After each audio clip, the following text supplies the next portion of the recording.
That voice didn't start today. It's been speaking to you for years, sometimes loud, sometimes subtle, questioning your choices, predicting failure, rehearsing everything that could go wrong. And at night, when the world grows quiet, it often becomes the only thing you hear. Most people believe fear is something they must fight. They argue with it, distract themselves from it, try to overpower it with effort. But fear isn't loud because it's strong. It's loud because it has never been corrected at the right moment. There is a window each day when the mind stops defending old habits, a moment when resistance relaxes and the inner voice becomes impressionable. That moment is not found in struggle. It arrives when the body rests and the conscious mind loosens its grip. As you begin to settle, notice how the need to stay alert fades. This is not weakness. This is access. When the body rests, the mind listens, and what it listens to now does not argue, it accepts. Fear survives by repetition. It feeds on images replayed again and again without challenge. Every worry before sleep becomes a rehearsal. Every doubt whispered at night becomes tomorrow's hesitation. But repetition works both ways. The same law that allowed fear to take root can be used to dissolve it quietly, steadily, without force. When the mind hears calm authority instead of panic, it begins to obey a new command. You don't silence fear by shouting over it. You silence it by introducing certainty where confusion once lived. Certainty doesn't debate, it replaces. And replacement is permanent. Think of how often fear speaks in questions. What if you fail? What if it doesn't work? What if you're not enough? These questions go unanswered, and the mind fills the silence with tension. Tonight, questions are not entertained, only statements. Statements repeated calmly, without urgency, until the mind accepts them as familiar, and familiar thoughts feel true. The inner voice you hear most often is the one that has been practiced the longest. Practice a new voice long enough, and the old one fades, not because it was defeated, but because it was no longer needed. As the hours pass, something subtle begins to happen. The mind stops scanning for danger. Muscles release. Breathing deepens. Fear loses its rhythm when it is no longer rehearsed. This is rest without doubt. Not sleep filled with escape, but rest filled with instruction. The mind is being reminded of its true role, not to protect you from imagined danger, but to guide you toward deliberate action. Notice how calm carries authority. It does not rush. It does not beg. It speaks as someone who already knows the outcome, and the mind, sensing this confidence, begins to align with it. Fear thrives on uncertainty. Certainty starves it. When you fall asleep assuming safety, direction, and capability, the nervous system stands down. There is nothing left to defend against. This is why morning feels different after a night of proper mental rest. Decisions come easier. Hesitation weakens. The inner voice that once warned now advises or grows quiet altogether. You are not erasing fear. You are outgrowing it. And growth happens fastest when the mind is relaxed, receptive, and free from contradiction. Let go of the idea that you must fix everything tonight. The mind does not require effort, only consistency. Calm repetition does more than force ever could. As these words continue, they are not meant to excite you. Excitement fades. They are meant to settle you. Settled thoughts become dominant thoughts. Dominant thoughts become behavior. This is how courage is built without strain, not through dramatic acts, but through quiet nights where the mind is trained to expect steadiness instead of threat. Soon, fear will have less to say. Not because life is perfect, but because your inner authority has returned. And when authority speaks, fear listens or leaves. Rest now, not to escape tomorrow, but to prepare for it. The voice you strengthen tonight will be the one you hear when it matters most. That voice did not begin as an enemy. It began as a habit. It was formed quietly, through repetition, long before you recognized its influence. Fear does not enter the mind by force. It is invited through rehearsal. What the mind repeats without correction, it accepts as guidance. Most men believe fear appears in moments of danger. In truth, it appears most often in moments of stillness. When action pauses and thought turns inward, the practiced voice speaks. It speaks not because it is wise, but because it has been exercised longest. Fear is not loud because it is strong. It is loud because it has been uninterrupted. The subconscious does not distinguish between truth and repetition. It treats repeated thought as instruction. This is why fear grows even in safe circumstances. It is not responding to reality. It is responding to memory rehearsed. I have observed that men who appear timid are often men who have practiced caution to excess. Their fear was not born of danger, but of imagination left unchecked. Imagination misused magnifies threat. Imagination guided dissolves it. Fear survives through unanswered questions. What if you fail? What if you are mistaken? What if you are not enough? These questions are not meant to be answered. They are meant to unsettle. The mind, hearing them often enough, learns to expect danger. Expectation shapes perception. When expectation is trained toward danger, the mind scans constantly for confirmation. Muscles tighten. Breath shortens. Judgment narrows. Fear feeds itself through vigilance. But vigilance is not protection when it is unnecessary. It becomes interference. Most men attempt to silence fear by arguing with it. They gather reasons, repeat encouragement, or distract themselves with activity. These methods fail because they do not address the habit. Fear is not defeated by volume. It is replaced by authority. Authority is calm. The subconscious obeys tone more readily than words. A calm statement repeated often carries more power than 1,000 emotional declarations. This is why fear weakens when certainty speaks without urgency. Fear does not disappear when shouted down. It fades when ignored and replaced. I have studied men who lived under the control of fear for years, only to free themselves quietly by correcting their inner speech. They did not battle fear. They trained something stronger. Consider a man of ordinary appearance, modest education, and no visible advantage. For years, he hesitated at opportunity. Each night he rehearsed reasons to wait. Each delay strengthened the voice of caution. He believed himself prudent. In truth, he was practiced in fear. One evening, worn by indecision, he stopped asking questions and began stating facts. Not hopeful words, but firm ones. I move forward deliberately. I decide before doubt speaks. I act calmly. Those statements felt unfamiliar at first, but unfamiliarity fades through repetition. Within weeks, his hesitation weakened. Within months, his conduct changed. Others noticed the difference before he did. Opportunity followed. That man was not brave by nature. He was corrected by discipline. Fear loses its authority the moment it is no longer consulted.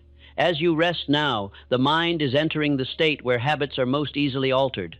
Resistance relaxes. Judgment quiets. The deeper faculties listen without debate. This is the hour when fear can be corrected lawfully. Correction does not mean suppression. Suppression strengthens what it resists. Correction introduces replacement. Replacement is permanent.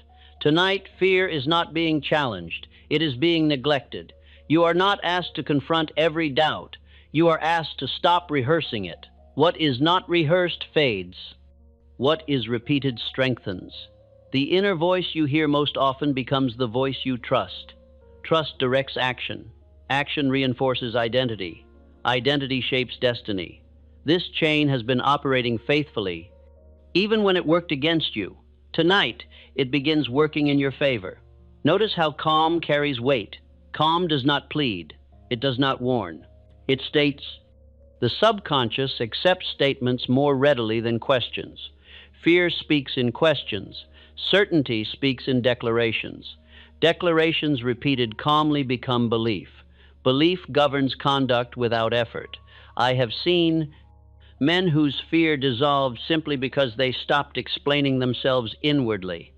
Explanation signals doubt. Certainty requires no defense. Defense belongs to fear. As the body relaxes further, notice how the urge to monitor thought weakens. Monitoring invites argument. Allow the words to pass without inspection. Inspection delays correction. The subconscious records what it hears when the conscious mind rests. It records rhythm, tone, and assumption. These become guides tomorrow. You do not need to remember these words. Memory is not required. Impression is. Impression forms now. Fear survives because it feels familiar. Familiarity creates comfort, even when harmful. Comfort is not truth. It is habit. New habits feel unfamiliar before they feel right. Allow unfamiliar calm to exist without judgment. This calm is not emptiness. It is authority returning. Authority belongs to direction, not anxiety. As repetition continues, the mind begins to treat calm certainty as the dominant voice. Fear may attempt to speak, but it will sound distant, less urgent, less convincing. This is how fear fades, not through conflict, but through irrelevance. Others will sense this shift. They may describe you as composed, steady, or grounded. They will feel less need to caution you. They will trust your judgment more readily. Fear weakens social confidence as well as inner clarity. Certainty restores both. I have long taught that the mind becomes what it feeds upon.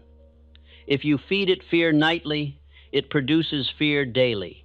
If you feed it calm authority, it produces courage naturally. Courage is not the absence of fear. It is the presence of direction. Direction silences fear by giving the mind a place to stand. As the night deepens, direction is being impressed without strain. You are not forcing belief. You are allowing familiarity. Familiarity reshapes expectation. Expectation reshapes reaction. Reaction reshapes experience. This process is already underway. Do not attempt to measure change.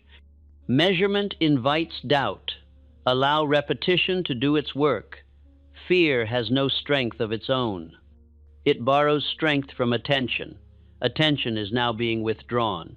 In its place, calm authority is being installed.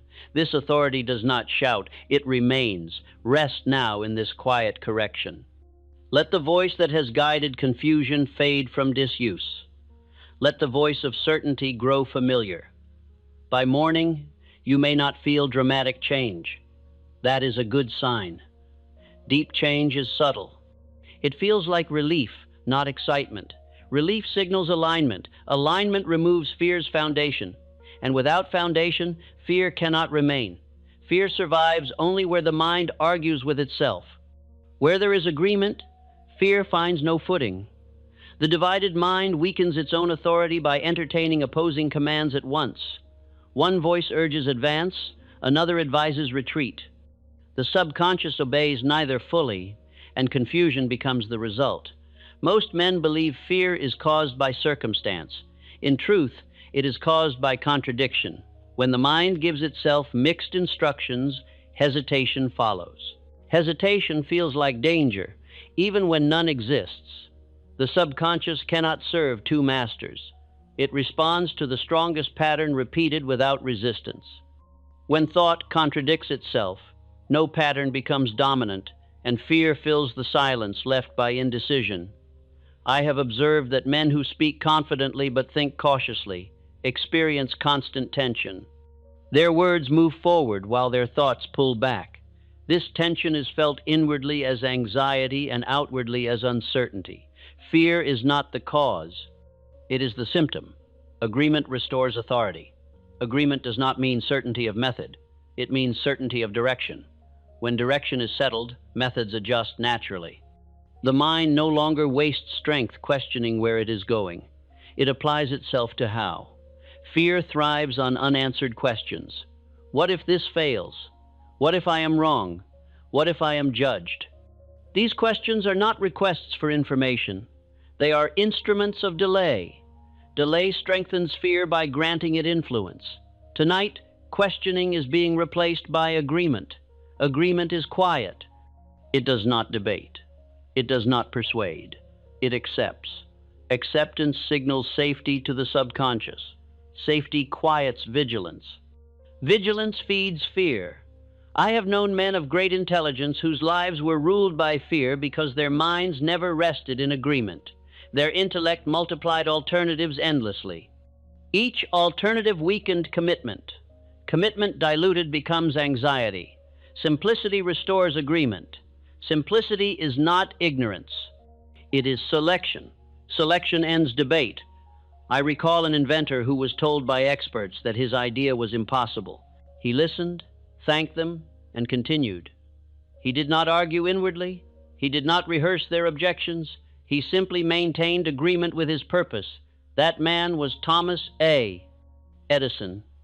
Edison did not defeat doubt by force. He starved it through neglect.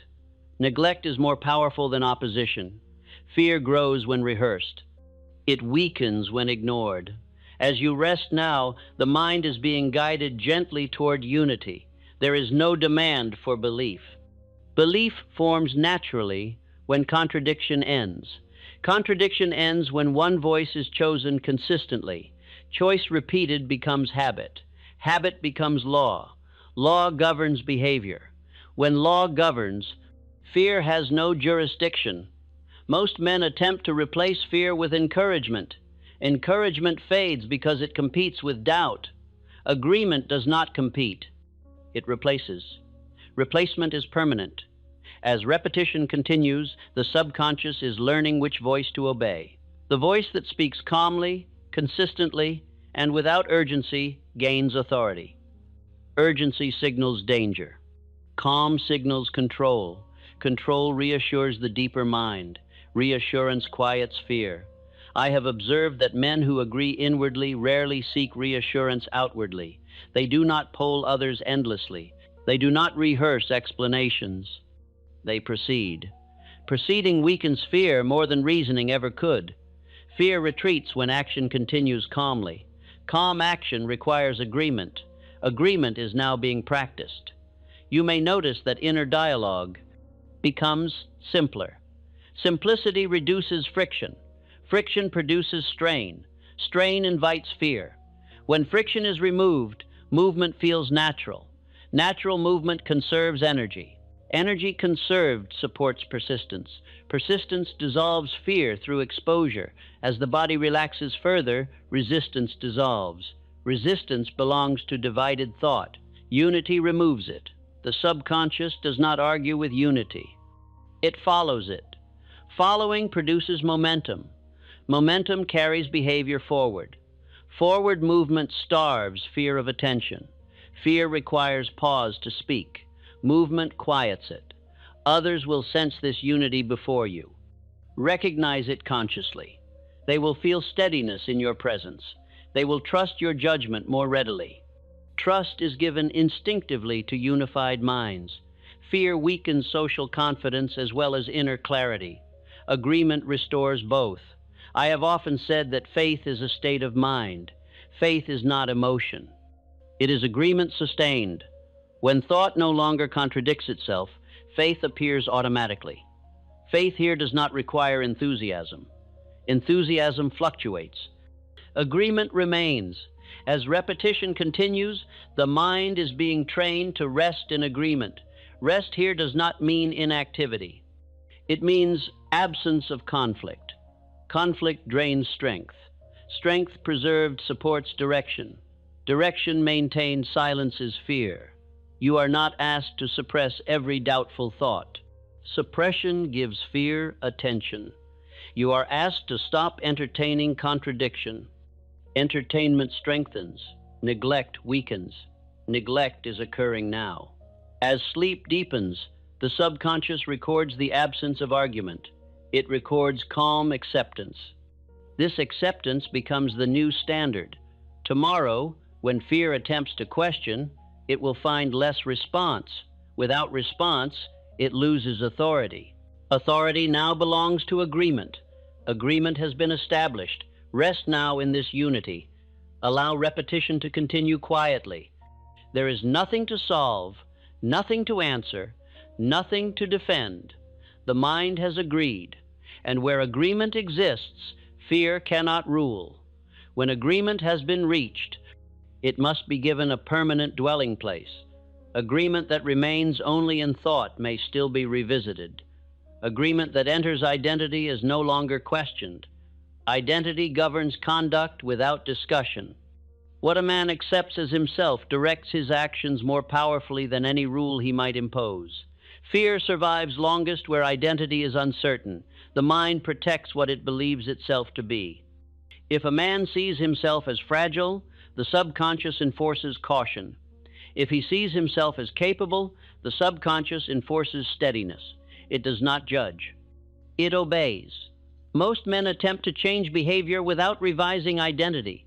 They struggle daily, correcting themselves repeatedly, wondering why fear returns. Fear returns because identity was never addressed. Behavior is the servant of identity, not its master. When identity changes, behavior follows without effort. Autosuggestion is the means by which identity is shaped. It does not operate through excitement or urgency. It operates through familiarity. The subconscious accepts what it hears often, especially when the conscious mind rests. Familiarity removes resistance. Resistance feeds fear. As you rest now, identity is being revised quietly. Not replaced, but expanded. Limits formed long ago are losing their authority through disuse. What is not reinforced weakens. Men often fear losing themselves when identity changes. In truth, they lose only restriction. Expansion does not destroy character. It reveals it. I have observed that men who silence fear permanently do so by altering how they describe themselves inwardly. They stop calling themselves cautious and begin calling themselves deliberate. They stop calling themselves uncertain and begin calling themselves thoughtful. These changes are subtle. Subtle changes endure. The subconscious accepts description as instruction. Whatever a man repeatedly tells himself about who he is becomes the law by which he lives. Fear thrives on descriptions that suggest weakness. It fades when descriptions suggest strength. Strength here is not force. It is steadiness. I recall the experience of my own son, born without the power of hearing. Experts urged acceptance of limitation. I refused to fix limitation in identity. Instead, I repeated to him the idea that his mind was capable, that hearing would come. These repetitions were calm and consistent. Over time, the idea became familiar. Familiarity dissolved resistance. Identity adjusted. What the world later called a miracle was simply identity obeying instruction. This same law operates now. Identity does not shift in a moment. It settles gradually through repetition. Each calm exposure strengthens the new description and weakens the old. As sleep deepens, the mind is most receptive to description. Judgment rests. The deeper faculties listen without challenge. What enters now becomes part of the operating standard. You are not being asked to imagine yourself fearless. Imagination, without identity, produces fantasy. You are being guided to accept steadiness as normal. Normalcy governs behavior automatically. Men who silence fear do not feel fearless. They feel settled.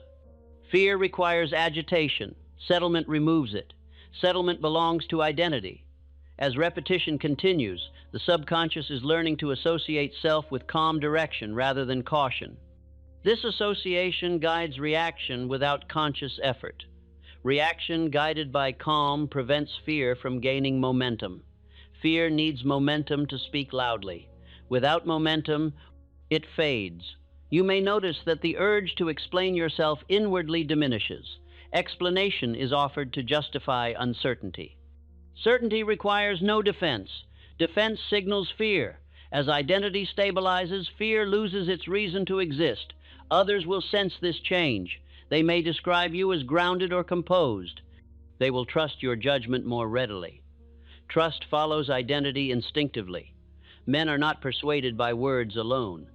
They respond to what feels settled. I have observed that men who accept responsibility early develop identity that fear cannot command. Responsibility trains steadiness. Steadiness weakens fear.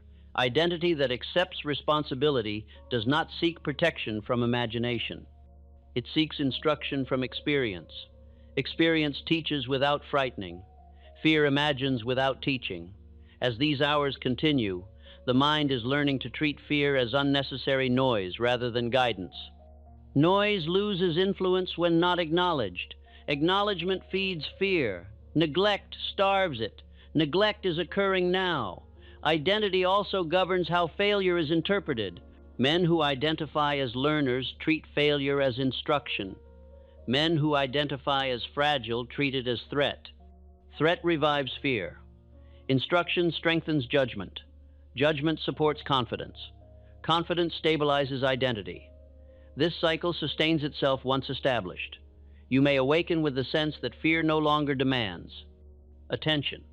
This does not mean challenges disappear. It means reaction changes.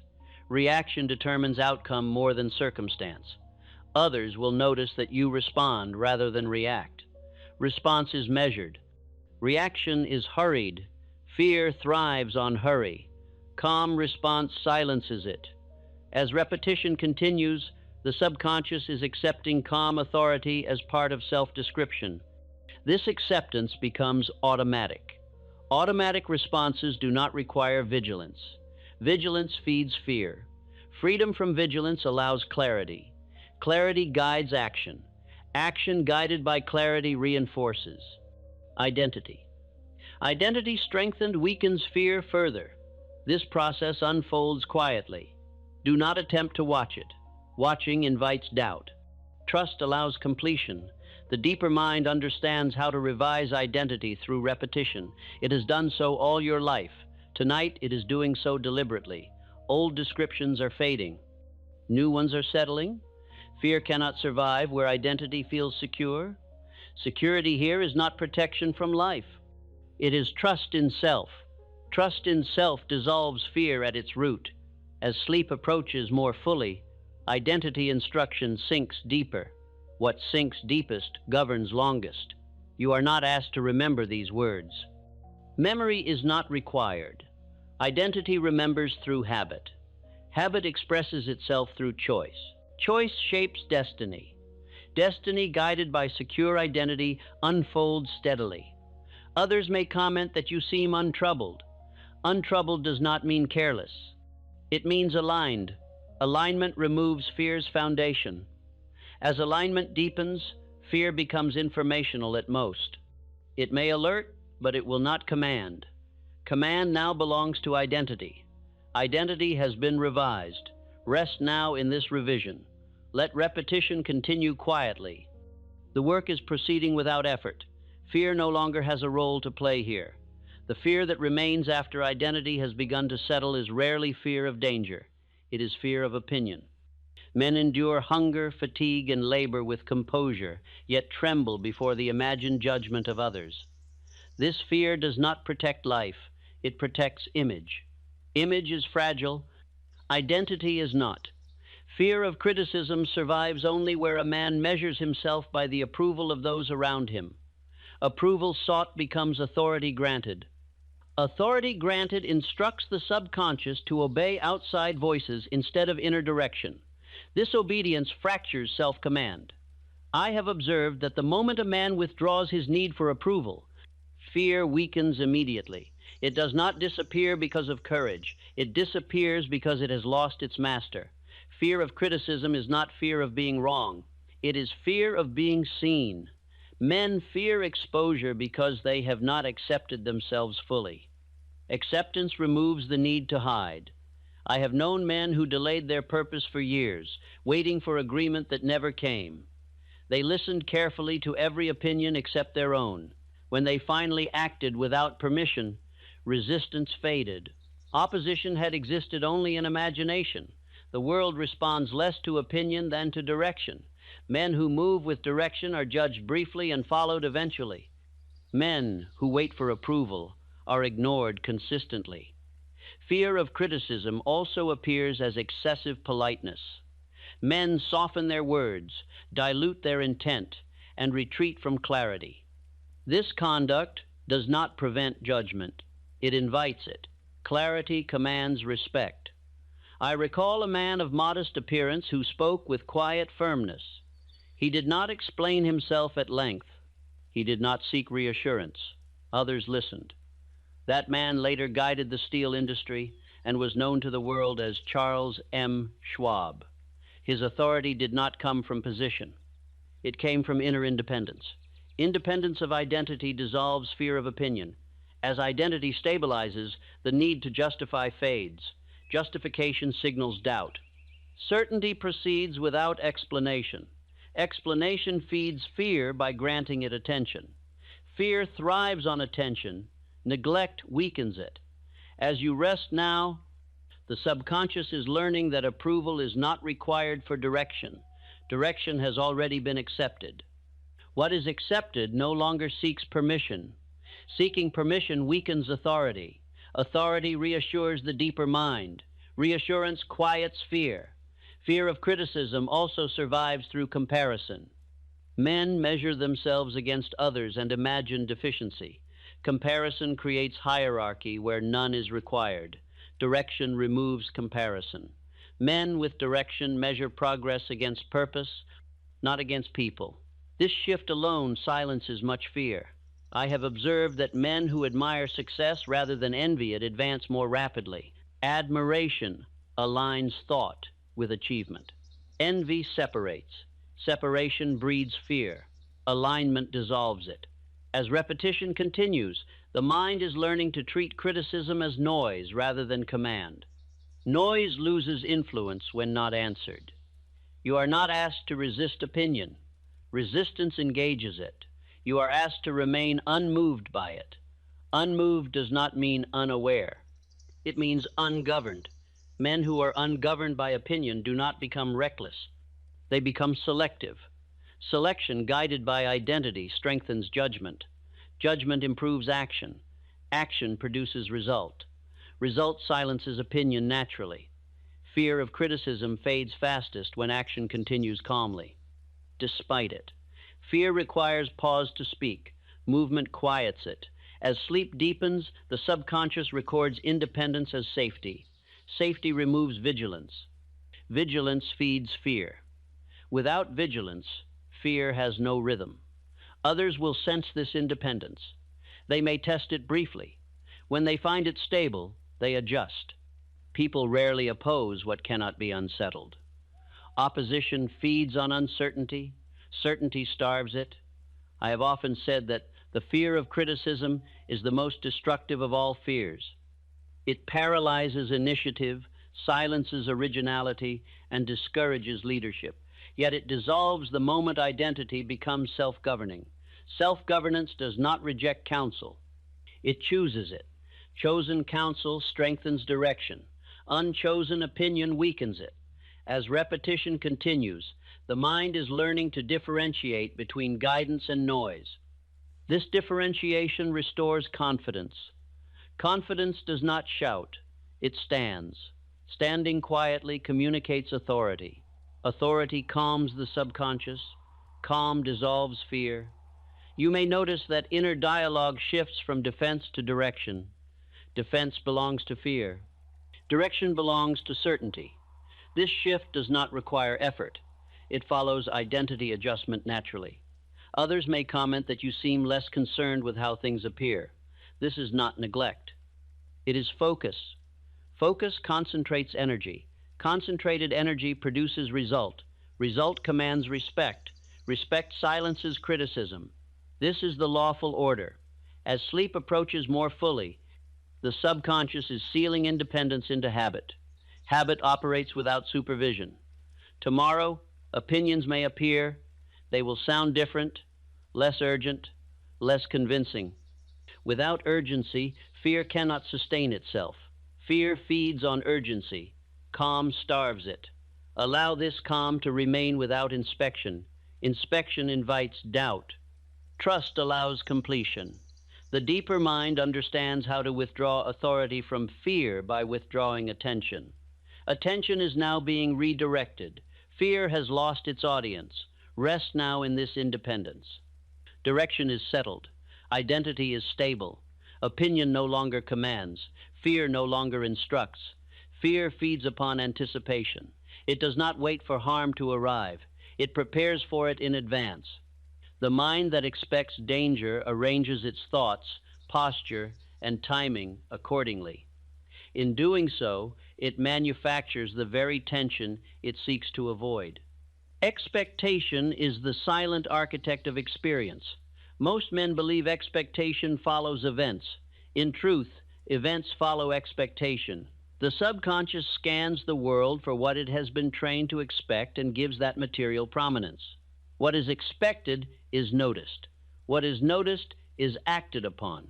What is acted upon becomes result. Fear thrives where expectation is trained toward loss. Loss is not required for fear to operate. Anticipation alone is sufficient. The mind tightens before danger appears. Breath shortens before action is required. Judgment narrows before choice must be made. All of this is preparation for something that has not occurred. Preparation determines outcome. Expectation is preparation. When expectation is altered, preparation changes. When preparation changes, behavior adjusts without effort. I have observed that men who live without fear do not deny uncertainty. They simply do not expect harm as the natural sequence of action. Their expectation is neutral or favorable.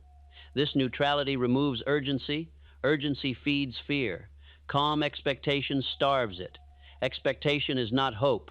Hope reaches outward and waits. Expectation stands ready and receives. The subconscious responds to readiness, not longing. What the mind prepares to receive, it accepts naturally. As fear withdraws from identity and opinion loses command, expectation becomes the next field of instruction. Without guidance, expectation may drift back toward threat. With guidance, it stabilizes toward order. Order reassures the deeper mind. Reassurance quiets vigilance. Vigilance feeds fear. I have known men who failed repeatedly, not because they lacked skill, but because they expected difficulty at every turn. Their expectations shaped their tone, timing, and persistence. Others sensed hesitation and responded cautiously. Opportunity withdrew. When expectation shifted, conduct followed. The same men advanced with ease once they learned to anticipate progress instead of resistance. Consider the story of the miner who abandoned his claim just short of reward. He expected exhaustion to signal failure. His expectation instructed retreat. Another man purchased the same claim, consulted expertise, and expected order where chaos seemed apparent. Gold followed expectation, not effort. Effort without expectation wanders. Expectation gives effort direction. As you rest now, expectation is being trained calmly. There is no urgency here. Urgency would instruct danger. Calm signals safety. The subconscious responds to safety by relaxing its defenses. When defenses relax, clarity improves. Clear judgment replaces anxious scanning. Anxious scanning looks for threat. Calm observation recognizes opportunity. Most fear arises not from what is seen, but from what is anticipated. The mind fills silence with imagined outcomes. Imagination left unguided magnifies threat. Imagination guided by expectation dissolves it. Imagination is the workshop of the mind. It builds what it is instructed to build. Expectation provides instruction. As repetition continues, the subconscious is learning to expect favorable sequence. Favorable does not mean effortless. It means orderly. Order reassures. Reassurance stabilizes action. Stabilized action weakens fear. You may notice that future thoughts feel less heavy. Weight belongs to threat expectation. Lightness follows order expectation. This lightness does not signal carelessness. It signals trust in sequence. Sequence reassures patience. Patience preserves persistence. Persistence sustains progress. I have observed that men who expect progress tolerate delay without distress. Delay becomes part of sequence rather than proof of danger. Distress feeds fear. Acceptance weakens it. Others sense this acceptance. They respond with cooperation rather than caution. Cooperation multiplies effort. Effort guided by expectation produces result. Expectation also governs how the body responds. Muscles relax when danger is not anticipated. Breath deepens, voice steadies. These physical signals reinforce mental calm. The body obeys expectation as faithfully as the mind. As fear loses its anticipation of harm, the body releases tension. Released tension improves judgment. Judgment guides better choice. Better choice reinforces expectation. This cycle sustains itself. Men who train expectation do not eliminate difficulty. They eliminate surprise. Surprise unsettles the mind. Preparedness steadies it. Preparedness belongs to expectation. As sleep deepens, the subconscious accepts calm expectation without challenge.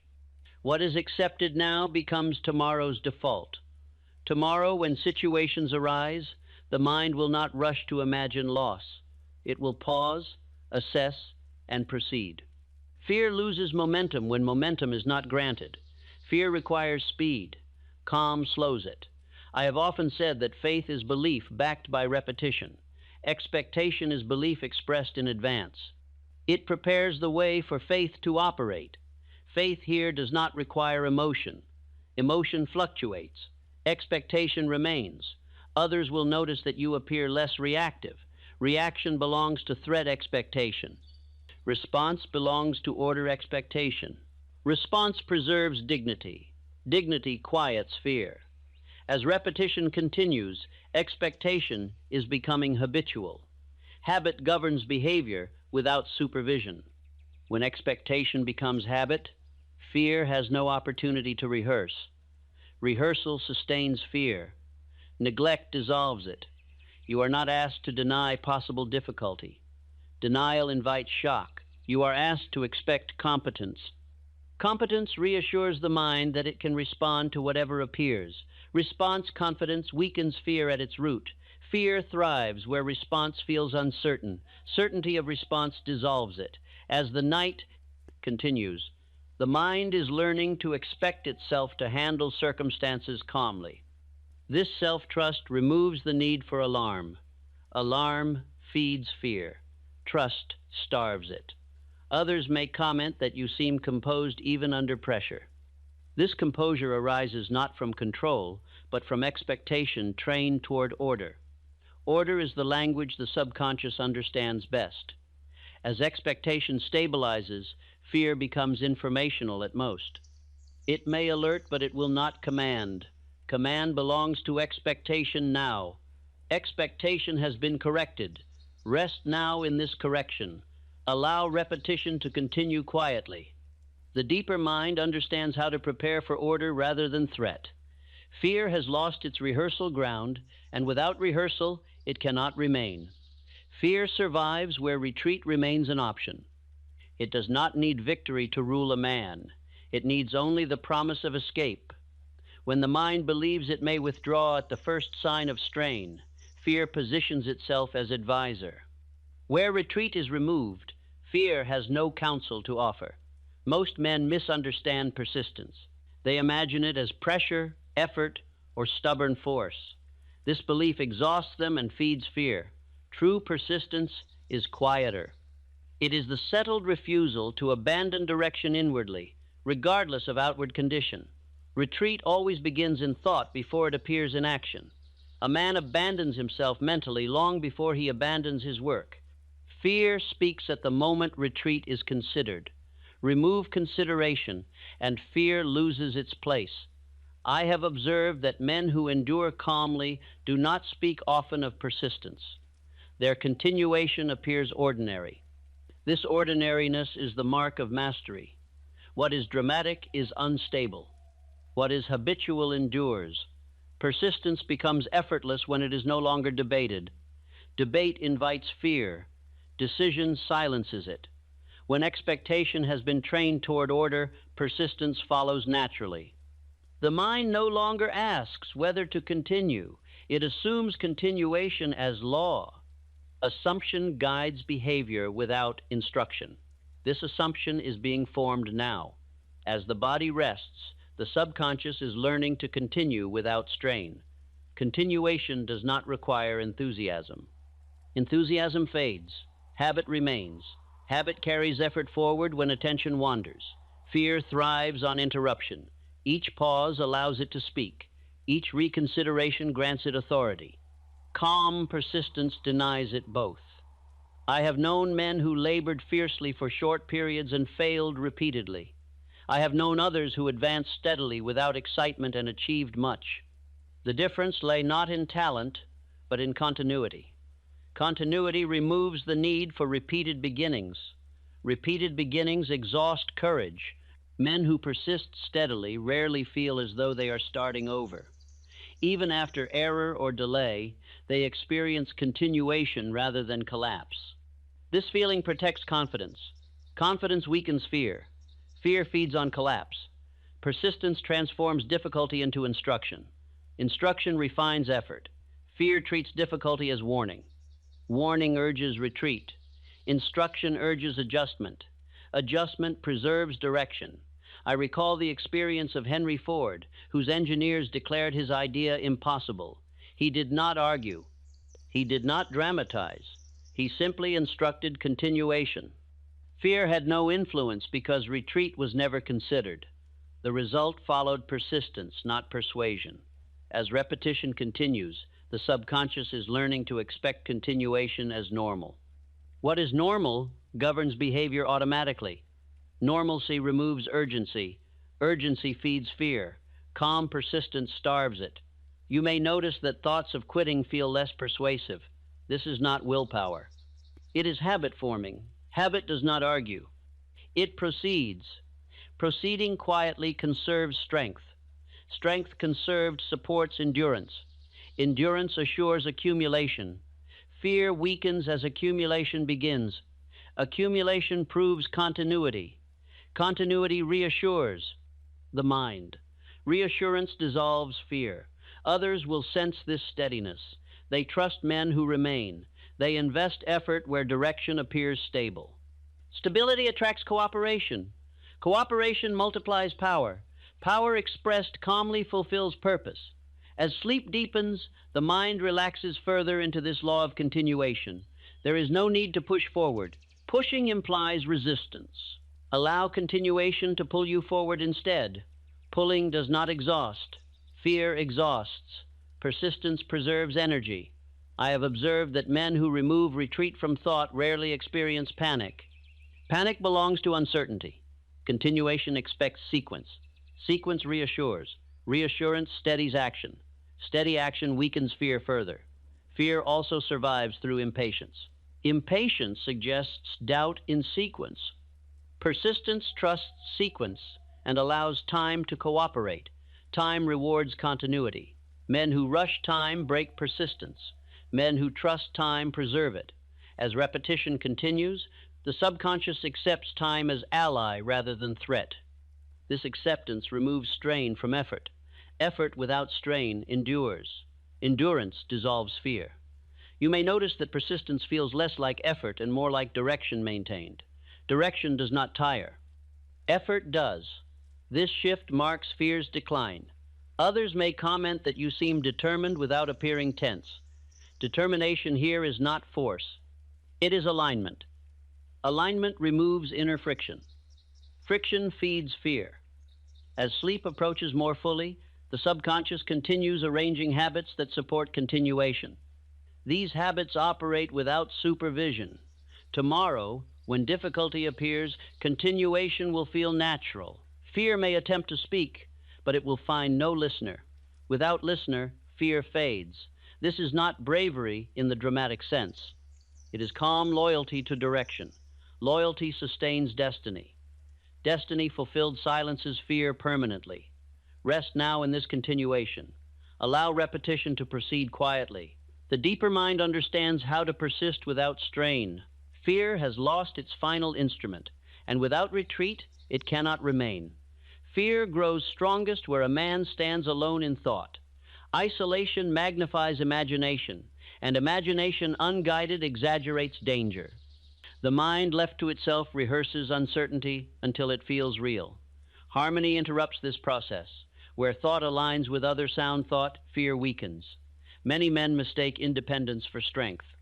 They pride themselves on standing alone, carrying burdens silently and rejecting counsel. Yet I have observed that no great achievement was ever brought forth by a solitary mind. Power multiplies when minds unite in harmony. Harmony does not require surrender of direction. It requires agreement of purpose. Purpose shared strengthens conviction. Conviction shared quiets fear. I have long taught that the mastermind principle is the coordination of knowledge and effort between two or more minds, working in harmony toward a definite purpose. Few understand that this principle also protects the mind from fear. Fear loses authority when thought is no longer confined to one voice. A single mind may imagine defeat endlessly. Two aligned minds correct one another naturally. Correction dissolves exaggeration. Exaggeration feeds fear. I have observed that men who seek counsel from those aligned with their purpose advance calmly, while those who isolate themselves grow anxious despite ability. Ability alone does not silence fear. Harmony does. Consider Andrew Carnegie, a man who gathered capable minds around him not to impress, but to steady direction. He understood that harmony multiplies certainty. Certainty starves fear. Carnegie did not surround himself with flatterers. He chose men who shared purpose and spoke honestly. Honest alignment corrects error without frightening. Fear thrives on secrecy. Secrecy isolates thought. Isolation magnifies doubt. Harmony invites light. Light dissolves shadow. As you rest now, the subconscious is learning that support does not weaken self-command. It strengthens it. Self-command exercised in harmony becomes authority. Authority reassures the deeper mind. Reassurance quiets vigilance. Vigilance feeds fear. Fear also disguises itself as excessive self-reliance. Men insist on carrying every burden alone, believing this proves strength. In truth, it exhausts judgment and magnifies anxiety. Judgment refreshed by counsel steadies action. Steady action weakens fear. I have known men who lost confidence simply because they withdrew from alignment. Their fear did not come from failure. It came from silence unchecked. Silence filled with doubt becomes noise. Noise unsettles the mind. Harmony restores order. Order reassures. Reassurance dissolves fear. As repetition continues, the subconscious is learning to associate alignment with safety. Safety allows relaxation. Relaxation improves perception. Improved perception reveals opportunity. Opportunity replaces threat. Fear recedes. Others will sense this openness. They will offer assistance, information, and encouragement naturally. These offerings do not weaken independence. They expand capacity. Capacity expanded reduces strain. Strain feeds fear. Harmony removes strain by distributing effort. Distributed effort sustains persistence. Persistence supported by harmony endures longer than solitary resolve. I have observed that men who refuse all counsel often do so from fear of exposure. They fear being seen as uncertain. This fear sustains itself. When uncertainty is shared with trusted minds, it loses weight. Weight removed lightens thought. Light thought moves freely.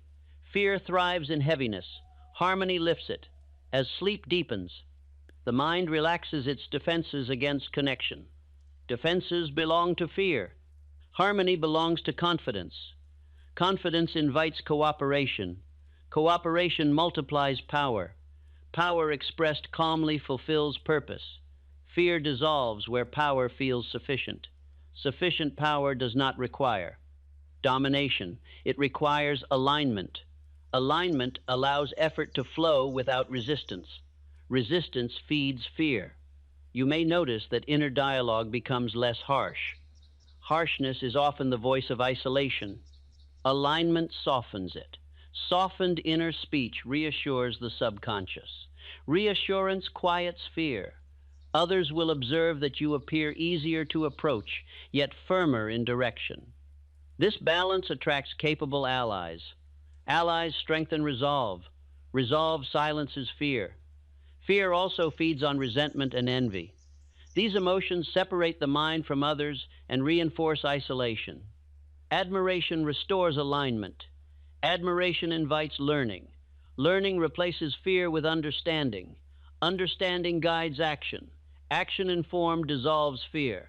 As repetition continues, the subconscious is learning to expect support rather than opposition. Expectation shapes perception. Perception guides response. Response determines outcome. Men who expect opposition encounter it. Men who expect cooperation discover it. Expectation governs experience. As sleep approaches more fully, allow this sense of alignment to deepen. There is no need to identify specific allies. Harmony begins inwardly. Outward alignment follows naturally. The mind that expects harmony behaves differently. It listens more. It speaks calmly. It invites cooperation through tone rather than request. Tone communicates alignment. Alignment attracts trust. Trust invites support. Support weakens fear further. Fear loses authority where help is available. And accepted. This acceptance does not signal weakness. It signals wisdom. Wisdom recognizes that no man fulfills destiny alone. Destiny unfolds through cooperation. Cooperation dissolves fear. Rest now in this alignment. Allow repetition to continue quietly. The deeper mind understands how to open channels of harmony. Fear cannot thrive where thought is supported, and without isolation, it cannot return. Fear survives best where agitation feels natural. The mind preserves what it believes to be normal and resists what appears unusual. When anxiety has been rehearsed for years, calm feels strange, even unsafe. Fear clings to this strangeness. It convinces the mind that tension is protection. Lasting freedom from fear arrives only when calm becomes ordinary. Ordinary conditions are maintained without effort. Extraordinary states are guarded nervously. Men lose peace not because calm is fragile, but because they treat it as something temporary. The subconscious senses this tension and restores what feels familiar. Familiarity governs conduct more strongly than desire. I have observed that men who appear fearless do not feel constantly brave. They feel settled. Settlement removes vigilance. Vigilance feeds fear. When vigilance is no longer required, fear fades quietly. Calm does not announce itself. It remains. Most men believe calm must be earned after success. In truth, calm precedes success. Calm improves judgment. Improved judgment leads to better timing. Better timing produces success without strain. Strain invites fear. Ease weakens it. As repetition continues, the subconscious is learning that calm is not a signal of danger. It is a signal of readiness. Readiness allows perception to widen. Narrow perception magnifies threat. Widened perception reveals options. Options reduce fear. Fear thrives where options appear limited. As you rest now, calm is being rehearsed without emphasis. There is no excitement here.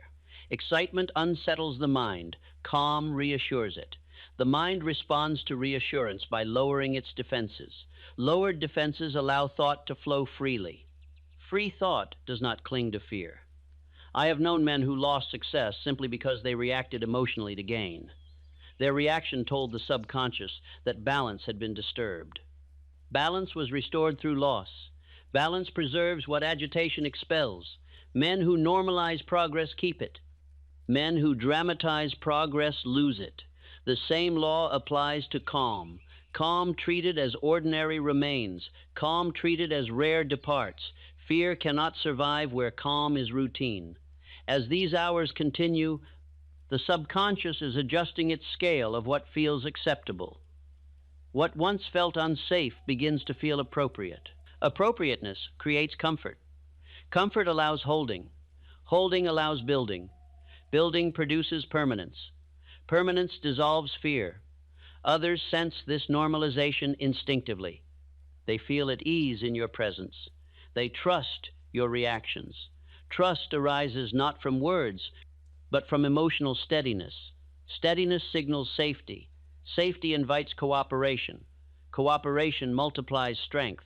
Strength reassures the mind. Reassurance weakens fear. I have observed that men who normalize Calm respond differently to adversity. They do not panic at interruption. They expect sequence. Sequence reassures. Reassurance steadies action. Steady action weakens fear further. Fear thrives on surprise. Normalization removes surprise by preparing the mind to handle change without alarm. Prepared minds respond. Unprepared minds react. Reaction feeds fear. Response dissolves it. As repetition continues, the subconscious is learning to associate calm with authority. Authority does not rush. It does not justify. It proceeds. Proceeding quietly communicates strength. Strength does not excite fear. Weakness does. Fear exaggerates weakness. Calm removes exaggeration. You may notice that your breathing deepens without effort. The body mirrors the mind. When calm becomes normal, physical tension releases automatically. Released tension improves clarity. Clarity guides action. Action guided by clarity reinforces calm. This cycle sustains itself. Men who normalize calm do not suppress emotion. They allow it to pass without command. Emotion passes when not resisted. Resistance strengthens it. Fear is emotion rehearsed. Neglect dissolves it. As sleep deepens, the mind is practicing neutrality. Neutrality is the absence of alarm. Alarm instructs fear. Neutrality removes instruction. The subconscious accepts neutrality readily. It prefers balance to disturbance. Disturbance demands correction. Correction often appears as fear. Remove disturbance, and fear withdraws. Others may comment that you seem untroubled. Untroubled does not mean indifferent. It means aligned. Alignment removes inner friction. Friction feeds fear. Calm normalization removes friction. I have seen men whose lives changed simply because they stopped treating challenges as emergencies. Emergencies demand fear. Challenges demand judgment.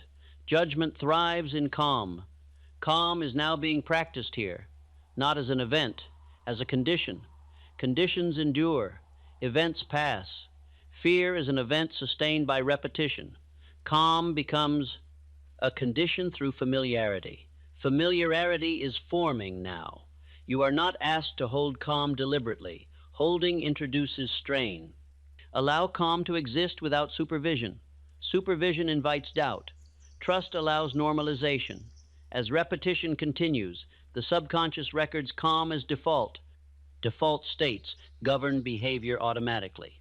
Tomorrow, when situations arise, calm will appear before fear has time to speak. Without momentum, fear will fade. Fear requires momentum. Calm halts it. Others will notice this before you do. They will remark on steadiness. They will feel safe sharing ideas and responsibility. Responsibility accepted calmly strengthens identity. Identity strengthened dissolves fear further. As sleep approaches more fully, calm settles deeper. What settles deepest governs longest. You are not becoming calm. You are allowing calm to become ordinary. Ordinary calm does not attract attention.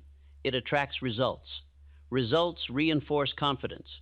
Confidence stabilizes calm. This cycle is now active. Rest now in this. Normalization. Allow repetition to continue quietly.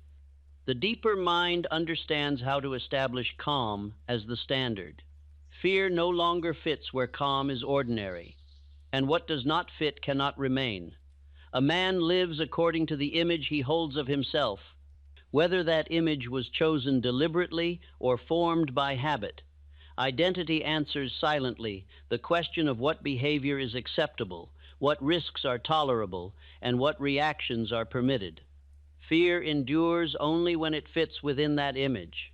When calm becomes normal, identity begins to shift. The mind no longer recognizes agitation as appropriate. Fear feels misplaced, like a voice speaking in the wrong room.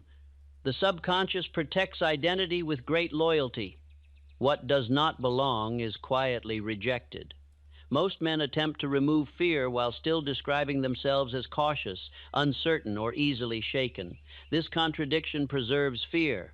The subconscious enforces consistency.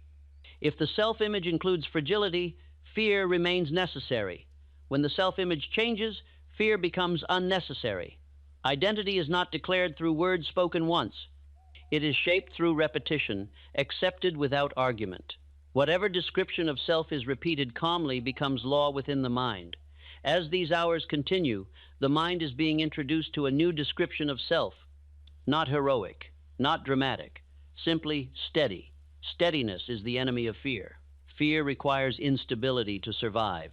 I have observed that men who carry themselves with quiet assurance do not feel brave in the moment. They feel appropriate. Their actions match their self-image. No inner debate is required. Debate feeds fear. Appropriateness silences it. Identity that includes calm competence does not tolerate panic. Panic feels foreign. Foreign states are resisted by the subconscious. This resistance does not feel like struggle. It feels like dismissal. Fear attempts to speak and finds no welcome. I have known men who transformed their lives not by acquiring courage, but by redefining who they were willing to be. They no longer accepted hesitation as part of themselves. They did not fight it. They outgrew it. Growth dissolves fear more completely than resistance. As repetition continues, the subconscious is learning to associate self with composure, clarity, and follow-through. These associations guide behavior automatically. Automatic behavior does not consult fear. It proceeds. Others sense this identity instinctively. They trust men who appear settled within themselves. Trust invites responsibility. Responsibility accepted calmly reinforces identity. Identity reinforced weakens fear further. Fear also loses its hold when self-respect becomes stable. Men who doubt their worth fear exposure. Men who respect themselves do not fear being seen.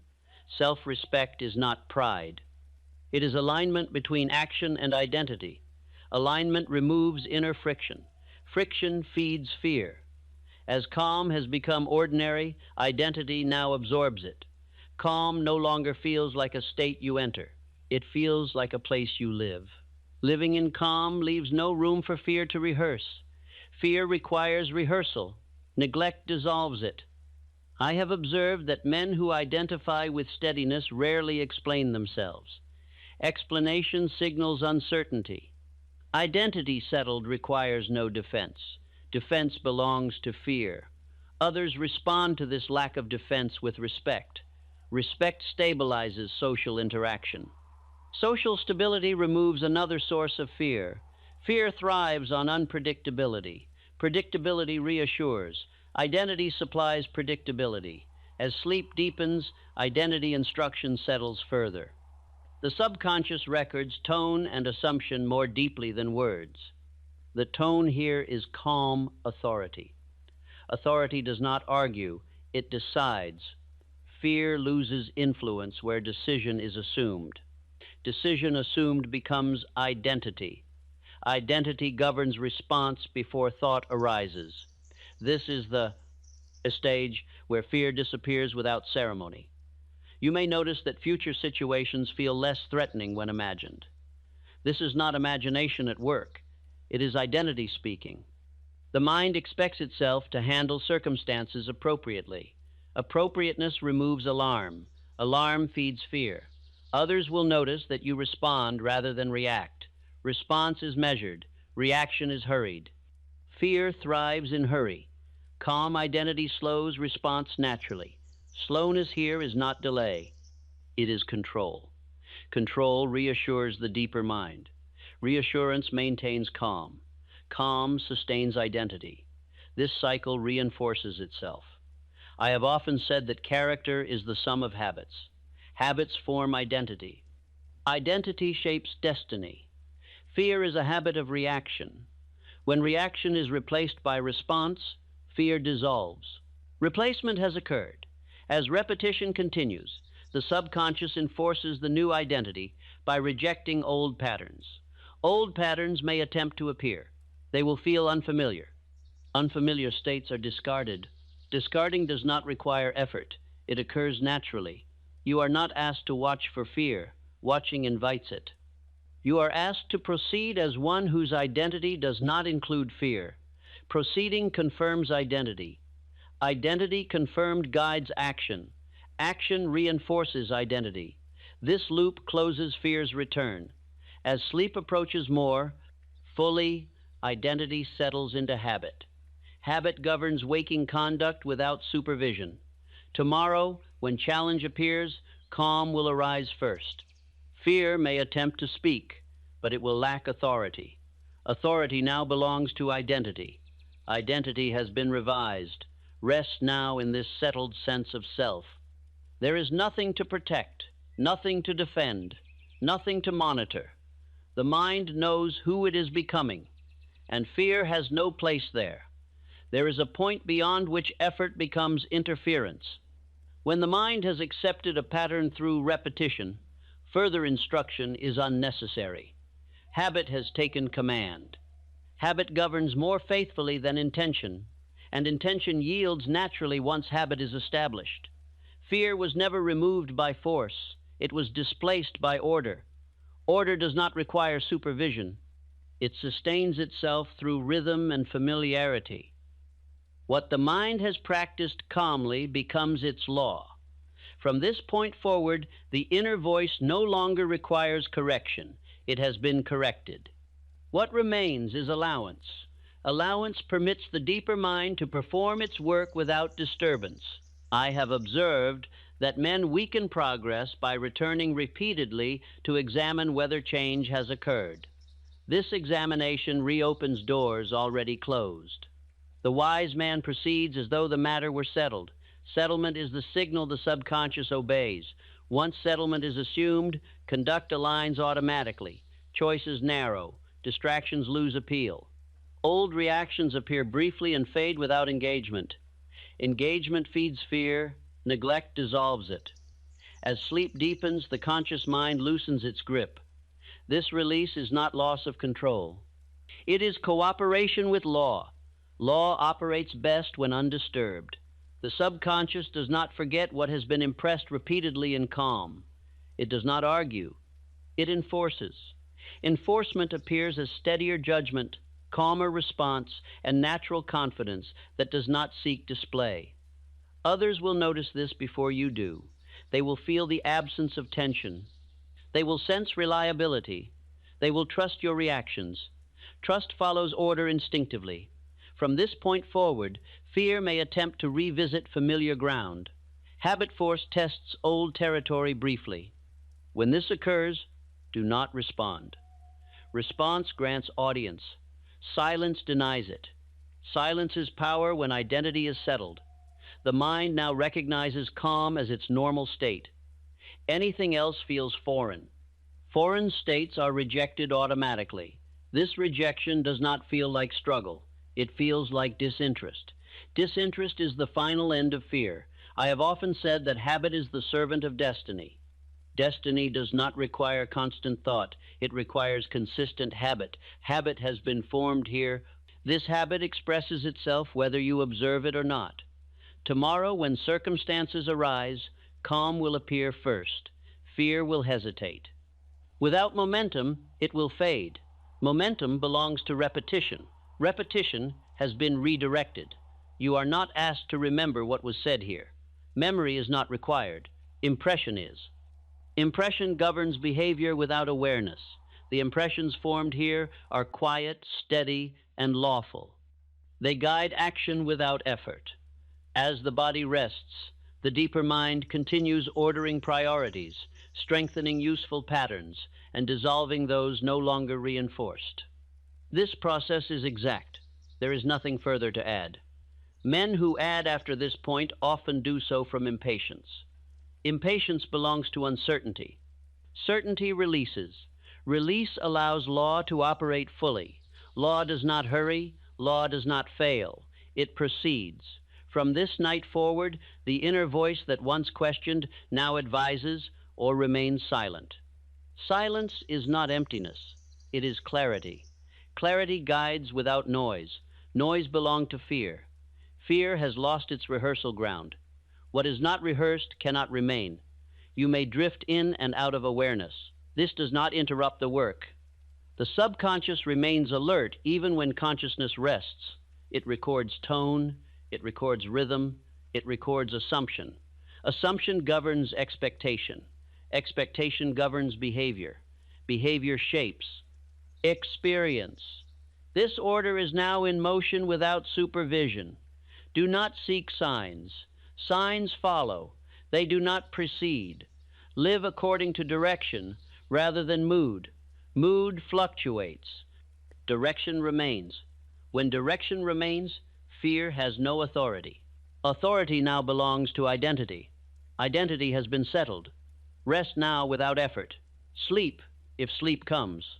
Remain still if wakefulness remains.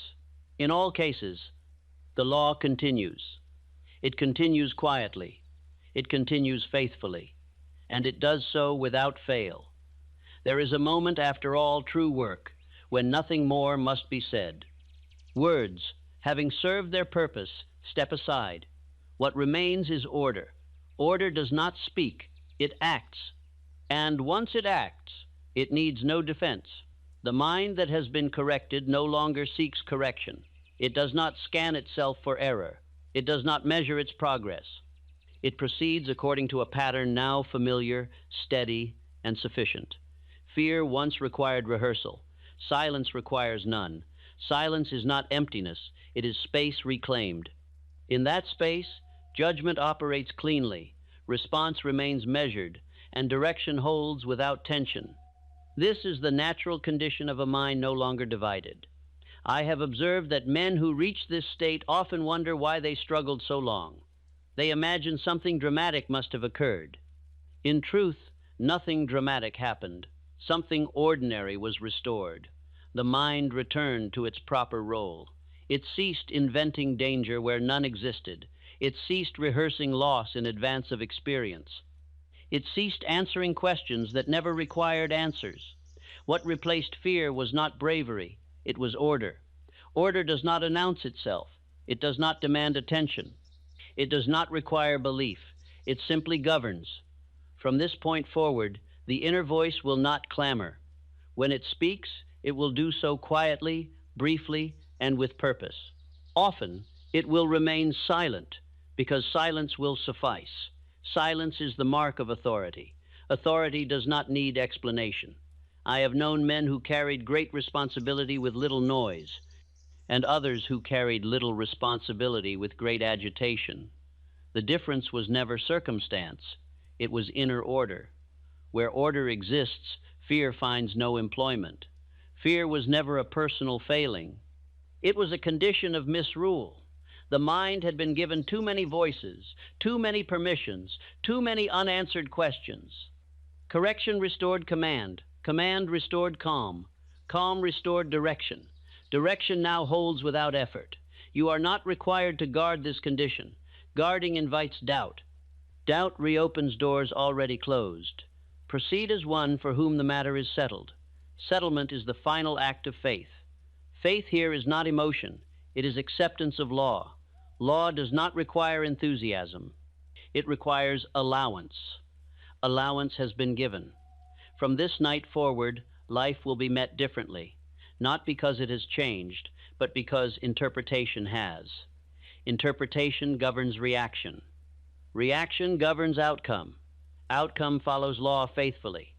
You may notice, in days to come, that situations which once stirred unease now pass without comment.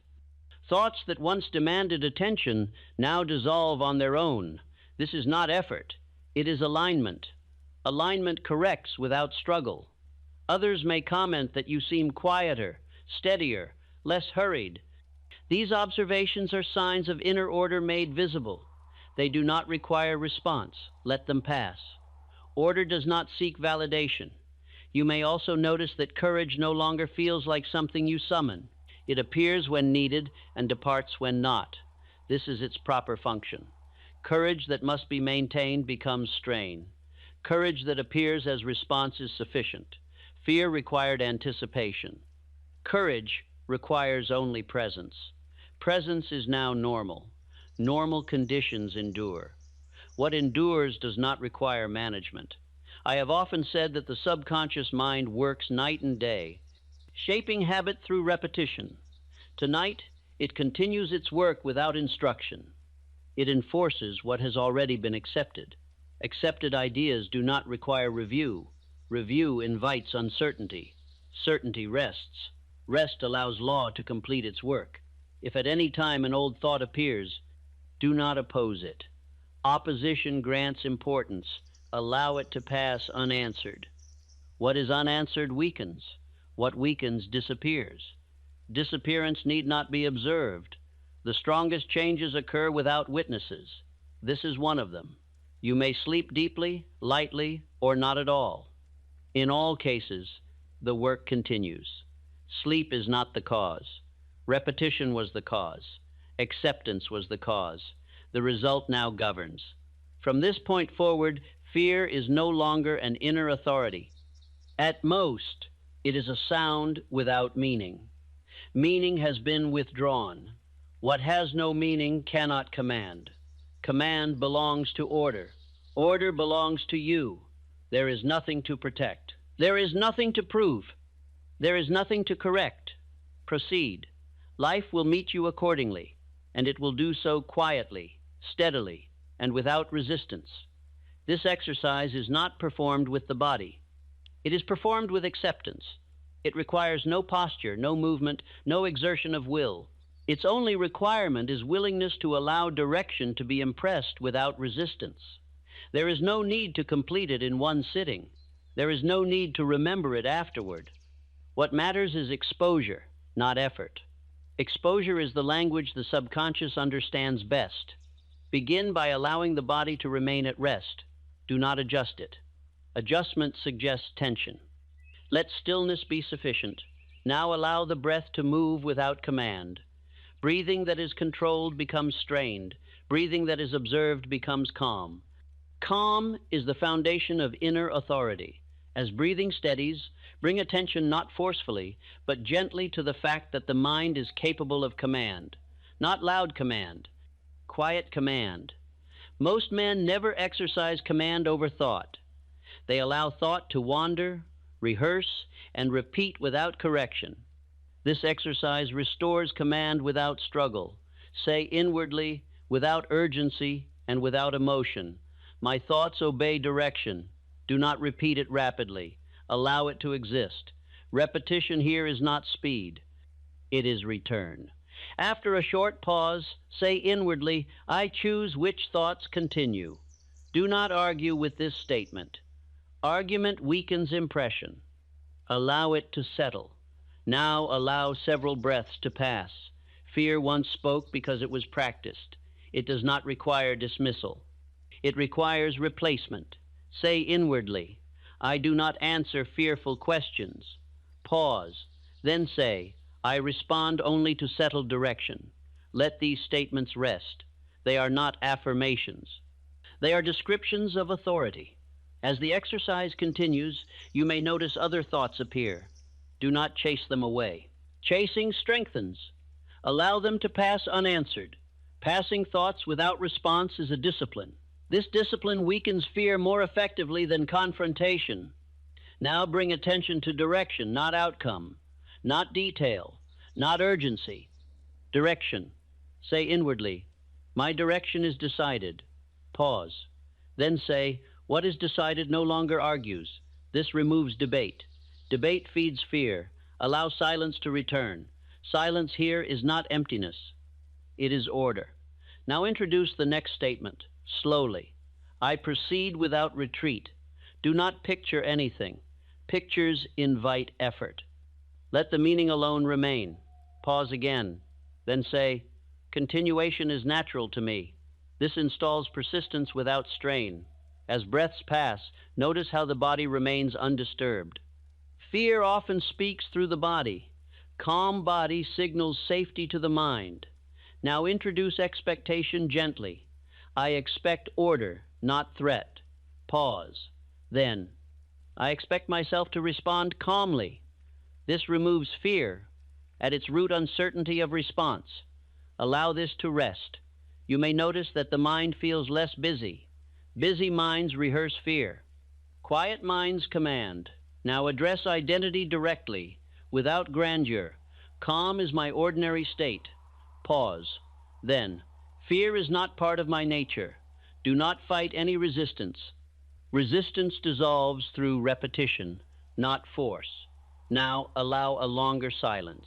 In this silence, the subconscious is recording tone, not words. Tone is calm. Tone is authority. Now introduce independence from opinion.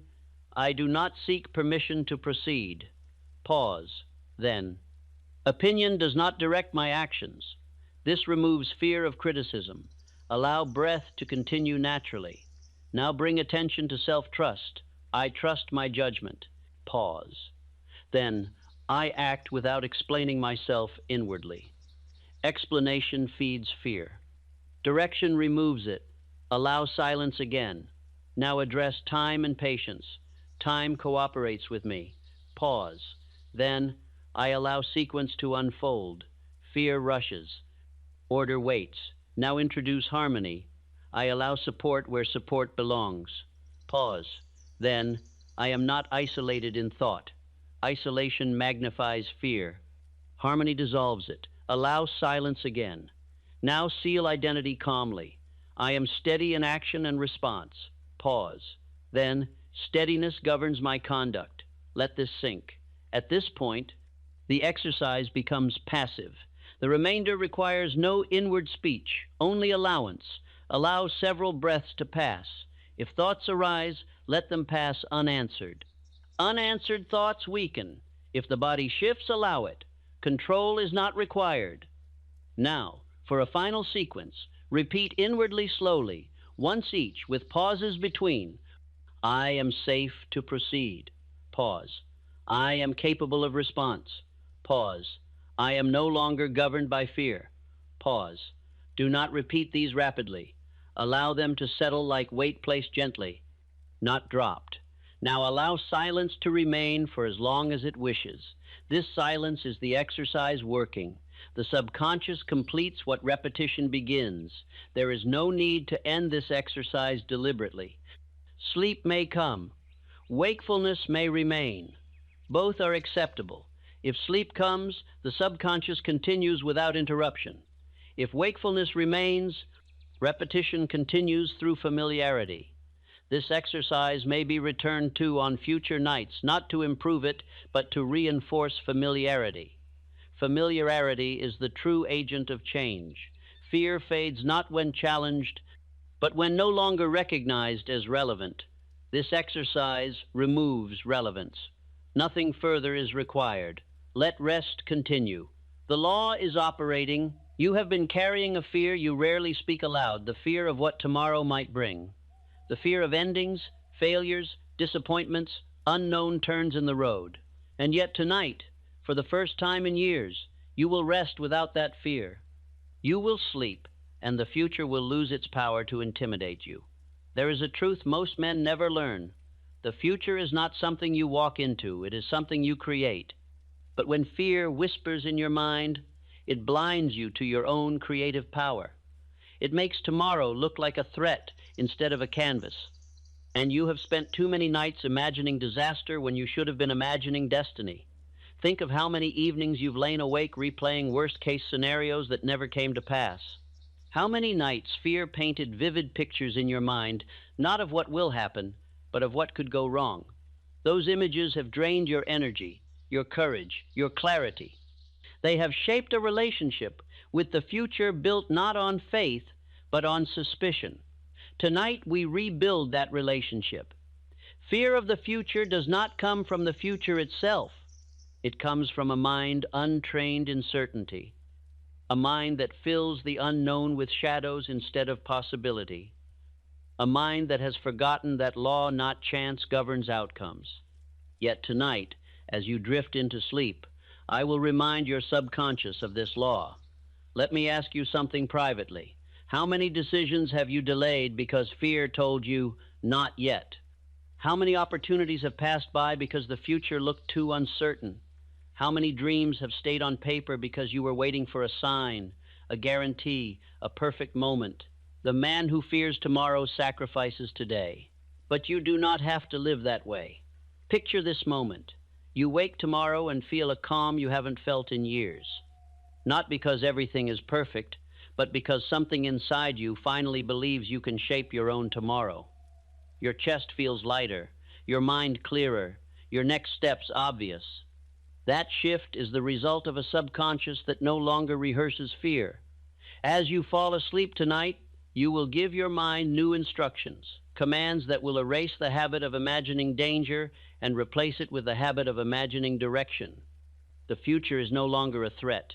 It becomes territory you will conquer. Fear thrives on vagueness.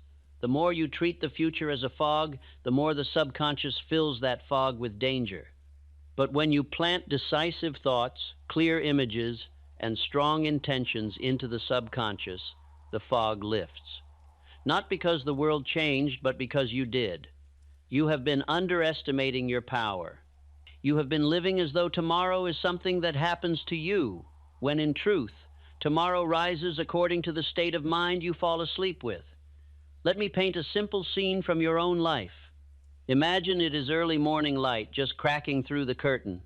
You stretch, breathe, and instead of the familiar tightness in your stomach, you feel steadiness.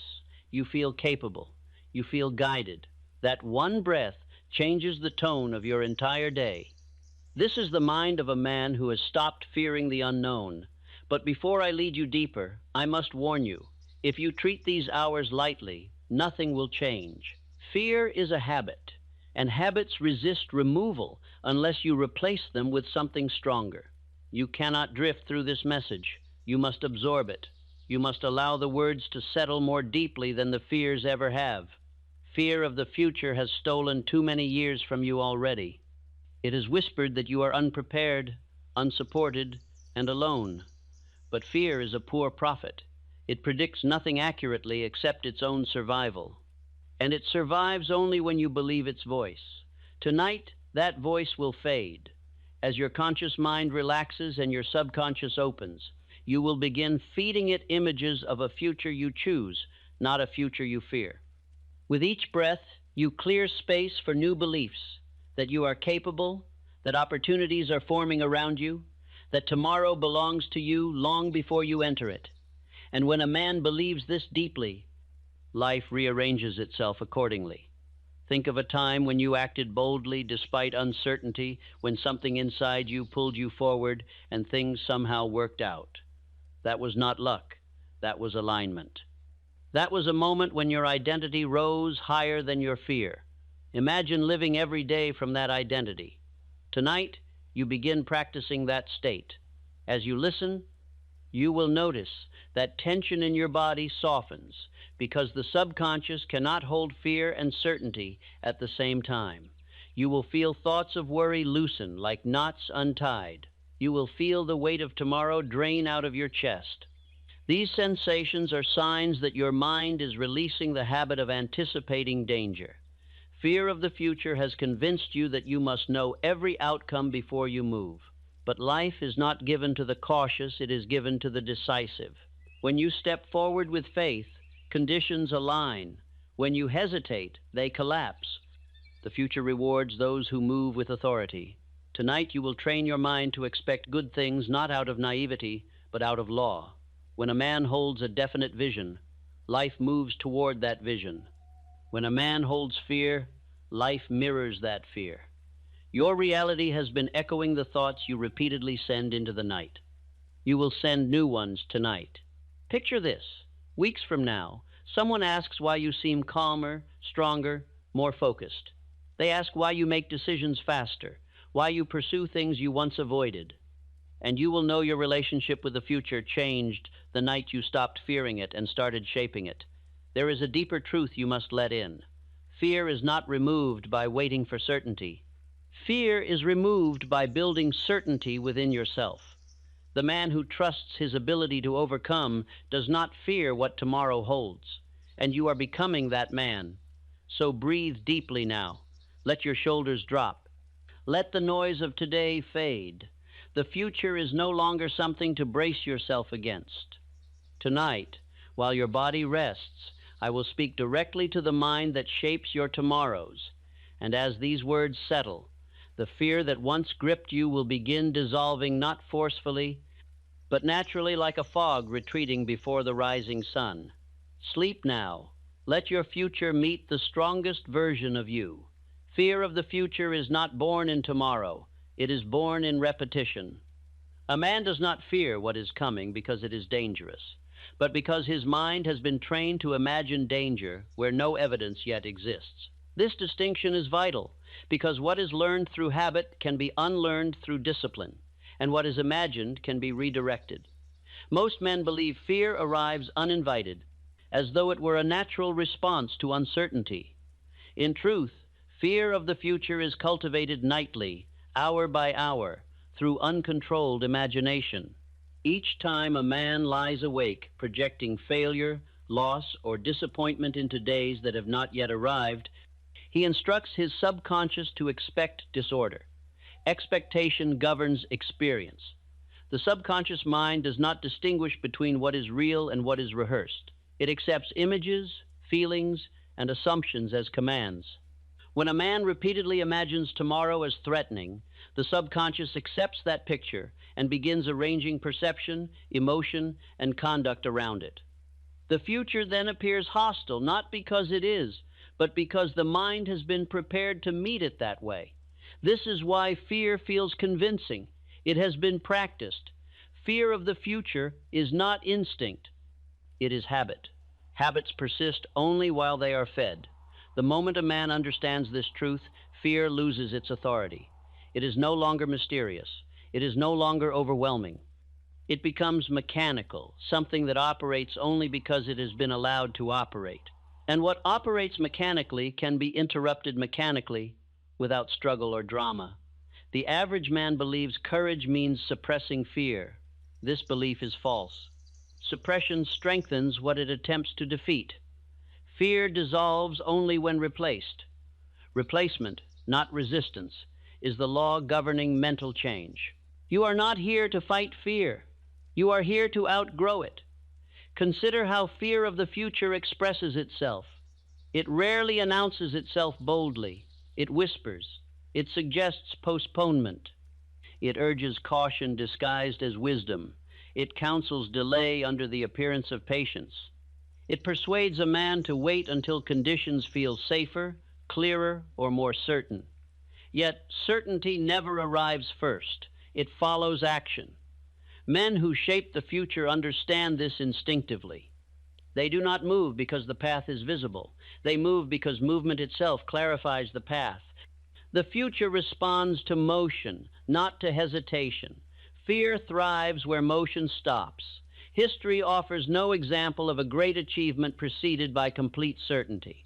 Every man who rose above circumstance stepped forward, while the outcome remained unknown. What separated him from the fearful was not absence of uncertainty, but presence of self-trust. Self-trust is built, not granted. It is built through repetition of directed thought.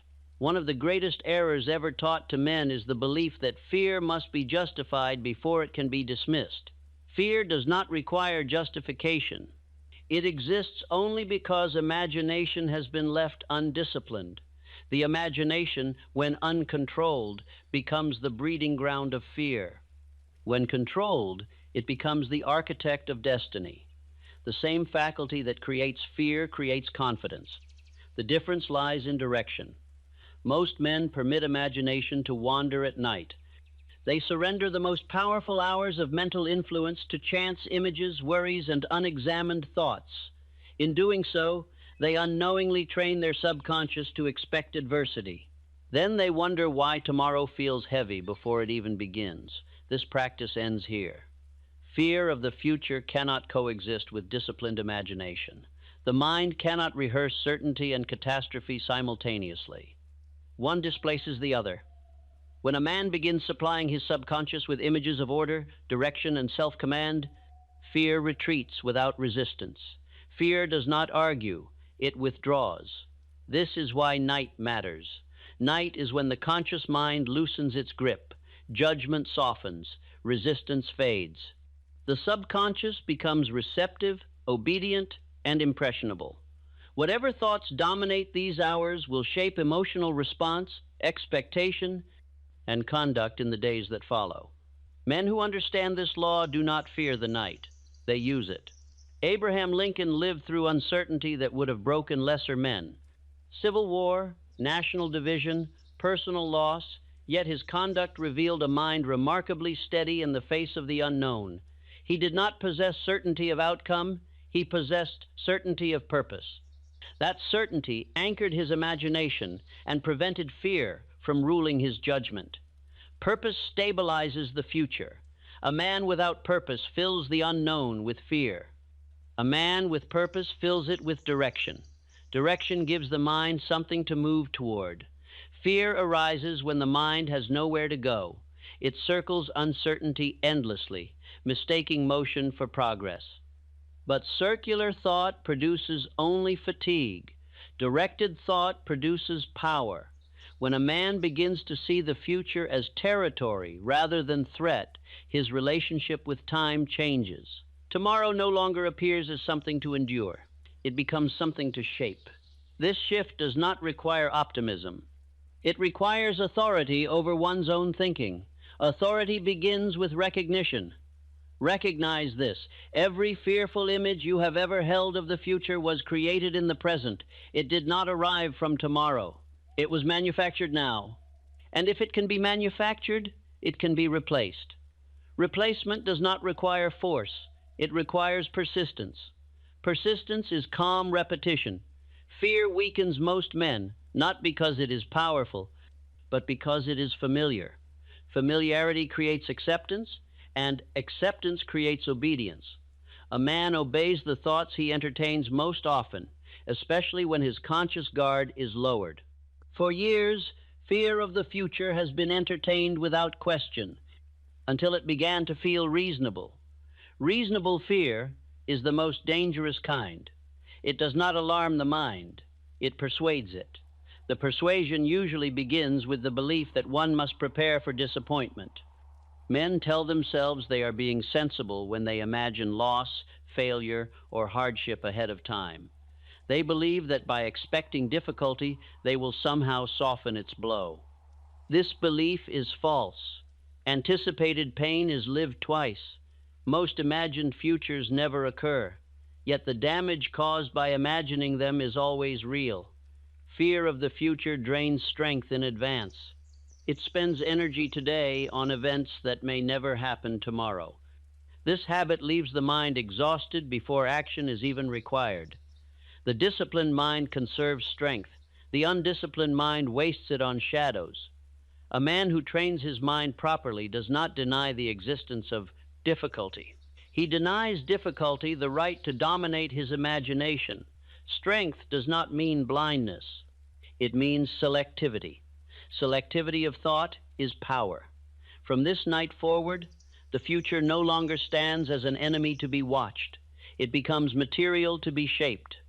Fear loses its position of authority when a man realizes that tomorrow responds to the thoughts he consistently supplies today. This realization marks the true beginning. Rest now in this understanding. Fear of the future has lost its mystery.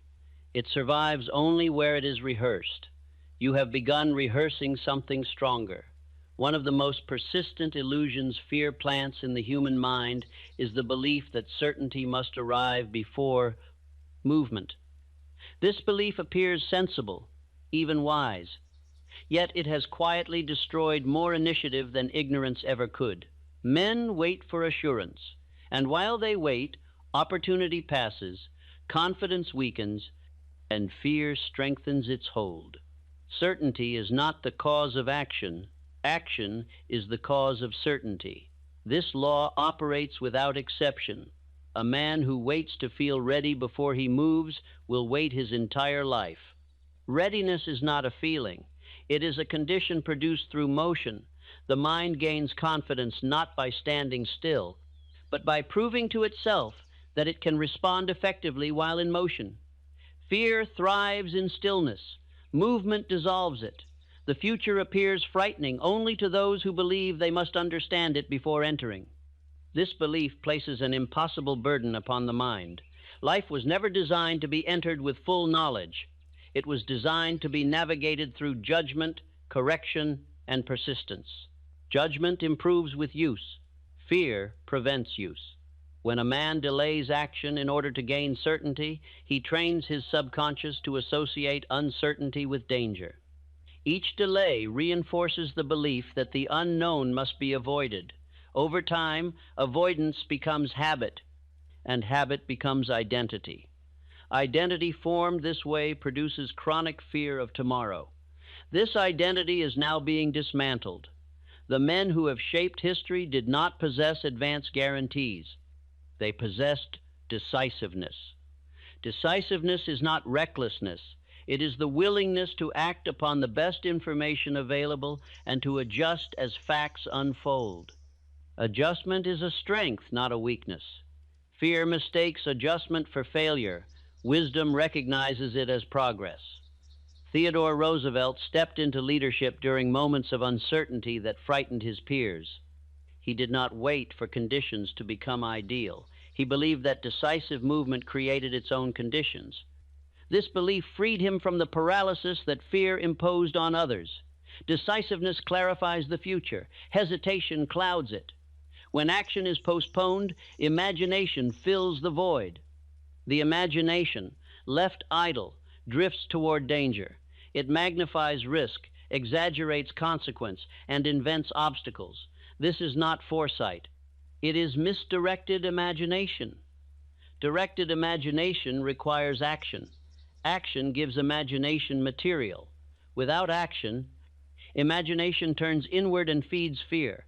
This is why men who act boldly often feel calmer than those who hesitate endlessly. Calm does not come from safety. It comes from engagement. Engagement reassures the subconscious that life is being met rather than avoided. Avoidance breeds anxiety. Engagement dissolves it. You have been taught, perhaps unknowingly, to treat uncertainty as a warning. In truth, uncertainty is a signal to apply judgment, not retreat. Judgment grows only through use. A man who refuses to act until certainty arrives deprives himself of the very experience that would produce certainty. This deprivation feeds fear. Fear feeds further delay. The cycle continues until interrupted. Tonight, the interruption begins. From this point forward, you are no longer waiting for confidence to arrive before acting. You are allowing confidence to be produced by action itself. This reversal changes the entire relationship between you and the future. The future no longer stands as a question demanding an answer before you move. It becomes a process you enter with readiness. Readiness is not certainty. Readiness is willingness. Willingness neutralizes fear. Fear of the future persists only where unwillingness remains. Unwillingness disguises itself as caution, but its true source is mistrust of self. When a man does not trust his ability to respond, he demands guarantees from life. Life does not provide guarantees. It provides opportunities to respond. You are learning to trust your response. This trust does not arrive suddenly. It grows as you observe yourself acting competently despite uncertainty. Each time you move forward without full assurance and survive the experience, fear weakens. Each time you delay, fear strengthens. You are choosing strengthening. As this choice becomes habitual, the future loses its sharpness. It no longer appears as a single, overwhelming unknown. It becomes a series of decisions, each manageable in its own moment. Manageability dissolves intimidation. Intimidation feeds fear. A man who understands this law no longer seeks comfort before action. Comfort follows action. Movement produces reassurance. Stillness produces doubt. This is why those who hesitate feel restless, while those who act feel settled. Even amid risk, settlement comes from alignment. Alignment occurs when intention and action move together. Fear fractures alignment. You are restoring it. Others will begin to notice this change. They will observe that you no longer delay decisions unnecessarily. You speak with more firmness, not because you are certain of outcomes, but because you are certain of your willingness to proceed. This willingness communicates strength more effectively than any display of confidence. Strength rooted in willingness is durable. Fear cannot penetrate it. From this night forward, the future will no longer demand explanation before you move. You will no longer negotiate endlessly with yourself. Decision will replace debate. Action will replace anticipation. Anticipation consumed energy without producing results. Action produces results. Results reinforce belief. Belief stabilizes identity. Identity governs destiny. This sequence is now. Active. Rest in this understanding. Certainty does not come first. It follows, and you are learning how to lead it. Fear of the future survives only where the mind believes that life is governed by accident. When a man imagines tomorrow as a random force capable of harming him without cause, he surrenders authority over his destiny. This surrender is the birthplace of anxiety. Lawlessness in thought always produces fear. Law restores order. Order dissolves fear. The universe does not operate by whim. It operates by cause and effect.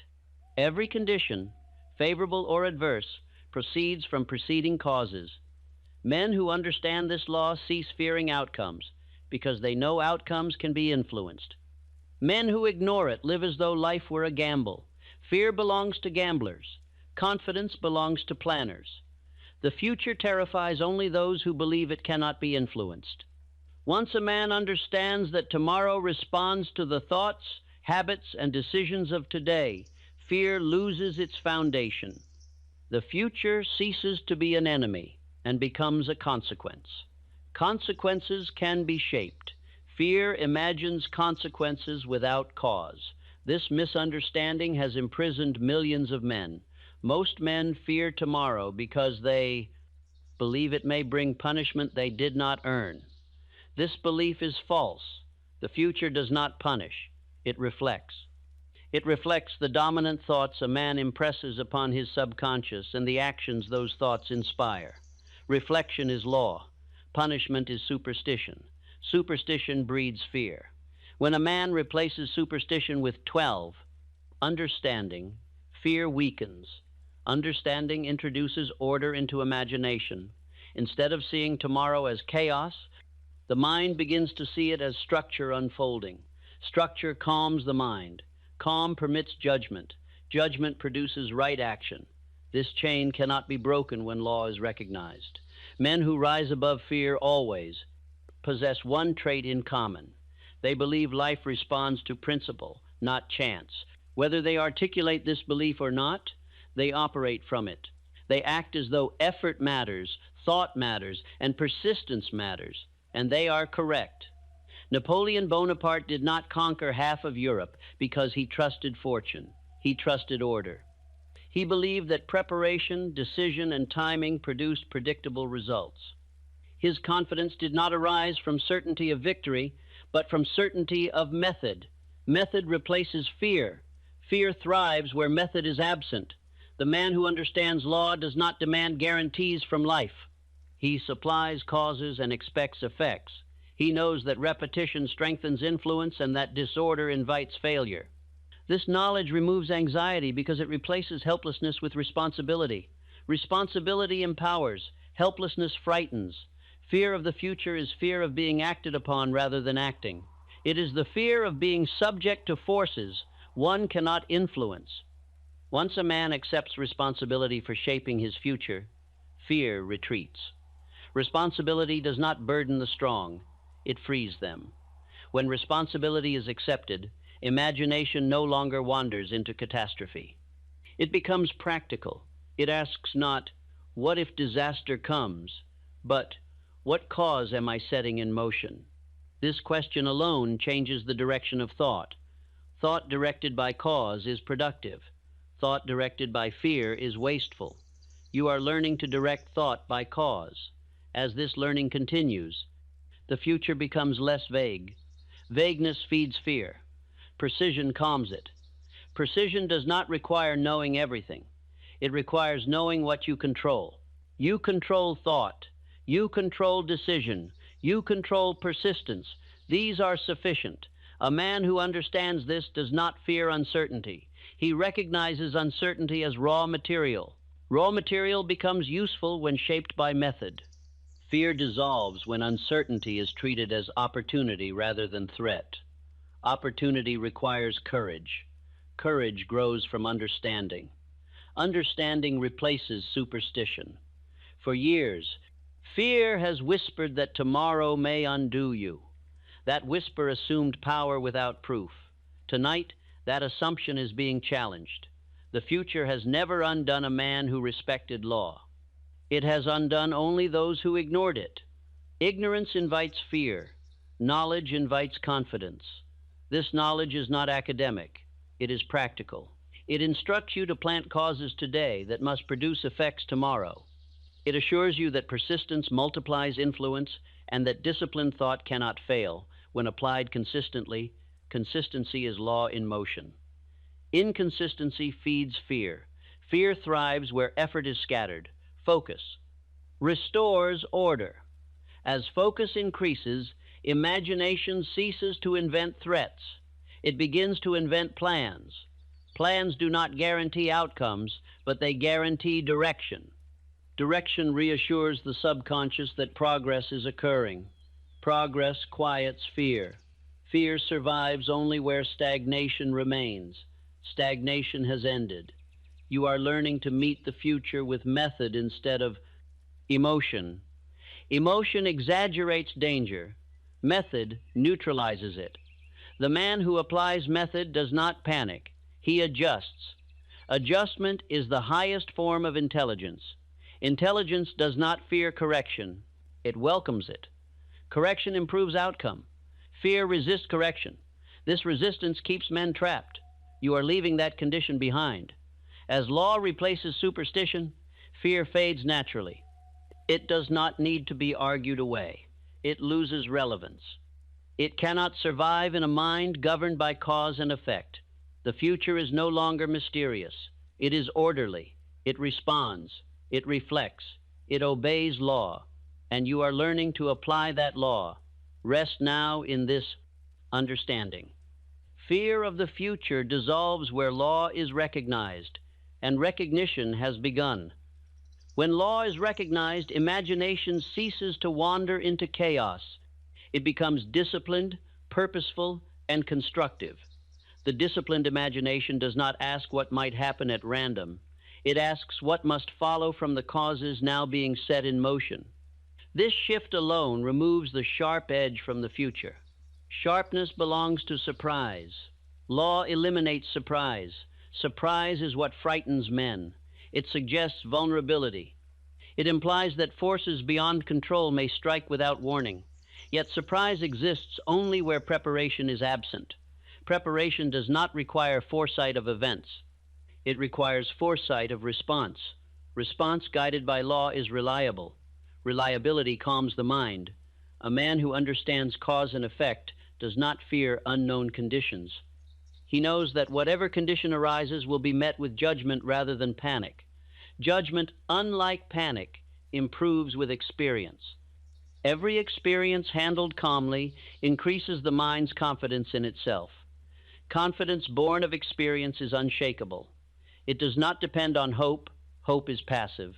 Law is active. Men who trust law do not sit idle waiting for signs. They supply causes. They think deliberately, decide firmly, and persist steadily. The effects follow as surely as night follows day. This certainty removes the need to imagine disaster.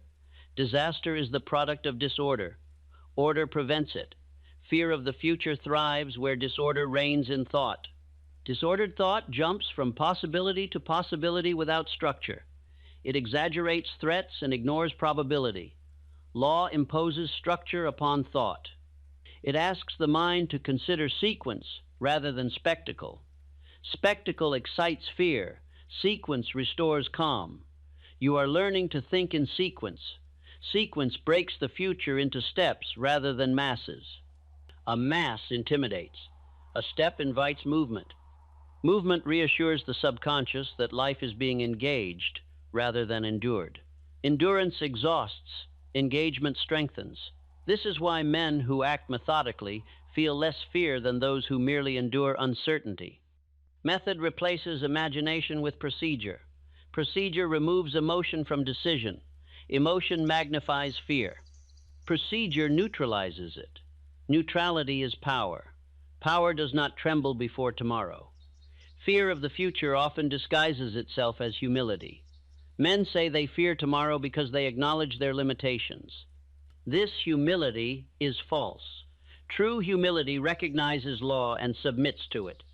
False humility submits to fear. Fear is not wisdom. It is ignorance repeated. When a man learns that tomorrow responds to today's causes, he ceases fearing limitation. Limitation becomes a problem to solve rather than a fate to suffer. Problems invite method. Fate invites resignation. Resignation feeds fear. Method feeds confidence. The future now appears less like fate and more like consequence. Consequence can be influenced.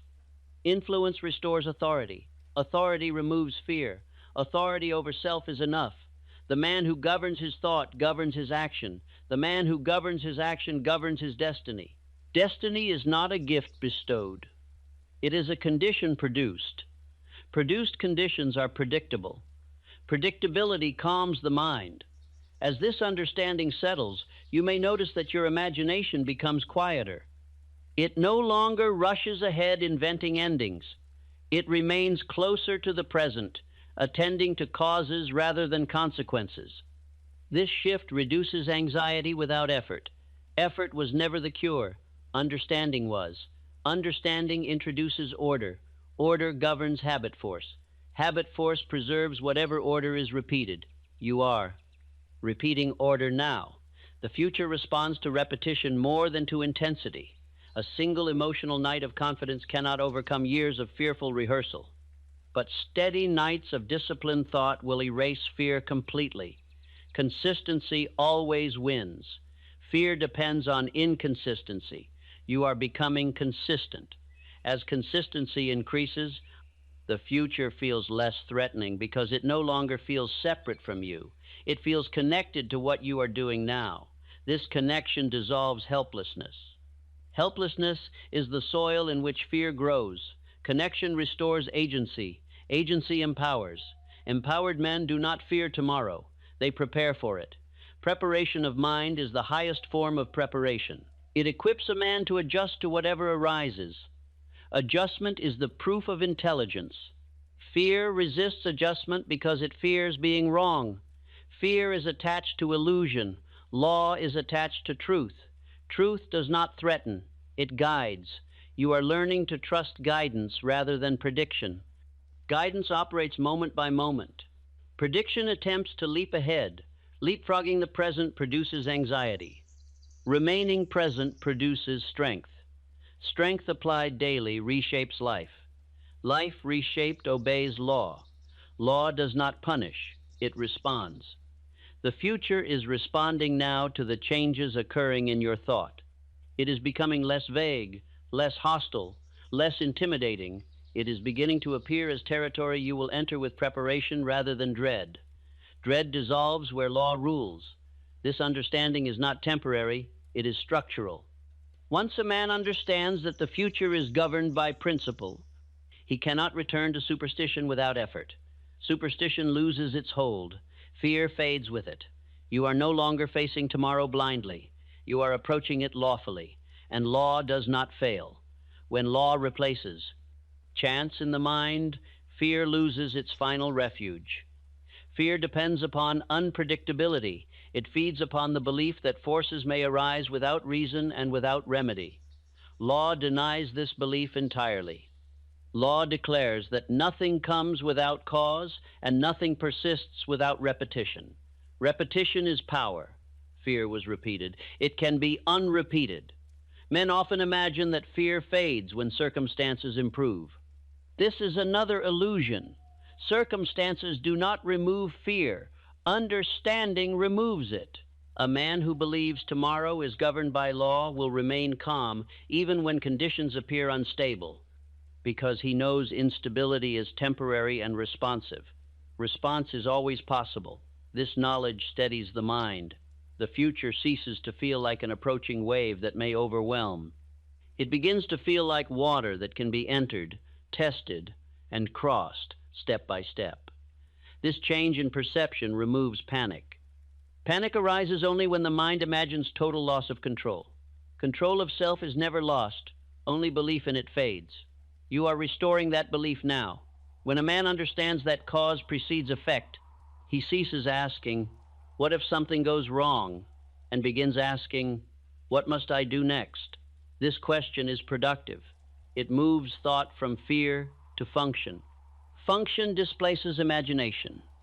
Imagination without direction breeds fear. Imagination under law produces order. Order reassures the subconscious that life is not hostile. Hostility is a projection of disorder within the mind. When thought becomes orderly, the world appears manageable. Manageability dissolves dread. Dread is fear magnified by vagueness. Vagueness retreats before clarity. Clarity does not require full knowledge. It requires correct orientation. Orientation toward cause gives the mind footing. A man with footing does not panic. Panic belongs to those who feel suspended over uncertainty. You are planting your feet. Each time you remind yourself that tomorrow reflects what is being impressed upon the mind today, you weaken fear's authority. Fear depends upon forgetting this truth. It thrives when men imagine that the future arrives independently of their conduct. This imagination is false. The future is obedient. It obeys dominant thought. Dominant thought becomes habit. Habit becomes character. Character shapes destiny. This progression is unbreakable. Once a man accepts this, fear appears unreasonable. It no longer masquerades as wisdom. It reveals itself as neglect of law. Neglect is corrected through discipline, not emotion. Discipline does not excite. It stabilizes. Stability calms the mind. As stability increases, the mind no longer leaps ahead inventing threats. It remains closer to the present, evaluating what is real and what is imagined. Fear cannot survive under evaluation. It thrives only when unexamined. Examination dissolves illusion.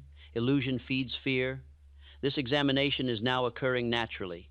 You are no longer required to convince yourself that tomorrow will be favorable. Favorable outcomes are not guaranteed. What is guaranteed is response to cause. This understanding removes disappointment because expectation is placed where it belongs upon effort, not chance. Effort guided by law is never wasted. Even failure becomes instruction. Instruction strengthens judgment. Judgment reduces fear. Fear weakens where learning replaces avoidance. Avoidance once felt protective. It was not. It merely delayed growth.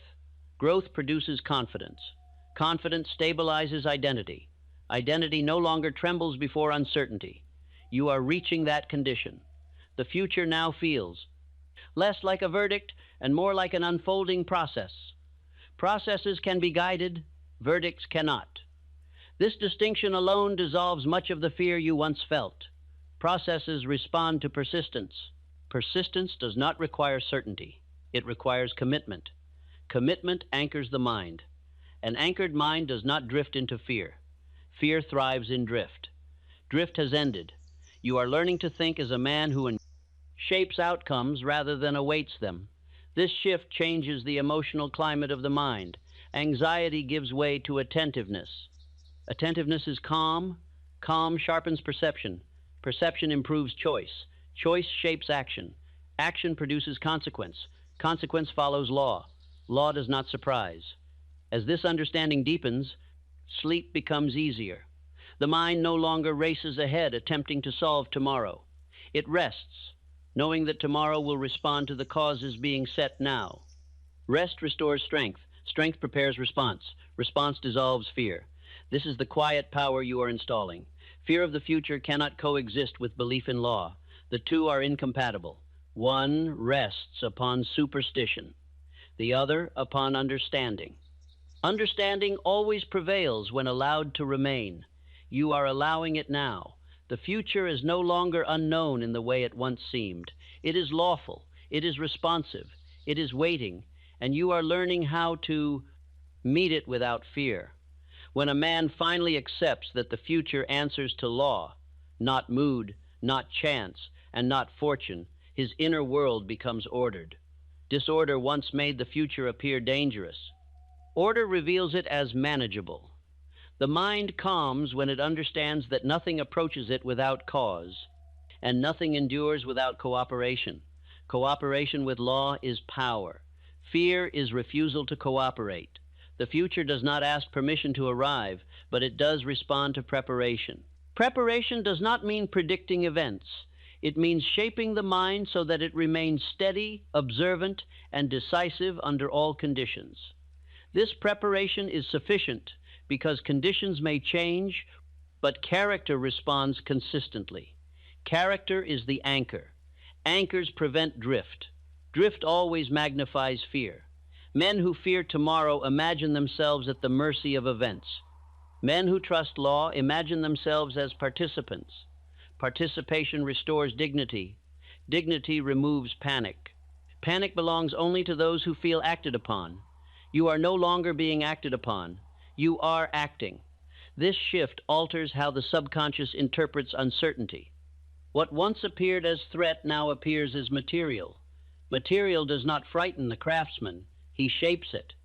The future is material to the man who understands law. Shaping requires method. Method replaces emotion. Emotion exaggerates danger. Method neutralizes it. As this neutralization occurs, you may notice that worry thoughts arise less often. When they do arise, they lack urgency.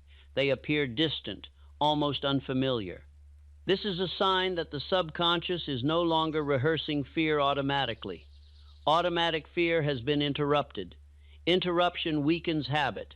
Habit loses strength without repetition. Fear depends on repetition. You have withdrawn repetition. Each night you supply order instead. Order accumulates. Accumulation stabilizes belief. Belief governs expectation. Expectation shapes conduct. Conduct determines consequence. This progression cannot fail. Fear of the future also dissolves when a man understands that adversity is not an enemy but a signal. Signals inform. Enemies threaten. The fearful man sees threat where the prepared man sees information. Information invites adjustment. Adjustment is intelligence in motion. Intelligence does not fear correction. Correction improves outcome. Outcome reinforces confidence. Confidence dissolves fear. You are learning to interpret events accurately rather than emotionally. Accuracy removes exaggeration. Exaggeration feeds fear. When thought becomes accurate, fear loses its exaggerating power. Accuracy is calm. Calm is strength. Strength steadies the mind. A steady mind does not borrow trouble from tomorrow. It attends to today. Today is always manageable when approached lawfully. Tomorrow responds to what is done today. Response is predictable. Fear imagines chaos. Law produces order. Order reassures the subconscious that life is not hostile. Hostility is a projection of inner confusion. Confusion is dissolving. As confusion fades, trust in process replaces demand for certainty. Process unfolds gradually, yet reliably. A man who trusts process does not rush. He continues. Continuation defeats fear. Fear demands final answers. Life offers sequence. Sequence is sufficient. Each step taken lawfully prepares the next. This knowledge removes urgency. Urgency once pressured the mind to solve the future in advance. That pressure is lifting. The mind rests in the understanding that it will meet tomorrow with judgment, not panic. Judgment is sharpened by calm. Calm is learned through repetition. Repetition is now working in your favor. The future no longer feels like a cliff edge. It feels like ground extending forward, one step at a time. Each step reveals the next. Fear fades when the mind no longer imagines falling. You are walking now. Walking requires balance, not speed. Balance restores confidence.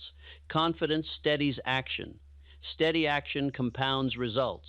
Results reinforce belief. Belief stabilizes identity.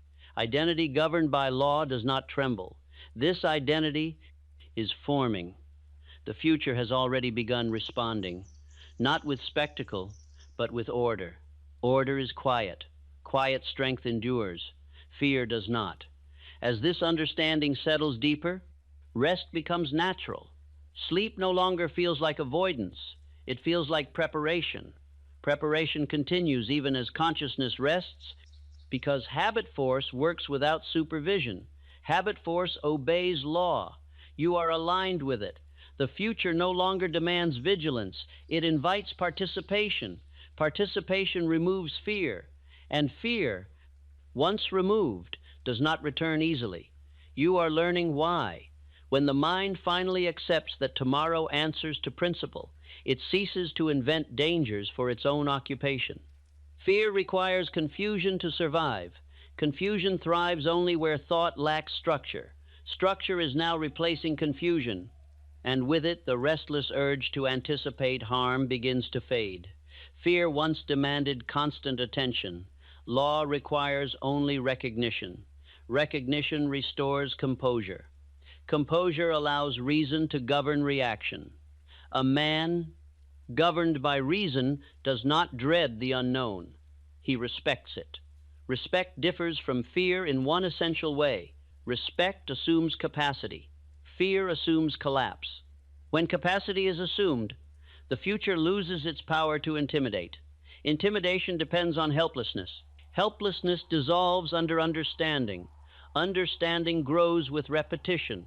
You are repeating understanding now. Every time you consider the future as a sequence of causes and effects rather than a sudden trial, you strengthen this understanding. The subconscious accepts this pattern and begins aligning emotion and conduct accordingly.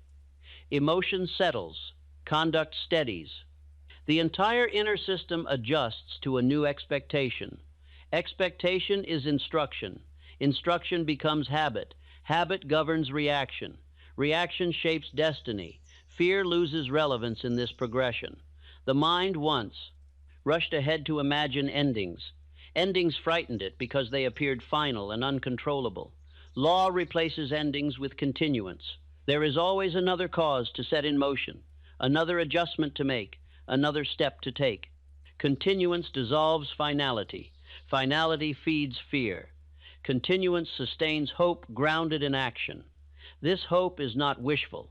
It is practical. It rests on the certainty that effort applied lawfully produces response. Response may arrive gradually, but it arrives inevitably. This inevitability calms the imagination. Calm imagination does not invent disaster, it invents method. Method replaces drama. Drama belongs to superstition. Superstition imagines fate as hostile. Law reveals fate as responsive. Responsive conditions can be influenced. Influence restores dignity. Dignity steadies the mind. A steady mind does not fear tomorrow. Fear also fades when a man understands that adversity is temporary and informative. Adversity does not announce ruin. It announces adjustment. The man who understands law welcomes adjustment because he knows it refines method. Refinement improves outcome. Improvement follows correction. Correction does not threaten. Fear resists correction. You no longer resist. As resistance dissolves, patience replaces urgency. Patience is not delay. It is trust in process. Trust removes anxiety. Anxiety once forced the mind to solve tomorrow in advance. That demand has been lifted. You no longer need to outrun the future. You need only meet it. Meeting the future requires presence. Presence anchors attention. Attention grounded in the present moment denies fear the ability to borrow from tomorrow. Fear weakens when it cannot escape into imagined time. The present moment is always manageable. It contains only what is real. The future frightens only when imagined as a whole. Law breaks the whole into parts. Parts invite action. Action dissolves fear. This dissolution is not dramatic. It is gradual and certain. Each night the subconscious is fed order instead of chaos. Each day, behavior reflects greater steadiness. Steadiness accumulates into confidence. Confidence grounded in law does not fluctuate, it endures. Others will sense this endurance. They will feel less urgency in your presence. They will trust your judgment without knowing why. This trust arises because law expresses itself quietly through conduct. Conduct aligned with law reassures. Reassurance attracts cooperation. Cooperation reduces resistance. Resistance once magnified fear. Fear loses ground. The future now begins to feel less like an unknown force and more like a continuation of what you are already doing. Continuation reduces uncertainty. Uncertainty loses its sharpness. What remains is attentiveness. Attentiveness is calm readiness. Readiness is power. Power does not fear tomorrow. Fear once claimed that tomorrow might undo you. Law refutes this claim. Tomorrow reflects today. Today is within your influence. Influence exercised consistently produces predictable change. Predictability calms the nervous impulse. Calm restores judgment. Judgment directs effort. Effort produces result. Result reinforces belief. Belief stabilizes identity. Identity rooted in law does not tremble. You are rooting now. As this rooting deepens, rest becomes easier. The mind no longer needs to monitor imagined threats. It releases vigilance. Sleep deepens. Recovery improves. Strength returns. Strength supports response. Response dissolves fear. This is the quiet transformation underway. The future no longer looms. It responds. It waits.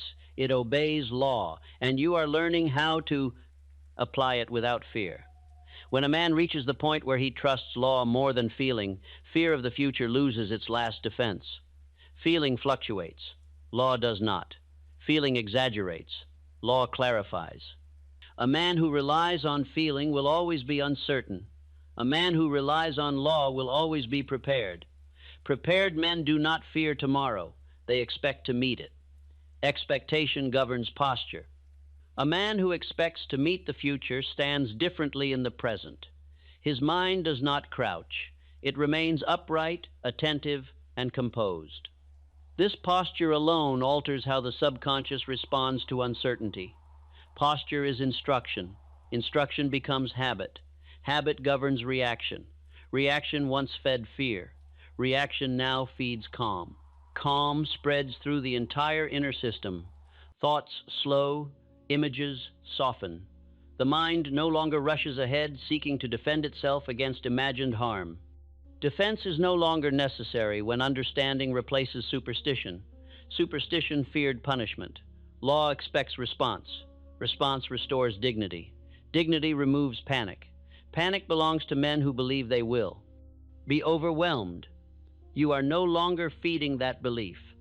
Each moment you accept that tomorrow will respond to causes you are now setting, fear weakens further. Fear depends on forgetting. Understanding remembers. Remembering restores balance. Balance steadies judgment. Judgment directs action. Action produces evidence. Evidence strengthens belief. Belief stabilizes identity.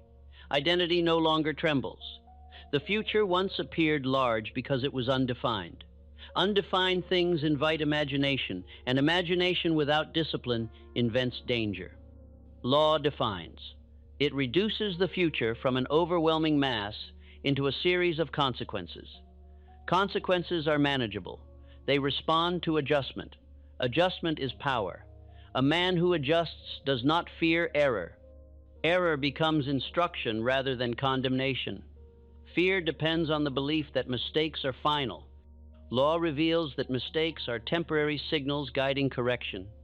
Correction improves outcome. Outcome reinforces confidence. Confidence dissolves fear. This is why men who persist rarely fear tomorrow.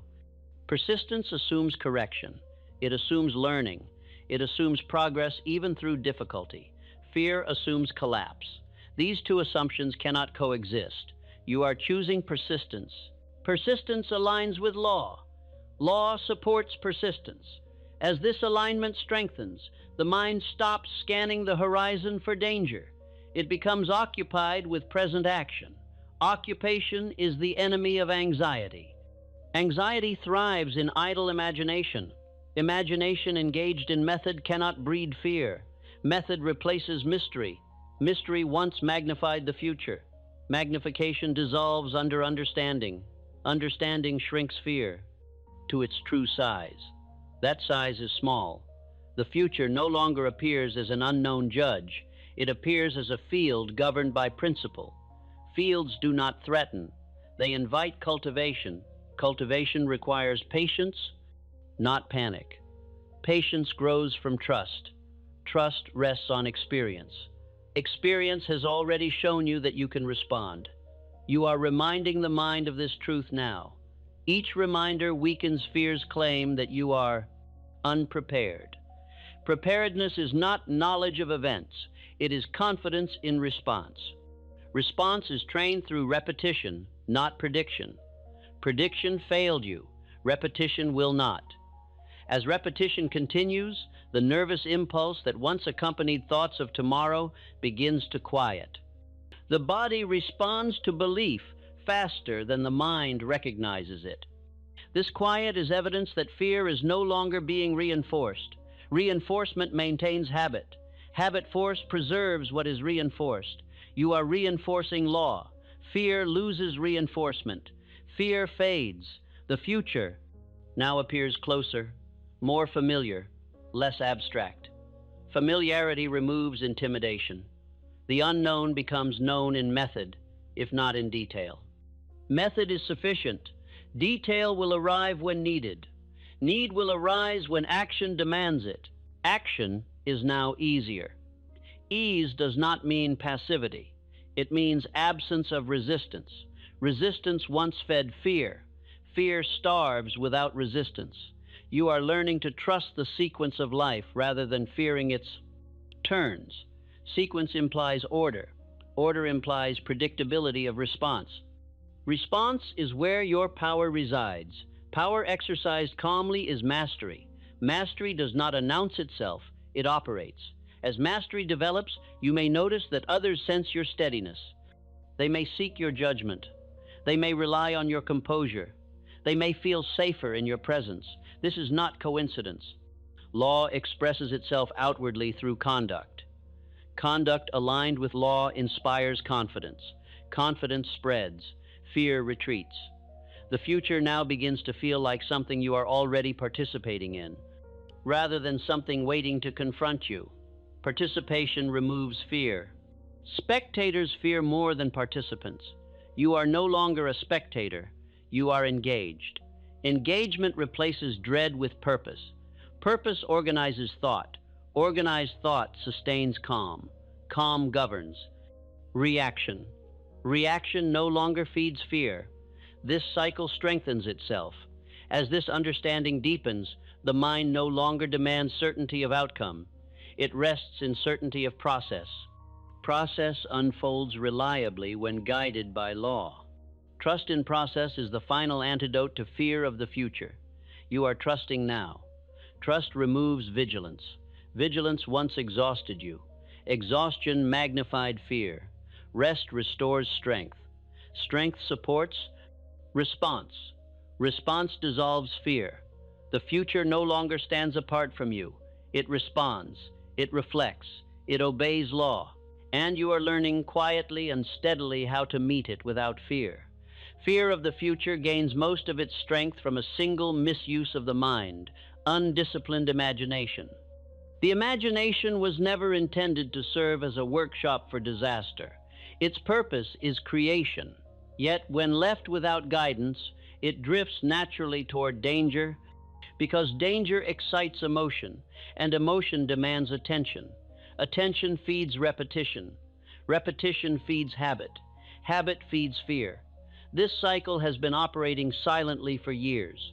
Most men do not realize that every fearful picture of tomorrow they have ever held was self-created. No outer force placed it there. It arose because imagination was allowed to roam without command. When imagination roams, it does not choose wisely. It chooses vividly. Vivid images persuade the subconscious. The subconscious obeys images. Thus, fear becomes convincing. The man who wishes to remove fear of the future must first reclaim authority over imagination. Authority does not mean suppression. Suppression strengthens what it attempts to destroy. Authority means direction. The imagination must be given work to do, or it will invent work for itself. Invented work is always dangerous. Directed work is always useful. Disaster is never feared because it is likely. It is feared because it is rehearsed. The subconscious responds not to probability, but to repetition. A single fearful image repeated nightly is more influential than 100 calm facts considered briefly. This is why fear grows strongest at night. Night removes resistance. Night invites rehearsal. Most men rehearse unconsciously. You are learning to rehearse deliberately. When imagination is directed, fear loses its stage. It cannot perform without images. Remove the images, and fear becomes weak, shapeless, and ineffective. This is why men who focus imagination on plans feel calmer than those who focus on outcomes. Outcomes excite fear. Plans direct effort. Effort calms the mind. The imagination must be trained to picture sequence instead of catastrophe. Sequence breaks the future into steps. Catastrophe presents it as a single overwhelming moment. The mind can engage steps. It recoils from masses. Fear magnifies. Sequence reduces. This is the lawful remedy. Thomas Edison did not imagine failure when his experiments did not succeed. He imagined adjustment. Each attempt was not an ending, but a step. This habit of imagination kept his mind productive rather than fearful. Productive imagination builds confidence. Fearful imagination drains it. When a man repeatedly imagines disaster, he conditions his body to respond with tension. The body learns fear before the mind understands it. This is why fear feels physical. It is rehearsed physically through imagination. Directed imagination releases tension. Release restores calm. Calm improves judgment. You are now retraining imagination to serve judgment rather than fear. This retraining begins by refusing to entertain vague pictures of harm. Vagueness is fear's ally. The imagination paints danger broadly because it lacks instruction. Instruction brings precision. Precision removes exaggeration. Exaggeration feeds fear. Precision starves it. When a fearful image arises, it need not be resisted. Resistance gives it energy. Instead, it is replaced. Replacement is the only permanent cure. The image of catastrophe is replaced with the image of response. Response is always within your control. Imagine yourself responding calmly. Imagine yourself adjusting intelligently. Imagine yourself continuing. These images instruct the subconscious to expect competence rather than collapse. Competence dissolves fear. As this practice continues, the imagination becomes quieter. It no longer leaps automatically to worst-case scenes. It waits for direction. This waiting is not emptiness. It is readiness. Readiness is calm. Calm is power. Fear cannot survive where power is assumed. Imagination, when disciplined, becomes the greatest ally of courage. It allows the mind to rehearse success, steadiness, and correction. These rehearsals prepare the nervous system to respond without panic. Panic is rehearsed fear. Calm is rehearsed order. You are rehearsing order now. The future begins to feel less threatening because the mind is no longer filling it with uncontrolled pictures. It is filling it with method. Method occupies imagination productively. Fear retreats when imagination is busy with constructive work. Busy imagination does not wander. Wandering imagination invents danger. This distinction changes everything. Others will sense this change before you fully. Recognize it yourself. They will notice that you are less reactive, less anxious, less inclined to anticipate trouble. They may say you seem more grounded. What they are noticing is disciplined imagination. Disciplined imagination communicates stability. Stability reassures. Reassurance attracts trust. Trust invites opportunity. Opportunity met with calm produces progress. Progress reinforces confidence. Confidence further disciplines imagination. The cycle strengthens itself. Fear once trained imagination to expect disaster. You are now training imagination to expect direction. Expectation shapes experience. Experience reinforces belief. Belief stabilizes identity. Identity governs destiny. This is the lawful sequence now unfolding. From this point forward, the imagination will no longer be a breeding ground for fear of the future. It will become a workshop for preparation. Preparation does not require knowing what will happen. It requires knowing how you will respond. You are learning to picture response rather than result. This alone removes fear's foundation. As this practice deepens, sleep becomes easier. The mind no longer entertains frightening images before rest. It releases the day without anticipation of harm. Rest deepens. Recovery improves. Strength returns. Strength supports response. Response dissolves fear. This is the quiet victory of disciplined imagination. The future no longer frightens the man who controls his images, and you are learning how to do exactly that. When imagination is no longer permitted to roam without direction, fear loses its favorite instrument. Fear cannot exist without pictures. It feeds upon scenes the mind paints in advance. When those scenes are withdrawn and replaced with orderly expectation, fear weakens, then fades, then becomes unfamiliar. Unfamiliar thoughts lose power. Power follows repetition. You are changing repetition now. The imagination was never meant to predict calamity. Its proper office is to arrange thought into form, to give structure to desire, and to provide the mind with direction. When it is idle, it turns against the thinker. When it is occupied, it becomes his ally. An occupied imagination is a disciplined imagination. Discipline brings calm. Calm dissolves fear. Men who fear the future suffer not from danger, but from unused imagination. They allow it to invent endings instead of beginnings. Endings frighten the mind because they imply loss of control. Beginnings invite movement and adjustment. Adjustment is power in motion. Power removes fear. Each time the imagination rehearses response instead of result, it instructs the subconscious to expect competence. Expectation shapes posture. Posture shapes conduct. Conduct shapes outcome. Fear cannot interrupt this chain once it is established. Established chains govern behavior. Behavior reinforces identity. Identity stabilizes courage. This stability is now forming within you. You may notice that when a fearful thought arises, it no longer holds your attention as it once did. It appears briefly, then fades. This is not suppression, it is neglect. Neglect starves fear more effectively than resistance ever could. Fear demands attention. Attention gives it life. You are withdrawing attention. In its place, you are supplying imagination with useful labor.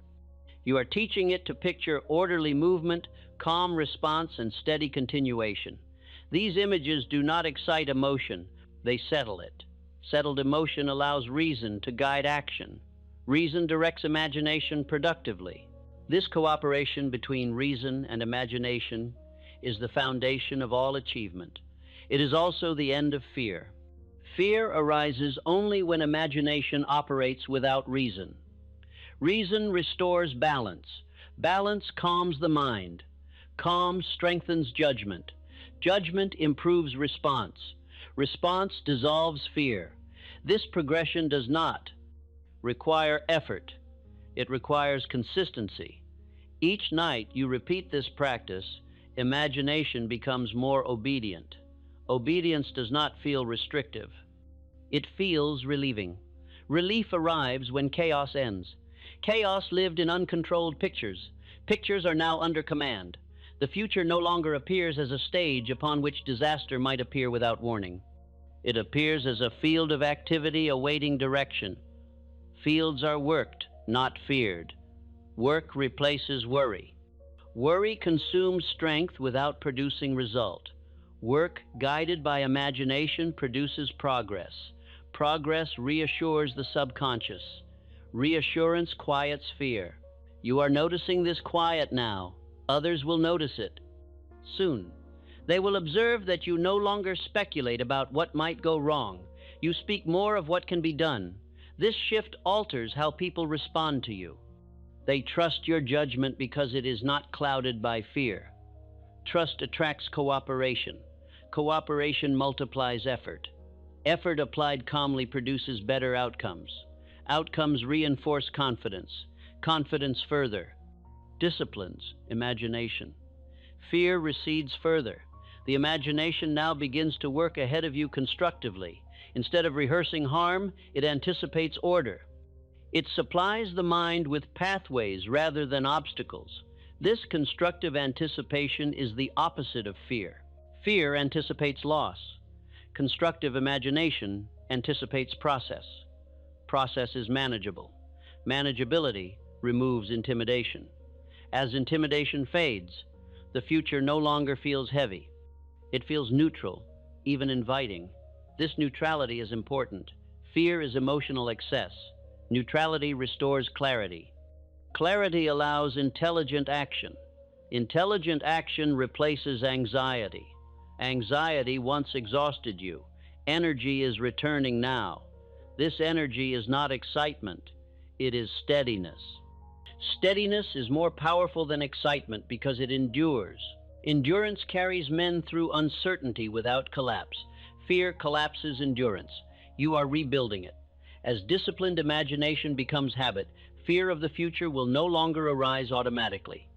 When it does arise, it will be recognized immediately as misdirected thought. Recognition removes its mystery. Without mystery, fear loses authority. Authority follows belief. Belief is shifting. The imagination has been reclaimed. From this point forward, it will serve direction rather than disaster. It will assist planning rather than prediction. It will support courage rather than doubt. This change is permanent if maintained. Maintenance requires only repetition. You are repeating now. Rest in this discipline. The future no longer belongs to fear. It belongs to imagination under command. And you are learning to command it. As imagination learns to obey, the nervous impulse that once accompanied thoughts of tomorrow begins to quiet. The body no longer braces itself against images that are no longer supplied. This physical calm is not accidental. The body follows the mind's pictures. When the pictures change, the response changes. Fear was once rehearsed nightly. Order is now rehearsed. Rehearsal becomes habit. Habit governs reaction. Reaction once produced tension. Reaction now produces composure. Composure is not absence of thought. It is absence of disorder. The mind remains active, yet it moves deliberately. Deliberate movement prevents panic. Panic requires speed without direction. Direction removes urgency. Urgency once magnified the future. The future is now returning to proper scale. When imagination is disciplined, it no longer leaps ahead to the final scene. It remains with the next step. This restraint protects the mind from overload. Overload overwhelms judgment. Judgment weakened by overload feeds fear. Fear collapses judgment. Judgment restores control. You are restoring judgment now. This restoration changes how the mind approaches uncertainty.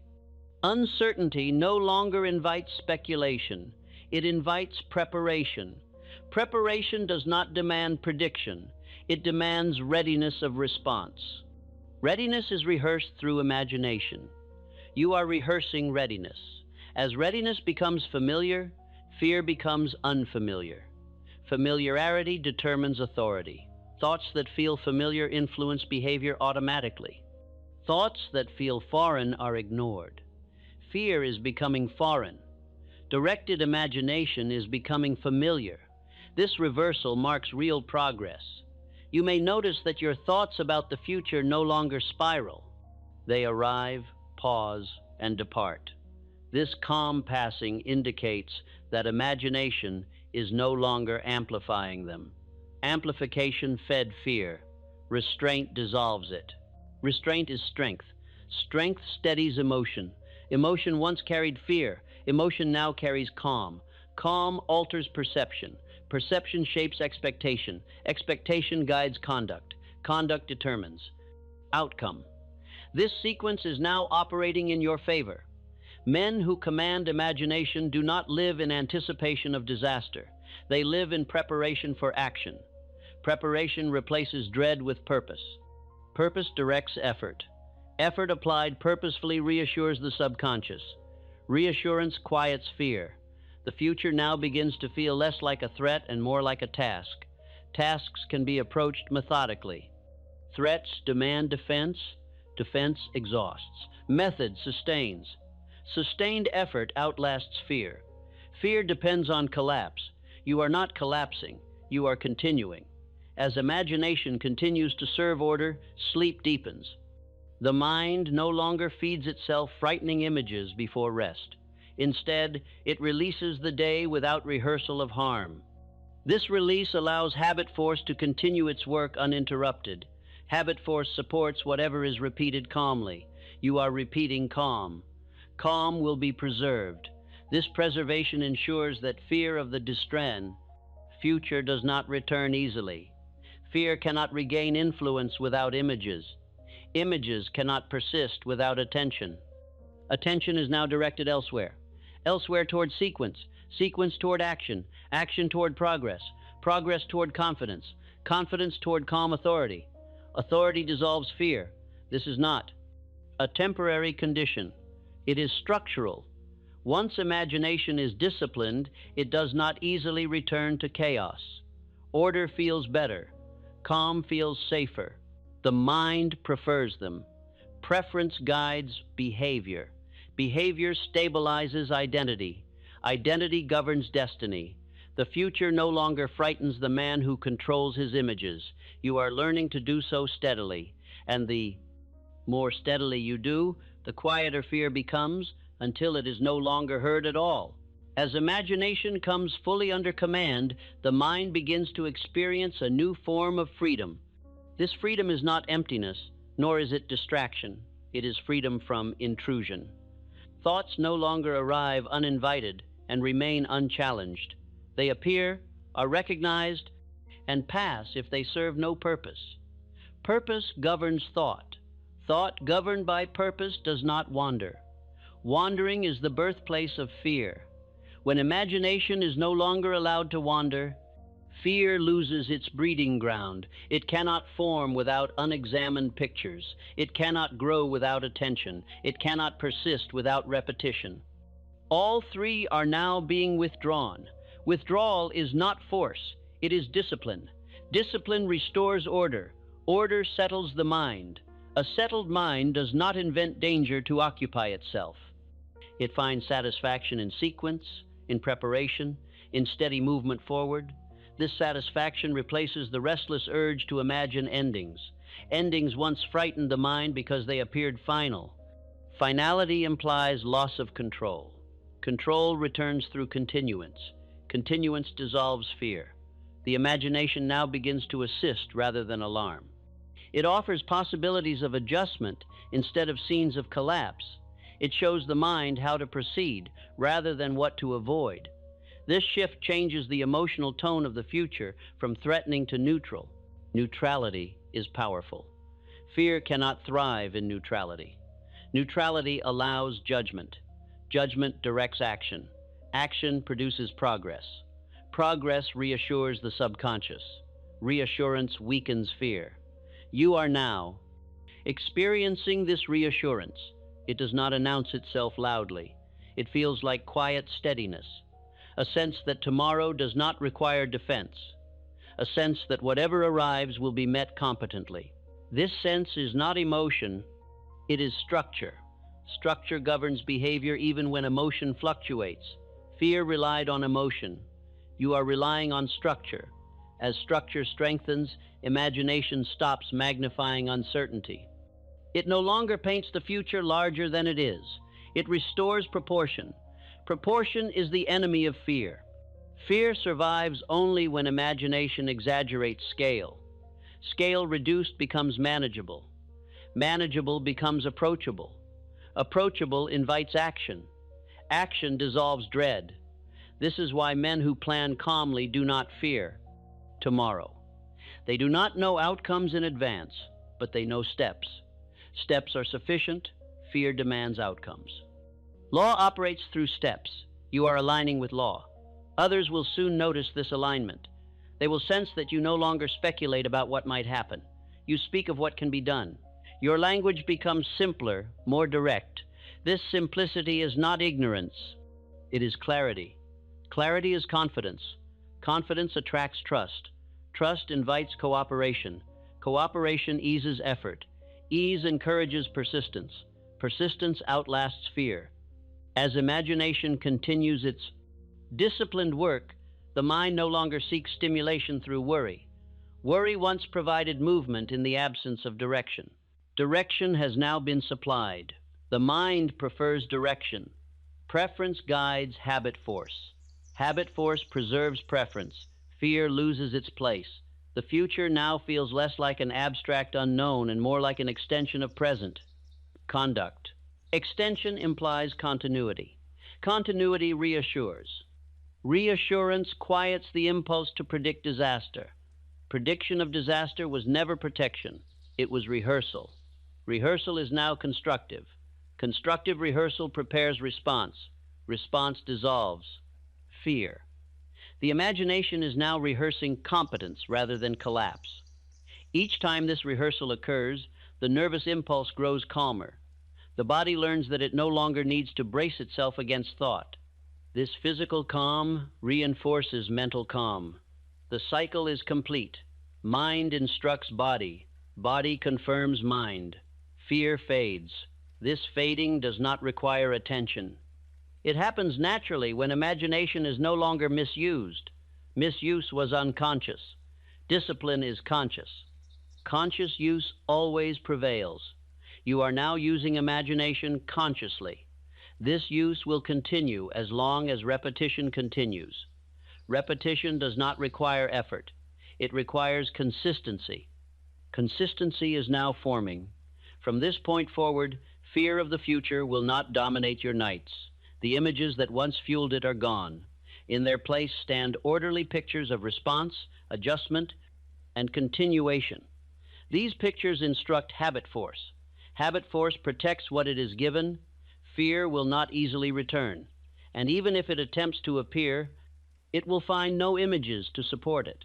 Without images, fear cannot speak. Without speech, it cannot persuade. Without persuasion, it dissolves. You are learning why disciplined imagination is the master key. The future no longer frightens the man who controls his inner pictures, and you are becoming that man. When imagination is fully reclaimed, the mind no longer seeks excitement through fear. Fear once supplied intensity where direction was absent. Intensity without purpose exhausted the mind and created the illusion of urgency. That illusion has dissolved. What remains is quiet engagement with what is real. Reality does not frighten. Only imagined disorder does. As imagination becomes orderly, the future loses its dramatic edge. It no longer appears as a sudden event waiting to test you. It appears as a continuation of conduct already underway. Continuation feels familiar. Familiarity removes intimidation. Intimidation depends on novelty. Order removes novelty. This change is subtle but decisive. You may find that thoughts of tomorrow no longer demand attention. They pass without insistence. This passing indicates that imagination is no longer feeding them energy. Energy once supplied fear with urgency. Urgency fades without fuel. Fear fades with it. The imagination now performs its proper office. It arranges thought into sequence. It supports planning rather than speculation. It assists judgment rather than undermines it. This assistance strengthens self-command. Self-command is calm power. Power does not hurry. It proceeds. Proceeding steadily removes the impulse to foresee endings. Endings frighten the mind because they suggested finality. Disciplined imagination replaces endings with continuance. There is always a next step, a next adjustment, a next decision. Continuance dissolves finality. Finality fed fear. Fear loses ground. As this condition stabilizes, the future no longer occupies emotional space. It occupies practical space. Practical space invites preparation. Preparation does not excite anxiety. It produces readiness. Readiness quiets fear. The body now responds differently to thoughts of what lies ahead. Where tension once appeared, relaxation now follows. This response is not forced, it is learned. The body has been instructed through repeated calm imagery. Imagery instructs physiology. Physiology reinforces belief. Belief stabilizes identity. Identity governs reaction. Reaction no longer feeds fear. Others will sense this transformation in your presence. You will seem less reactive, less hurried, less burdened by anticipation. They may not understand why you feel easier to speak with, easier to rely upon. What they are sensing is disciplined imagination expressing itself through calm conduct. Calm conduct invites trust. Trust invites cooperation. Cooperation reduces resistance. Resistance once magnified fear. Fear retreats. The imagination now finds satisfaction in building rather than warning. Warning was its former occupation, born of neglect. Building is its rightful role. Building requires patience, order, and repetition. Patience replaces urgency. Order replaces chaos. Repetition replaces anxiety. This replacement is now established. Fear of the future cannot coexist with disciplined imagination, because disciplined imagination supplies the mind with direction. Direction removes the need for alarm. Alarm existed only to fill emptiness. Emptiness has been filled with sequence, sequence with purpose, purpose with action, action with progress, progress with confidence, confidence with calm, authority. This authority does not boast, it rests. Rest is not withdrawal. It is trust in the system now operating within you. Trust allows release. Release deepens rest. Rest strengthens judgment. Judgment improves response. Response removes fear. You are no longer dependent upon favorable thoughts to feel secure. Security now comes from structure. Structure remains even when emotion fluctuates. Fear once rose when emotion fell. Structure prevents collapse. Collapse fed fear. Fear is losing relevance. The imagination will continue serving you in this manner as long as it is occupied. Occupation does not require constant attention. It requires habit. Habit is now forming.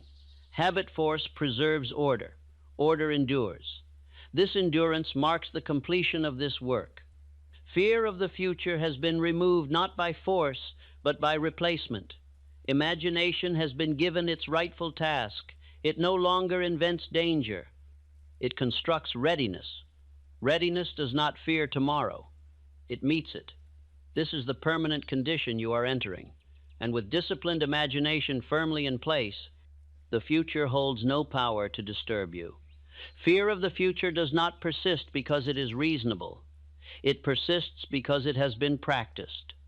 Practice ingrains habit. Habit shapes response. Response becomes character. Character then appears fixed, even though it was formed gradually and unconsciously. What was formed unconsciously can be reshaped consciously. This is the work of habit force. Habit force is neither good nor bad. It simply preserves whatever is repeated with feeling. For years, fear has been rehearsed nightly, quietly, and without resistance. The subconscious accepted these rehearsals as instruction and built response around them. Response followed habit. Habit followed repetition. Repetition followed neglect. Neglect ends here. Most men attempt to defeat fear by argument. They reason with it. They analyze it. They explain it. None of these methods succeed because fear is not intellectual. It is habitual. Habit is never broken by logic alone. It is replaced only by a stronger habit. Replacement is law. Fear must be crowded out. Habit force obeys only what is repeated. You are now repeating something different. Every night the mind falls asleep while entertaining calm expectation. Habit force records that state, every night fear is absent, its claim weakens. Habit force does not argue, it records, it preserves, it reinforces. Reinforcement creates permanence. Permanence stabilizes identity. Identity governs reaction. Fear once governed reaction. Reaction is changing now. This change does not arrive as excitement, it arrives as neutrality. Neutrality is the first sign that habit force is shifting. Fear thrives on emotion. Neutrality deprives it of fuel. Fuel was supplied through repetition. Repetition has changed. Men often believe that change must feel dramatic to be real. This belief is false. Habit force changes quietly. The most powerful transformations occur without announcement. They reveal themselves later through conduct. Conduct is the evidence. You will notice that decisions come easier. The future does not demand negotiation. You move forward without argument. This ease is not recklessness. It is habit aligned with order. Order repeated becomes natural. Natural behavior requires no effort. Fear once required effort to manage. Fear is no longer being managed, it is being replaced. Habit force now. Associates night with calm rather than vigilance. The subconscious no longer prepares the body for imagined danger. Muscles relax, breathing deepens. Sleep restores rather than exhausts. Rest supports strength. Strength improves response. Response reinforces confidence. Confidence feeds habit force. Habit force protects confidence. This cycle is now active. Fear of the future once felt inevitable because it had become familiar. Familiarity creates authority. Authority shapes belief. Belief becomes identity. Identity governs destiny. You are interrupting this chain. You are creating a new familiarity. Calm becomes familiar. Order becomes familiar. Readiness becomes familiar. Fear becomes unfamiliar. Unfamiliar. Thoughts lose influence. Influence follows repetition. Each night fear is absent, its voice weakens. Each night calm is present, its authority strengthens. This process does not require attention. It requires consistency. Consistency is the lever of habit force. As consistency builds, the mind no longer reacts when thoughts of tomorrow arise. Reaction once fueled fear. Non-reaction starves it. The mind observes without engagement. Observation is mastery. Mastery is calm power. Power does not fear the future. Fear survives only where habit supports it. Habit is changing now. Others will sense this change in you. They will notice steadiness where anxiety once lived. They may comment on your patience, your composure, your certainty of movement. They will not see effort. They will see ease. Ease is the sign of habit force aligned. Aligned habit force carries men forward even when emotion fluctuates. Emotion no longer dictates behavior. Habit does. Habit trained in calm produces calm action under pressure. Pressure no longer threatens. It activates discipline. Discipline was built through repetition. Repetition has been deliberate. This deliberateness marks the end of unconscious fear. Fear is always unconscious repetition. Once repetition becomes conscious, fear cannot survive. You are now conscious of what you impress upon the mind. This awareness changes everything.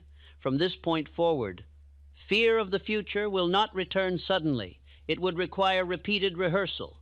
You are no longer rehearsing it. You are rehearsing order, response, and continuance. Habit force preserves what is rehearsed. You are safe in this law. The future no longer approaches a fearful mind. It approaches a disciplined one, and discipline endures. Habit force does not concern itself with truth or falsehood. It preserves only what is impressed upon it consistently. This is why fear once appeared so convincing. It was not convincing because it was accurate. It was convincing because it was familiar. Familiarity creates obedience. Obedience once served fear. It now serves order.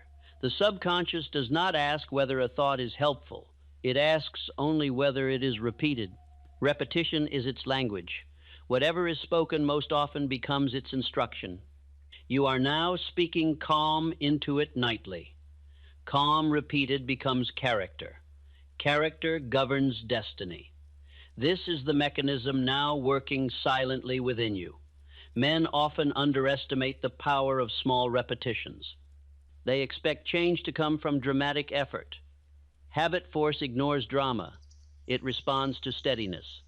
A quiet thought repeated nightly outweighs an emotional decision made once. Consistency overrules intensity. You are choosing consistency. Each night you fall asleep without rehearsing fear. You deny habit force its former instruction. Each night you allow calm expectation to occupy the mind. You supply a new command. Habit force records these commands faithfully. Faithful recording produces permanence. Permanence stabilizes behavior. Behavior reveals transformation. You may not feel different immediately. Habit force works beneath awareness. But you will act differently. Action will become simpler. Decisions will require less debate. The future will feel less demanding. Demand once fueled anxiety. Ease replaces it. Ease is not carelessness. It is alignment. Alignment with habit force produces smooth motion. Smooth motion reassures the subconscious that progress is occurring. Progress dissolves fear because fear thrives only where movement stops. Stagnation-fed fear, movement starves it. Habit force now associates tomorrow with manageable continuation rather than threat. This association changes emotional response automatically. Emotion no longer rises when the future is mentioned.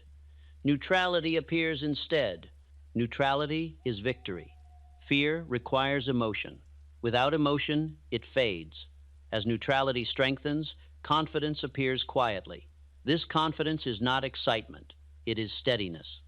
It expresses itself in posture, tone, and patience. Others will sense it without explanation.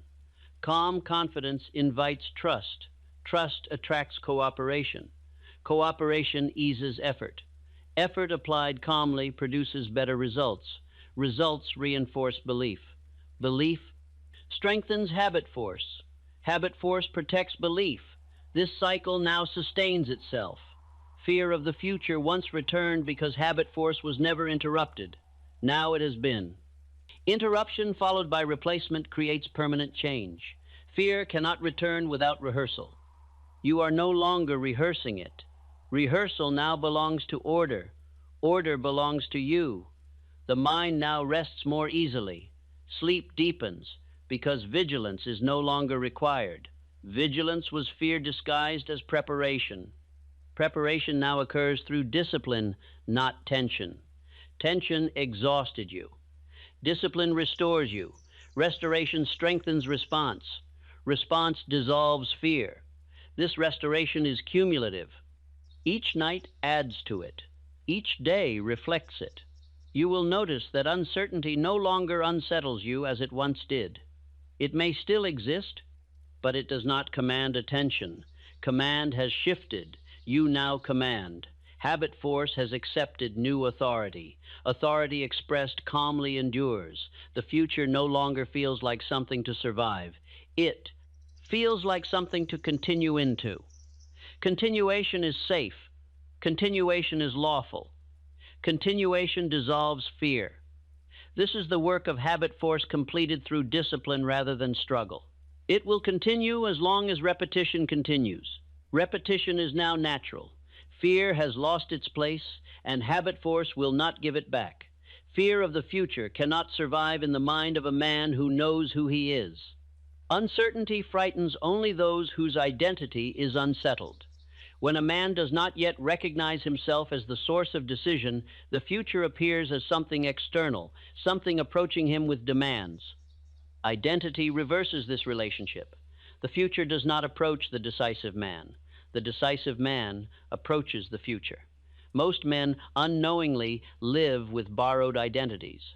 They see themselves as reactors rather than initiators, as responders rather than originators. This borrowed identity leaves them vulnerable to fear because it assumes that life acts first and the man responds second. This assumption is false.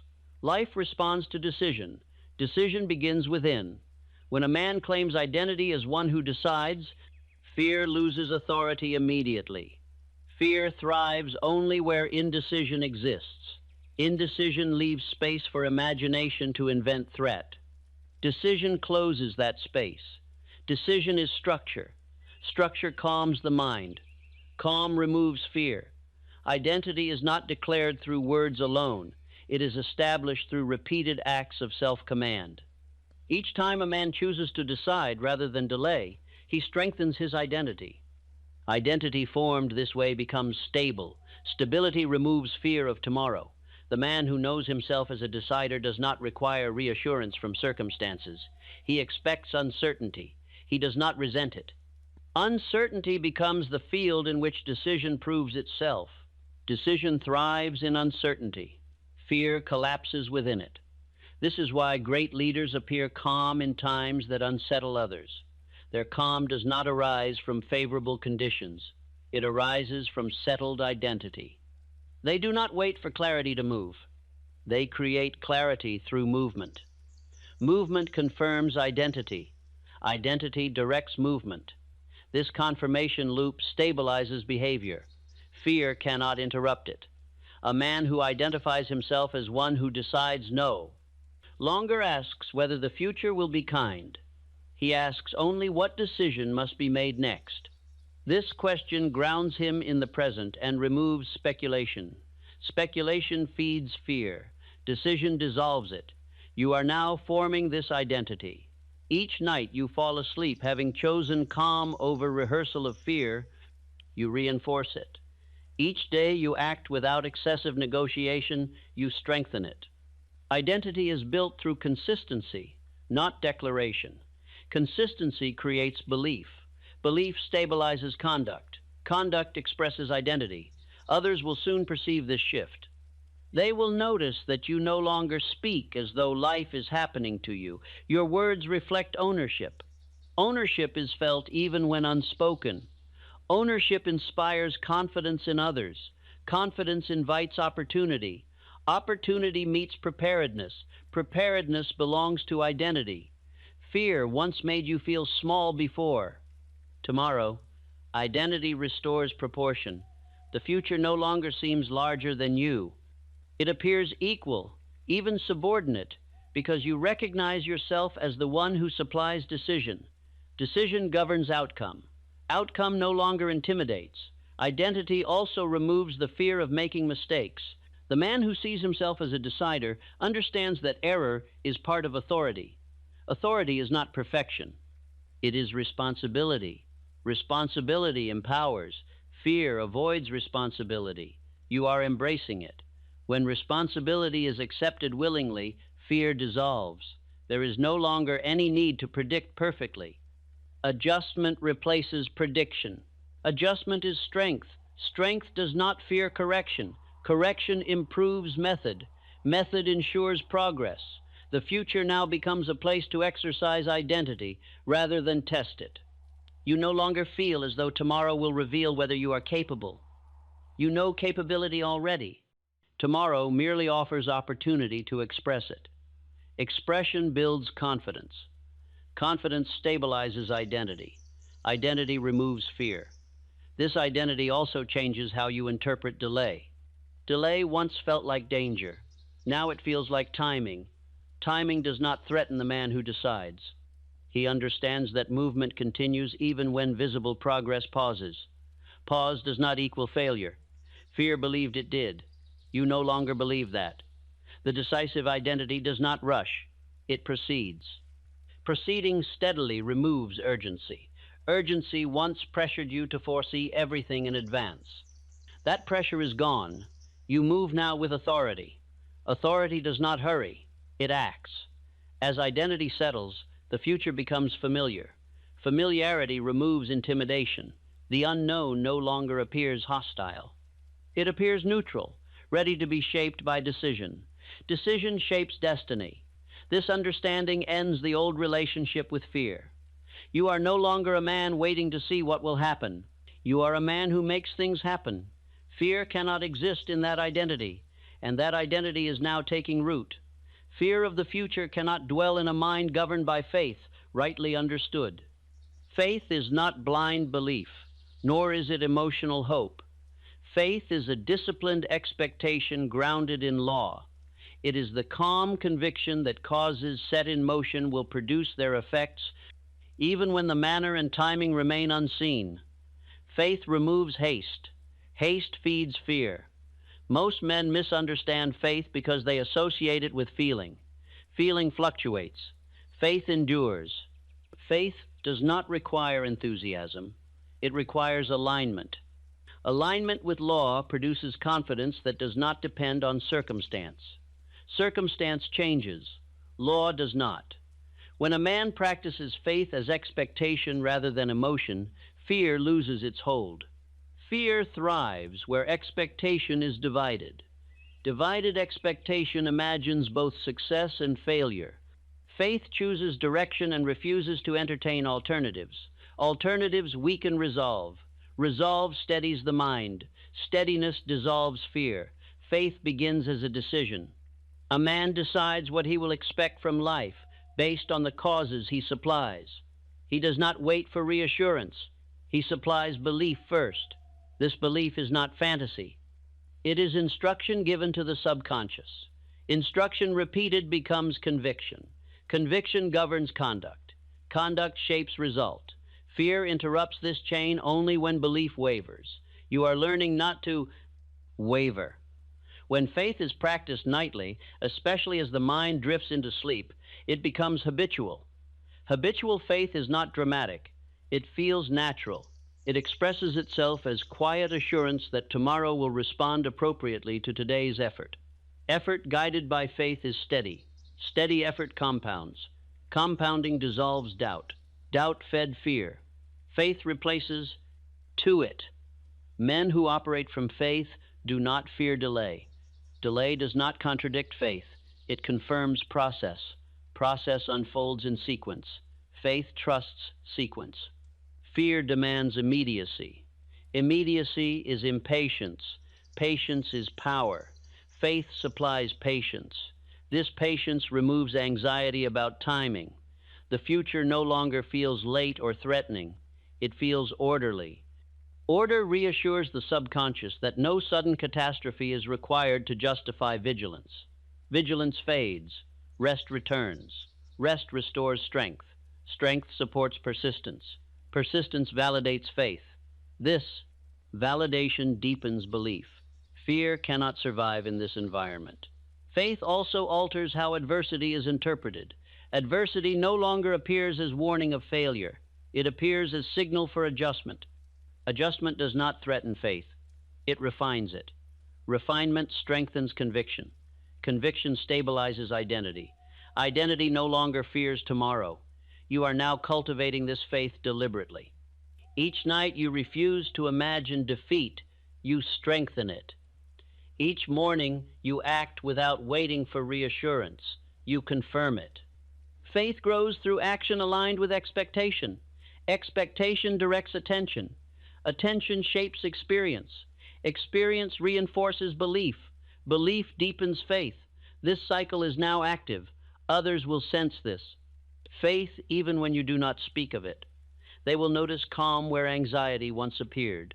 They will feel steadiness in your presence. This is not charisma. It is conviction quietly expressed. Quiet conviction inspires trust. Trust attracts cooperation. Cooperation eases progress. Progress reinforces faith. Fear retreats further. Faith does not promise ease. It promises order. Order is enough. When life is understood as orderly, fear has no justification. Fear requires chaos. Faith reveals sequence. Sequence replaces confusion. Confusion fed fear. Faith dissolves confusion. The future now appears less like a test of survival and more like an unfolding opportunity to apply faith repeatedly. Application strengthens belief. Belief stabilizes conduct. Conduct aligned with faith does not tremble. It continues. As this faith matures, the mind no longer searches for signs. It supplies causes and waits calmly for effects. Waiting does not feel empty. It feels expectant. Expectation without anxiety is faith. Anxiety belongs to fear.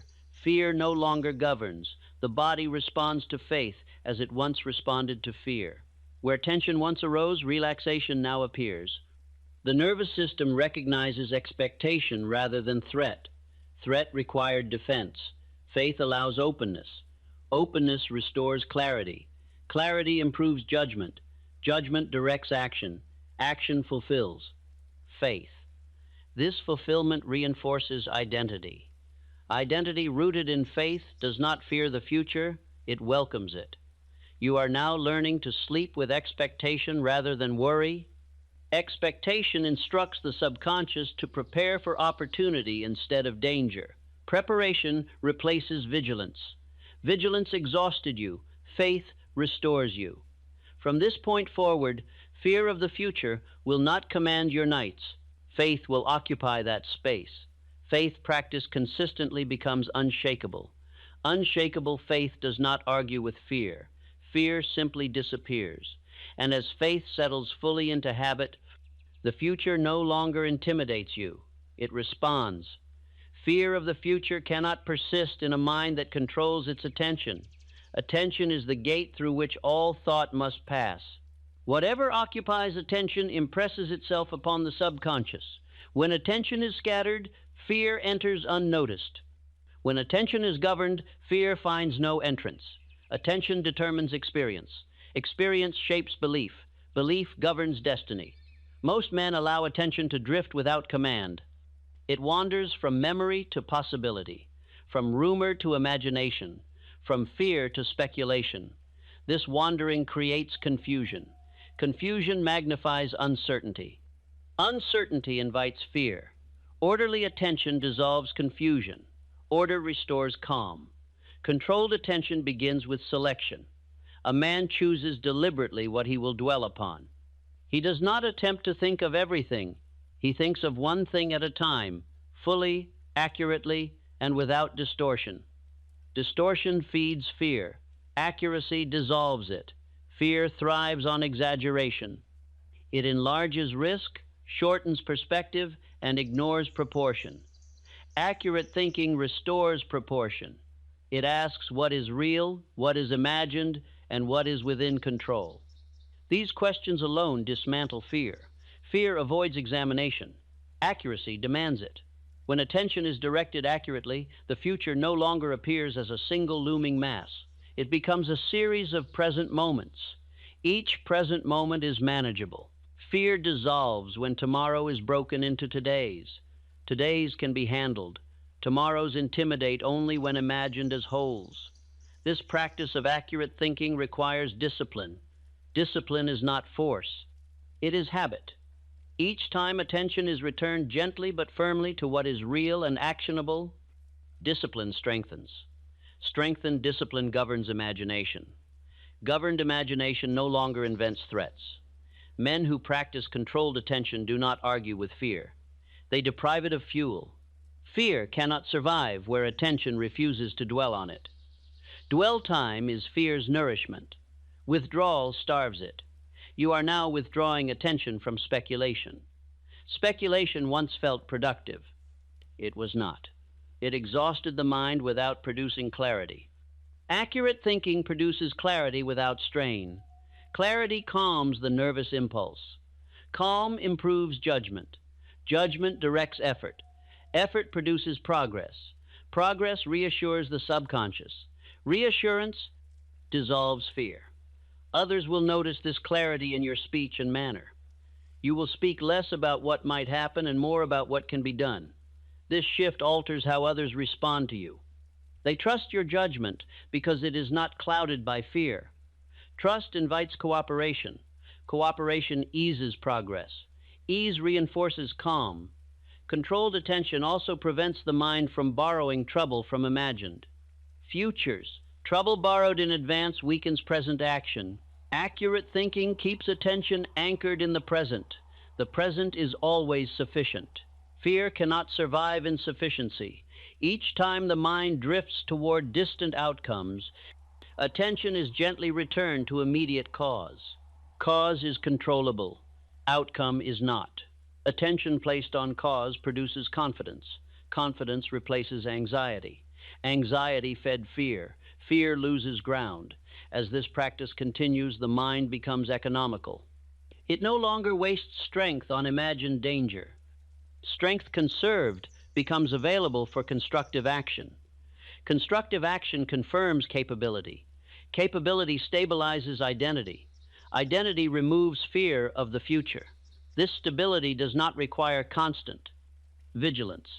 Habit force supports it. Attention returns to accuracy automatically. Fear appears briefly, if at all, and is dismissed without struggle. Dismissal is mastery. Mastery is calm power. Power does not fear tomorrow. The future now appears less demanding because attention is no longer scattered across imagined possibilities. It is focused upon sequence, upon preparation, upon the next correct step. The next step is always visible. Fear imagined the whole journey. Controlled attention reveals the path. As this control strengthens, sleep deepens. The mind no longer wanders aimlessly at night. It rests in order. Order restores strength. Strength prepares response. Response dissolves fear. You are now living with attention governed rather than distracted. This governance is the end of fear's influence. Fear cannot command attention. It must be invited. You are no longer inviting it. From this point forward, fear of the future will not dominate your thoughts. Attention has been reclaimed. Accurate thinking has replaced exaggeration. And with controlled attention firmly in place, the future no longer intimidates. It simply awaits your direction. Fear of the future takes its deepest root in the belief that one might not endure. Men fear tomorrow not because it is unknown, but because they doubt their willingness to persist if difficulty appears. When persistence is uncertain, the future appears dangerous. When persistence is assured, fear loses its meaning. Persistence is the great stabilizer. It assures the mind of continuity. A man who knows he will not quit does not fear what lies ahead. He may acknowledge hardship, delay, and resistance, but he does not fear them. Fear requires the possibility of abandonment of effort, of purpose, or of self-command. You are removing that possibility. Persistence is not stubbornness. It is loyalty to intention. It is the quiet decision to continue, regardless of mood, condition, or immediate reward. This decision, once made and practiced, calms the mind more than any prediction ever could. Prediction fails, persistence endures. Men often believe fear arises from uncertainty of outcome. In truth, it arises from uncertainty of effort. When a man secretly doubts whether he will continue under pressure, the future becomes threatening. When he knows he will continue, the future loses its power. You are building that knowledge now. Each time you persist in thought, in calm, in order, despite temptation to rehearse fear, you strengthen this certainty. Habit force records persistence just as faithfully as it once recorded fear. What is recorded becomes character. Character governs response. Response dissolves fear. Persistence assures the subconscious that no condition can interrupt progress permanently. Interruption may occur, but abandonment will not. This assurance removes panic. Panic exists only where collapse is imagined. You are no longer imagining collapse. Persistence also removes fear of delay. Delay once felt dangerous because it threatened momentum. Persistence reveals delay as part of sequence. Sequence does not frighten the persistent man. He expects it. Expectation removes surprise. Surprise fed fear. Fear loses ground. The future now appears less urgent because persistence guarantees return to action. You do not need to rush. You will continue. You do not need to solve everything now. You will persist. This knowledge produces deep calm. Calm restores strength. Strength supports judgment. Judgment directs effort. Effort sustained by persistence produces result. Result reinforces belief. Belief stabilizes identity. Identity no longer fears tomorrow. Others will sense this persistence in you. They will feel reliability. They will trust that you will continue even when conditions shift. This trust arises not from words, but from consistency of conduct. Consistency is persistence made visible. Visibility inspires confidence. Confidence attracts opportunity. Opportunity met persistently produces growth. Growth reinforces courage. Fear cannot survive where courage is patient. Persistent men do not demand reassurance from life. They supply reassurance to themselves through continued effort. This self-supplied reassurance is stronger than any external promise. External promises fail. Internal commitment endures. You are strengthening this commitment nightly.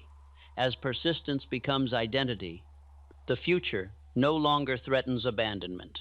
You know you will meet it, step by step, regardless of difficulty. This knowledge removes dread. Dread depends on imagined quitting. Quitting is no longer imagined. Persistence also reshapes how setbacks are perceived. Setbacks do not announce defeat. They signal adjustment. Adjustment does not weaken persistence. It refines it. Refinement strengthens method. Method improves outcome. Outcome reinforces persistence. Persistence feeds confidence. Confidence dissolves fear. This cycle is now active. The future no longer feels like a test you might fail. It feels like a path you will walk regardless of terrain. Terrain no longer frightens the man who knows he will continue walking. Walking assures progress. Progress assures purpose. Purpose stabilizes identity. Identity removes fear. You are now resting in this assurance. The mind no longer asks, "What if I cannot endure?" It knows the answer. You will endure. Endurance does not require strain. It requires decision. The decision has been made. From this point forward, fear of the future will find no purchase. Persistence has closed the door. Habit force has sealed it. You are no longer preparing to face tomorrow. You are prepared to continue. And continuation dissolves fear. Fear of the future disappears completely when a man accepts full responsibility for the direction of his life. Partial responsibility leaves room for fear. Full responsibility removes it. When a man knows that his thoughts, decisions, and persistence shape his destiny, he no longer fears what is to come. Responsibility restores power. Power removes fear. Most men fear tomorrow because they believe something outside themselves will determine it. They imagine forces acting upon them without consent. This belief produces helplessness. Helplessness is the true source of fear. You are dissolving helplessness now. Acceptance of responsibility does not mean blame. It means authority. Authority over thought. Authority over decision. Authority over response. Response is always within reach. When a man knows this, the future no longer intimidates him. Intimidation requires surrender. You are no longer surrendering. A man who accepts responsibility does not ask whether tomorrow will be favorable. He asks how he will meet it. This shift ends anxiety. Anxiety belongs to those who wait to be acted upon. Authority belongs to those who act. Action restores dignity. Dignity steadies the mind. Steady minds do not fear the future. Responsibility also removes fear of error. Error does not threaten the responsible man. He expects it. He adjusts. Adjustment is proof of intelligence. Fear resists error because it mistakes it for failure. Failure is not error. Failure is abandonment. You have ended abandonment. When responsibility is complete, the future becomes neutral territory. It no longer carries judgment. It carries opportunity. Opportunity is not frightening. It is inviting. Invitation replaces threat. Threat fed fear. Fear dissolves. You now understand that the future is not something to be predicted, but something to be produced. Production requires causes. You are supplying them daily. Thought, decision, persistence. These are sufficient. Sufficiency calms the mind. Calm restores clarity. Clarity directs effort. Effort shapes outcome. Outcome reinforces belief. Belief stabilizes identity. Identity no longer fears tomorrow. Others will sense this authority in you. They will feel your composure. They will observe your certainty of movement. You will no longer speak as one seeking permission from life. You will speak as one issuing direction. Direction invites alignment. Alignment multiplies strength. Strength removes fear. As responsibility settles into habit, sleep becomes deep and undisturbed. The mind no longer scans for danger. It rests, knowing that whatever arises will be met competently. This rest restores vitality. Vitality supports action. Action confirms authority. Authority dissolves fear. You are no longer concerned with whether the future will be kind. Kindness is irrelevant. Law responds to cause. You are supplying cause deliberately. Deliberate cause produces predictable effect. Predictability calms the nervous impulse. Fear loses its last refuge. The future now feels close, familiar, and responsive. It does not loom. It awaits. Awaiting does not threaten. It invites participation. Participation is power. Power does not fear tomorrow. This is the completed state. Fear of the future has been removed, not denied, not suppressed, but replaced. Replaced by law. Replaced by discipline, replaced by identity, replaced by faith, practiced daily, replaced by persistence assured, replaced by responsibility accepted. Nothing remains for fear to attach itself to. Rest now in this mastery. Sleep knowing that tomorrow answers to the man you have become, and the man you have become does not fear the future. Most people go to sleep rehearsing fear without realizing it. Quiet doubts replay. Old memories speak louder in the dark. Confidence weakens not during the day, but in these silent hours. Tonight, that pattern changes. As you listen, the mind is being guided toward steadiness, certainty, and a calm inner strength that does not depend on circumstances. Confidence is not loud. It is not forceful. It is the quiet assurance that forms beneath awareness and shows itself later through action. The subconscious decides this long before you speak or move. As these sounds continue, that deeper decision begins to shift in your favor, gently and without resistance. You do not need to convince yourself of anything. Effort is not required here. Confidence grows best when the conscious mind relaxes its grip.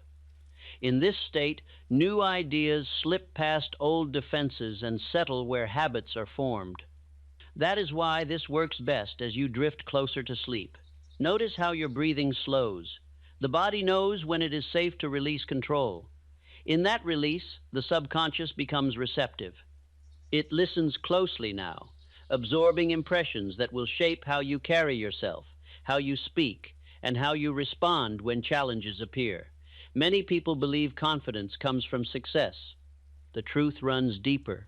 Success follows confidence because inner certainty changes behavior automatically. These hours are not about fixing the outer world. They are about building the inner foundation that makes strength feel natural. You may have tried to think positive before, only to feel it fade under pressure. That is because thought alone is fragile. What endures is belief impressed repeatedly in moments of calm. Repetition and relaxation creates permanence where effort cannot. As these ideas repeat, they introduce a new inner agreement that you can trust yourself. Trust dissolves hesitation. When hesitation fades, action becomes smoother, clearer, and more decisive. This is how confidence expresses itself quietly, consistently, without strain. There is no need to visualize images or repeat phrases out loud. The subconscious understands tone, rhythm, and feeling. It learns through exposure.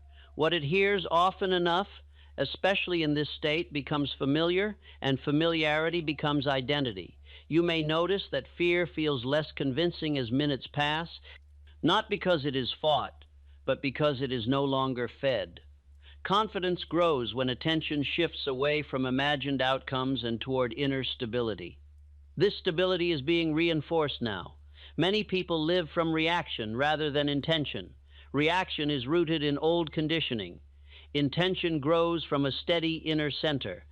As sleep approaches, that center strengthens. Tomorrow's responses are being shaped tonight. If you have ever felt confident briefly and then lost it, this explains why. Confidence must be installed at the subconscious level to remain unshakable. These hours are building that installation slowly, thoroughly, and without emotional strain. Notice how urgency dissolves. The need to prove anything fades. In its place comes a sense of quiet authority. This is not arrogance, it is alignment. When you feel aligned, others feel it too, and interactions begin to change naturally. Confidence does not announce itself. It reveals itself through posture, tone, timing, and persistence. These are guided by inner programming, not conscious effort. What is impressed now will express itself later, often when you least expect it. As you drift toward sleep, the conscious mind loosens control. This is the gateway. In this state, impressions sink deeper and stay longer. The subconscious accepts suggestions as instructions rather than ideas, shaping future reactions automatically. You may drift in and out of awareness. Let that happen. The deeper mind remains alert, recording patterns and reinforcing stability even while you rest. This is where lasting change is formed. In the days ahead, you may notice subtle differences. Decisions feel easier. Doubt pauses before speaking. You recover faster from setbacks.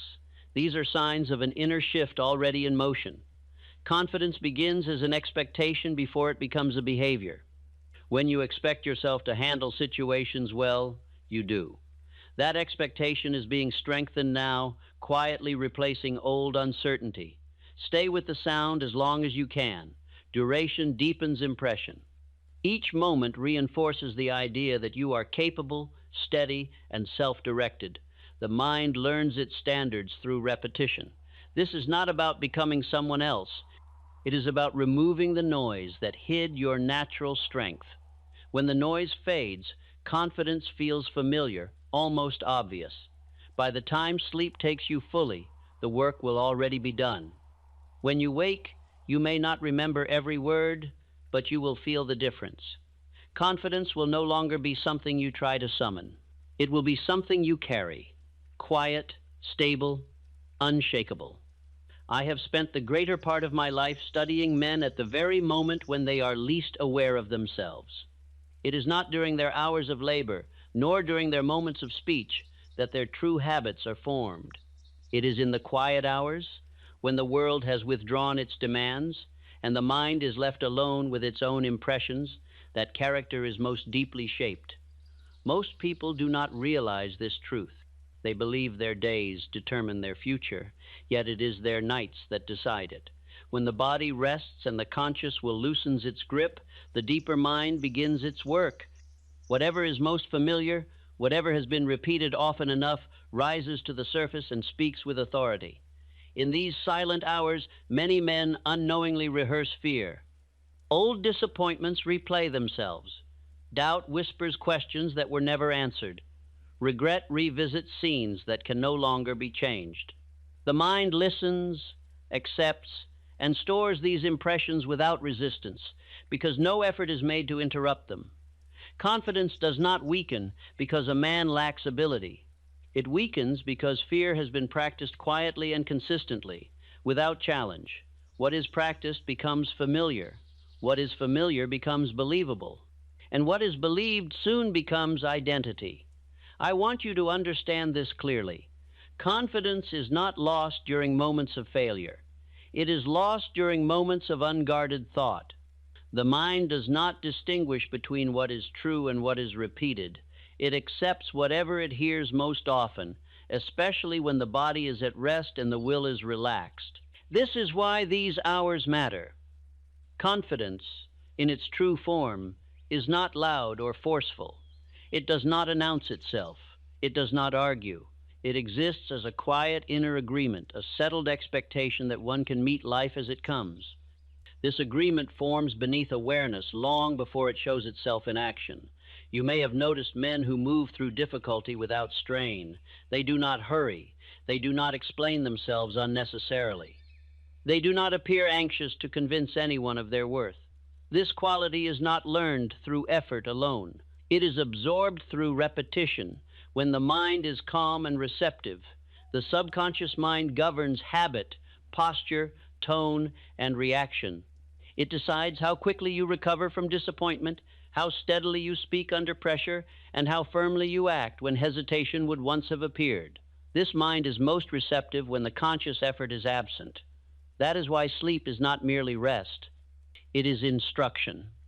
Most men go to sleep allowing their thoughts to wander freely, believing that nothing of importance is occurring.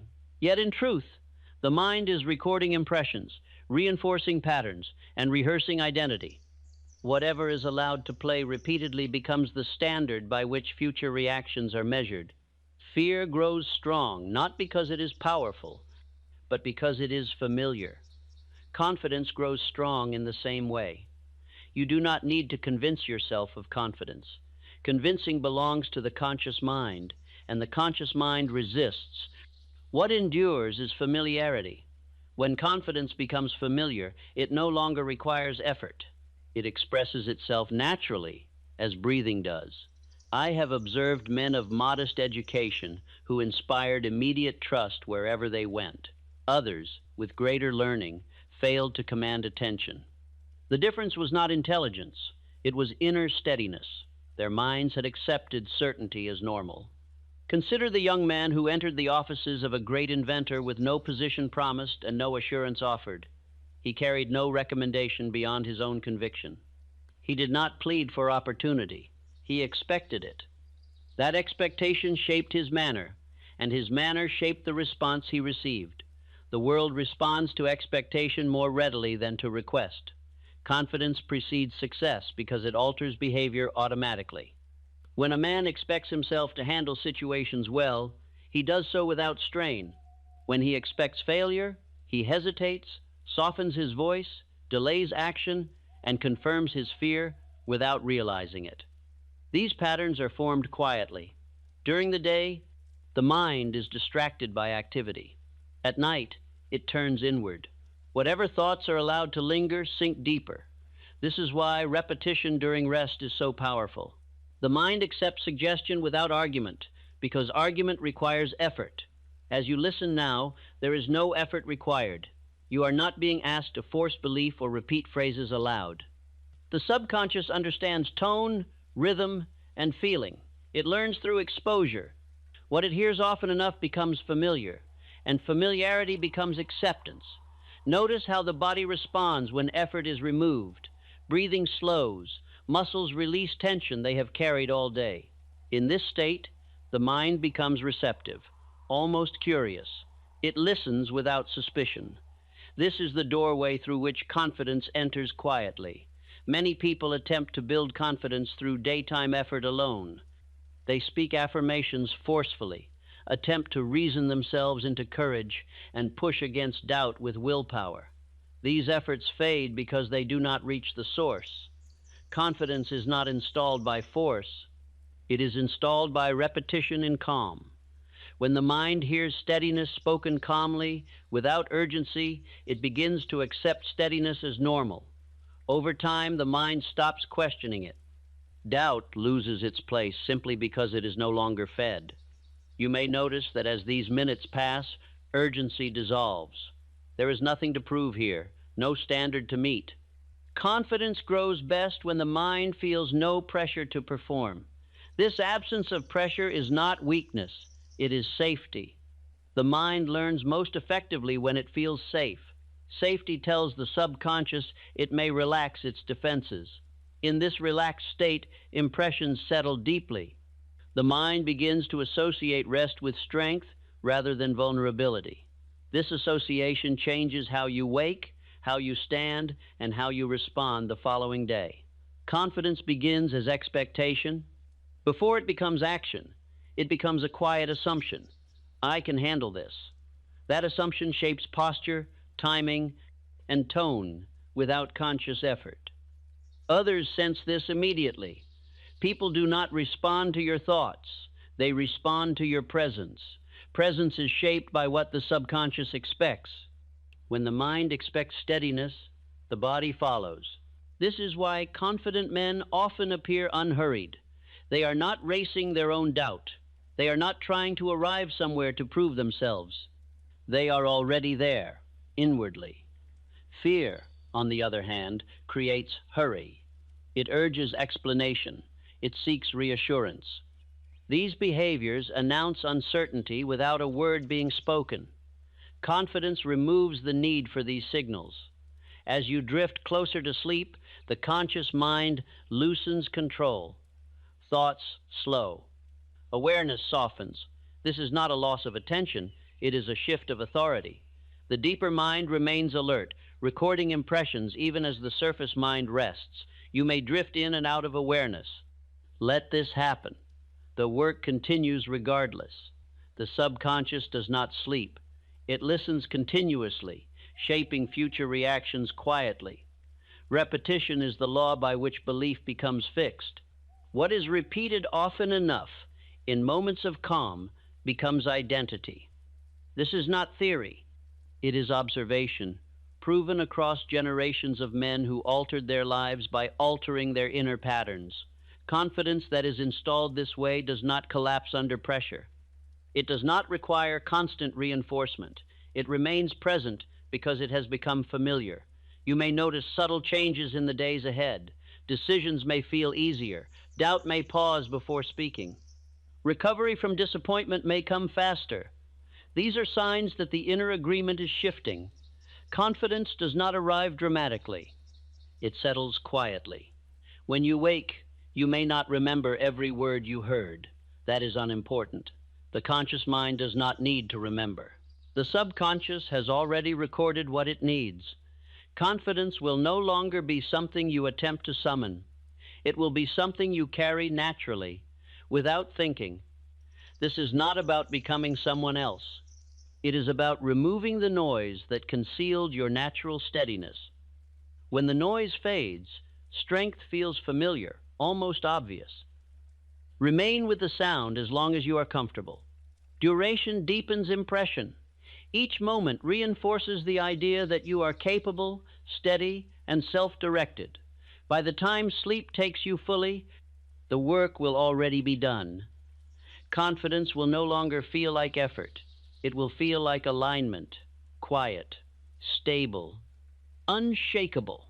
I have learned through careful observation that confidence does not grow by effort alone, nor does it appear suddenly through excitement. It grows through familiarity.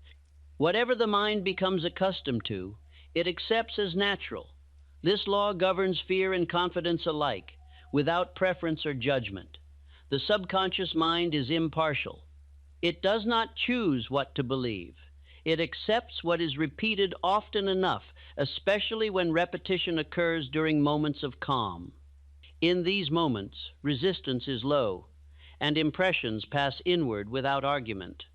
Most men do not fail because they lack courage. They fail because doubt has become familiar. Familiarity gives doubt its authority. Confidence, when unfamiliar, feels uncertain. Confidence, when familiar, feels obvious. This explains why confidence can appear briefly and then vanish. It was introduced, but not rehearsed. The mind did not have time to accept it as normal. Without familiarity, belief remains fragile. The deeper mind governs habit. It governs posture, tone, timing, and reaction. It decides whether you pause calmly or rush nervously. It decides whether your voice steadies or softens under pressure. These decisions occur before conscious thought has time to intervene. When confidence is familiar, these responses align naturally. I have seen men change the course of their lives not by dramatic resolution, but by altering what they allowed their minds to dwell upon repeatedly. They replaced familiar doubt with familiar steadiness, and the change expressed itself without strain. The mind does not respond to desire as strongly as it responds to repetition. Desire may spark effort, but repetition forms habit. Habit becomes identity. This is why confidence impressed during rest endures longer than confidence summoned during effort. When the conscious mind relaxes, it stops defending old patterns. It no longer argues for doubt out of habit. In this receptive state, new impressions are accepted simply because they are present. As you listen now, You are not required to analyze or evaluate what is being said. Analysis belongs to effort. Familiarity belongs to absorption. The subconscious listens for tone and rhythm, not logic. Tone tells the mind whether something is safe to accept. A calm tone invites acceptance. Urgency invites resistance. Confidence grows best when the mind feels no urgency to change. You may notice that nothing is being demanded of you. There is no command to believe. There is no instruction to struggle. This absence of pressure is intentional. Confidence settles most deeply when the mind feels free. I recall a man who entered a new field of work later in life. He lacked experience, yet he carried himself with calm assurance. He did not announce confidence. He expected competence. Others responded accordingly, offering cooperation and opportunity without being asked. His confidence did not come from proof. It came from inner familiarity with self-trust. He had practiced trusting himself long before circumstances required it. The world mirrors what the mind accepts as normal. When the mind expects steadiness, behavior aligns. When behavior aligns, others respond differently. This cycle strengthens confidence further, without conscious planning. This is how confidence becomes self-reinforcing. The subconscious mind does not distinguish between imagined experience and repeated suggestion. Whatever is presented with consistency becomes familiar. Familiarity dissolves doubt without confrontation. This is why repetition is essential. Repetition does not convince, it normalizes. When confidence is normalized, doubt feels out of place. Many men attempt to overcome doubt by confronting it directly. This often strengthens doubt by granting it attention. Confidence grows not by confrontation, but by replacement. What is fed grows. What is neglected fades. As these words continue, fear is not being fought. It is simply being deprived of repetition. Confidence is being supplied quietly, steadily, without argument. You may notice a sense of ease as this happens. Ease is not indifference.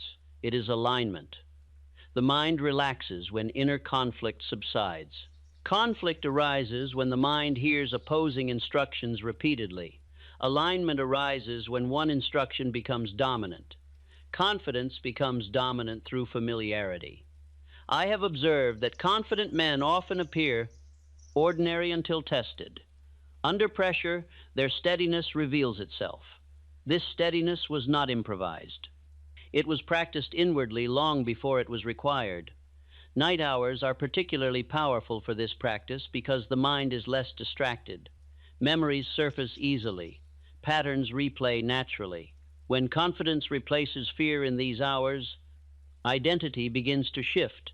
You do not need to monitor this process. Monitoring invites effort. Effort invites resistance. Allow the words to pass through without inspection. The subconscious is already sorting what it needs. Confidence does not require belief to be forced. It requires exposure. Exposure repeated becomes familiarity. Familiarity becomes acceptance. Acceptance becomes behavior. Behavior becomes reputation. Reputation reinforces identity. This sequence unfolds naturally. When the subconscious is impressed calmly and consistently, you may recall moments when confidence felt natural in the past. Perhaps it appeared briefly, unexpectedly. Those moments reveal that confidence is not foreign to you. It simply requires reinforcement. The mind already knows how confidence feels. It is being reminded now. As this reminder repeats, the feeling becomes easier to access. Eventually, it becomes the default. When confidence is the default, effort disappears. You do not think about standing straight. You stand. You do not rehearse words. You speak. You do not debate action. You act. These behaviors appear simple, but they are the result of deep inner agreement. Others sense this agreement immediately. They may describe it as presence, steadiness, or reliability. They respond with trust because trust follows certainty naturally. Confidence does not ask to be trusted. It is trusted because it feels settled. The subconscious recognizes settlement as safety. Safety allows cooperation. This is why confidence influences outcomes without struggle. As you drift closer to sleep, awareness may soften. Let it soften. The work does not depend on alertness. It depends on repetition in calm. You may hear phrases more than once. This is intentional. Repetition in relaxation creates permanence where effort cannot. The mind learns standards through exposure. Confidence is becoming familiar. Doubt is becoming unnecessary. The balance is shifting. Quietly. Tomorrow, you may notice small differences. A pause where hesitation once appeared. A steadier tone in conversation. A quicker recovery from uncertainty. Do not search for these signs. Let them appear. Confidence expresses itself naturally when the mind stops interfering. Sleep is not interruption. It is continuation.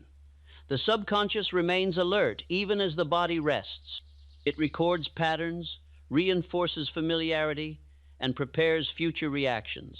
By the time you wake, the inner agreement will already be different. Confidence will not announce itself. It will simply be present, quietly guiding how you move, speak, and decide. This is how unshakable confidence is formed. Not by force, not by struggle, but by familiarity impressed in calm. Remain with the sound. Let the repetition do its work. The mind is listening, and it is learning steadiness as its natural state. I have discovered through years of observation that confidence strengthens or weakens at the store. Exact point where decision is made or avoided. There is no neutral ground here.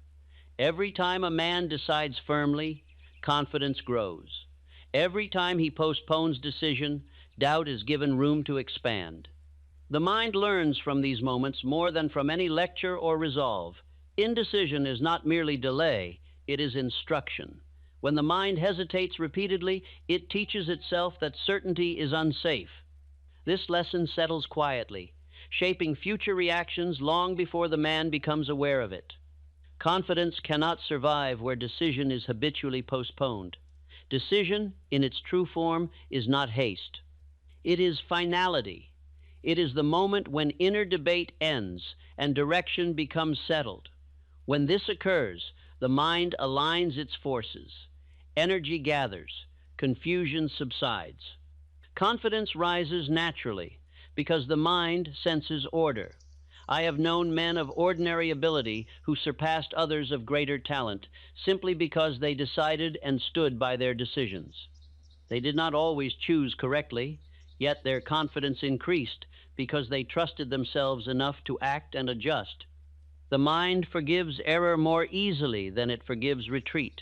The subconscious mind responds immediately to decision. Once a choice is made and accepted inwardly, the mind begins to support it. Thoughts organize themselves around the decision. Opportunities become noticeable. Resistance lessens. This process occurs automatically, without conscious planning. Confidence appears at this moment, not as excitement, but as relief. Relief that the argument has ended. Relief that the mind no longer must weigh every possibility. This relief feels like calm authority. It is the natural state of a mind that knows its direction. Indecision exhausts the will. A man who debates inwardly throughout the day often feels tired without having accomplished anything. His energy has been spent in conflict rather than action. Confidence fades under such strain because the mind senses instability. I have observed that confident men are not those who never doubt, but those who decide before doubt becomes dominant. They acknowledge uncertainty, then choose. This habit prevents doubt from hardening into fear. Fear feeds on delay. Confidence feeds on commitment. The mind learns this distinction quickly. There was once a young man who approached a great enterprise without invitation or assurance. He did not know whether he would be received favorably, yet he decided to present himself as though his place were already earned. He stood by this decision calmly. His manner reflected finality, and finality commanded respect.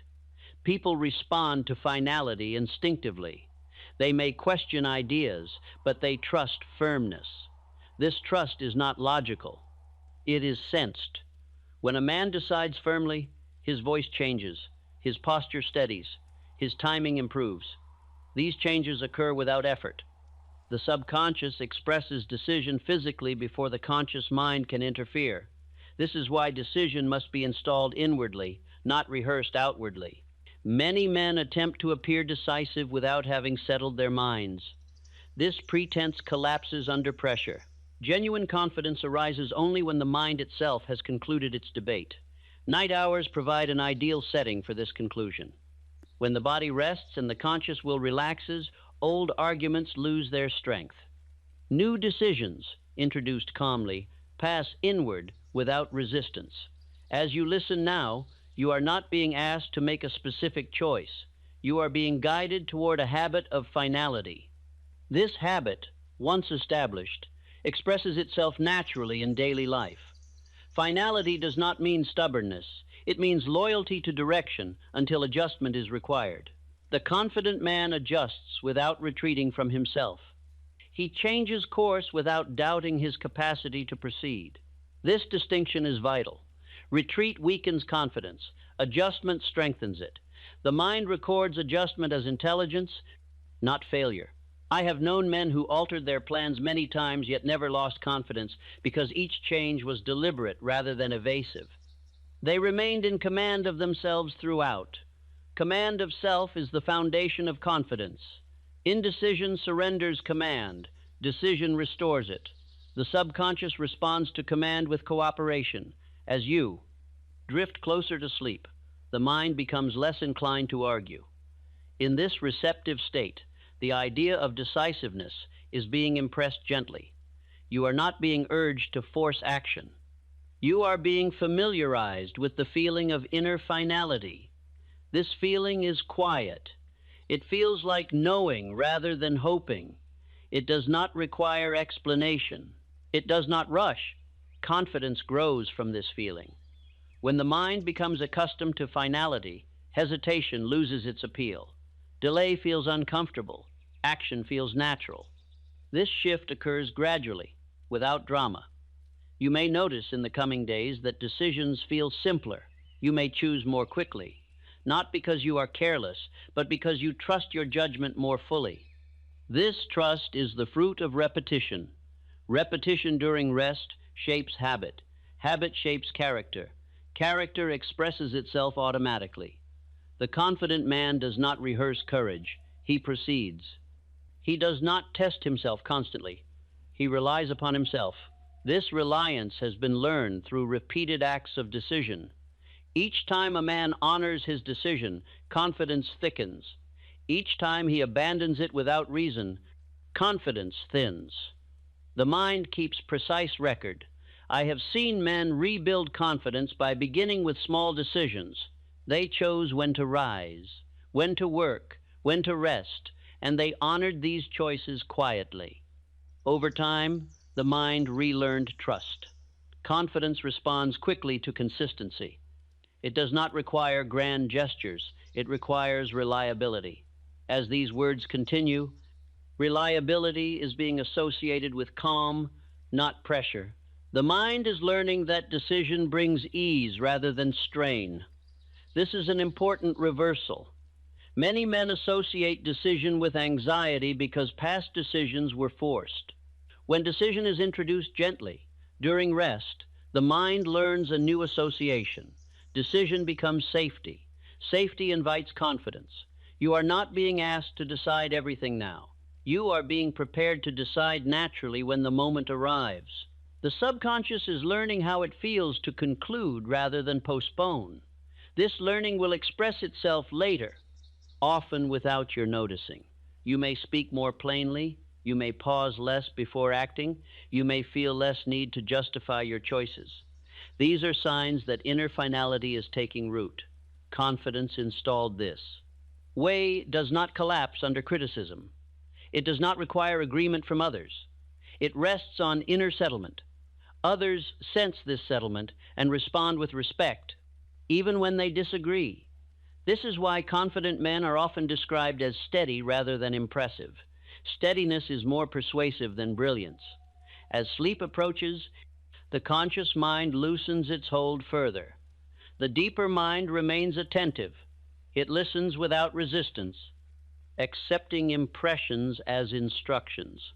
The idea that decision brings order is being reinforced now. The idea that hesitation breeds unrest is being released. These ideas are settling quietly. By morning, the mind will have accepted them as familiar.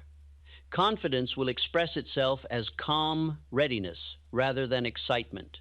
You will not need to summon it. It will be present when needed. Remain with the sound. Let repetition do its work. Decision is becoming natural. Finality is becoming comfortable. Confidence is growing without effort. The mind is aligning itself quietly, and alignment always produces strength. I have long observed that confidence, once settled within the mind, announces itself without words. It appears first as presence. Before a man speaks, before he acts, before he makes his intentions known, others sense whether he is certain or uncertain. This sensing occurs instantly and without thought, because presence is felt, not reasoned. Presence is the outward expression of inner agreement. When the mind is no longer divided, the body follows naturally. Movements become deliberate. Gestures grow economical. The man no longer hurries to fill silence. Silence becomes comfortable rather than threatening. Many believe confidence must be displayed to be recognized. This belief is mistaken. Confidence is recognized precisely because it does not need display. It rests. It allows others to adjust to it rather than pushing itself forward. I have seen men enter rooms and alter the tone without saying a word. Conversation slowed, attention gathered. This did not occur because the men demanded notice, but because their inner steadiness removed uncertainty from the space they entered. Uncertainty creates tension. Certainty dissolves it.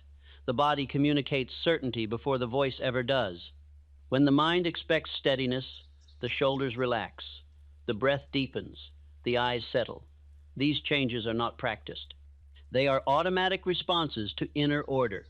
This is why attempts to imitate confident posture fail. Imitation without inner settlement feels forced. Genuine confidence feels natural because it is the result of inner alignment. I have known men who spoke little yet were listened to carefully. Their words carried weight because they were not rushed. Timing was precise because there was no urgency to prove value. Their confidence expressed itself through restraint. Restraint is often mistaken for hesitation by those who do not understand strength. In truth, restraint is decision held calmly until expression is required. The confident man knows when to act and when to wait, and both are acts of choice. Timing reveals confidence more clearly than boldness ever could. The man who trusts himself does not interrupt. He does not compete for attention. He speaks when his words serve a purpose. This selectiveness gives his speech influence without effort. Others respond instinctively to this influence. They lean in, they listen longer, they resist less. This response is not commanded. It is invited by presence. I have observed that confident men often appear unhurried even when time presses. This does not mean they lack urgency. It means they trust their ability to respond effectively. Hurry signals doubt. Calm signals readiness.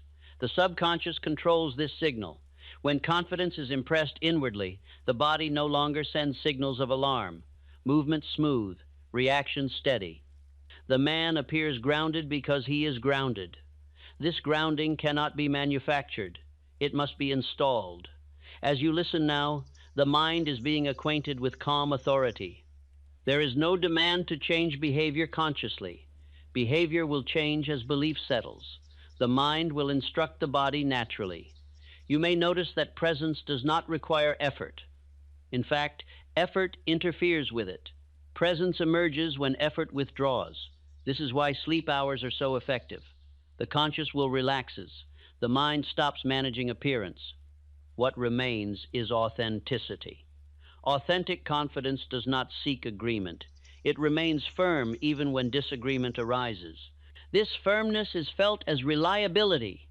People trust reliability more than brilliance. I recall a man who was not the most eloquent speaker in his circle, yet his counsel was sought repeatedly. He did not argue. He did not persuade. He stated his view calmly and allowed others to consider it. His presence carried assurance that his words were grounded. This grounding invited respect. Respect followed presence. Confidence expressed this way does not fluctuate with praise or criticism. Praise does not inflate it. Criticism does not deflate it. The mind remains settled because its authority is internal. External response loses its power to disturb. This is the mark of confidence that has been impressed at the subconscious level. The confident man also listens differently. He listens without preparing defense. He listens without impatience. This openness strengthens presence further because others feel acknowledged without being challenged. Challenge invites resistance. Presence invites cooperation. I have watched negotiations turn simply because one man remained calm while others grew animated. His calm suggested control. Others adjusted unconsciously, softening their stance. This effect is not manipulation, it is alignment. Confidence aligns others without force. The mind that trusts itself does not need to dominate. It allows others to reveal themselves. This allowance often disarms opposition more effectively than argument ever could. As you drift toward sleep, the mind is learning that calm is strength. It is learning that silence can speak. It is learning that presence is more persuasive than display. These lessons are settling without effort. You are not required to remember them consciously. They will express themselves later through timing, tone, and posture. You may find that you pause more comfortably before speaking. You may feel less urgency to explain yourself. These changes are signs that inner authority is taking hold. Confidence does not remove feeling. It organizes it. Feeling no longer dictates action. Action follows decision. The body reflects this order. The voice steadies, movement slow. The man appears grounded because he is no longer divided.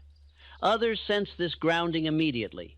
They may describe it as calm, certainty, or quiet strength. They may not know why they respond differently. They simply do. Confidence does not require recognition to function. It functions because it is real. As repetition continues during rest, presence becomes familiar. Familiarity removes self-consciousness. The man stops watching himself.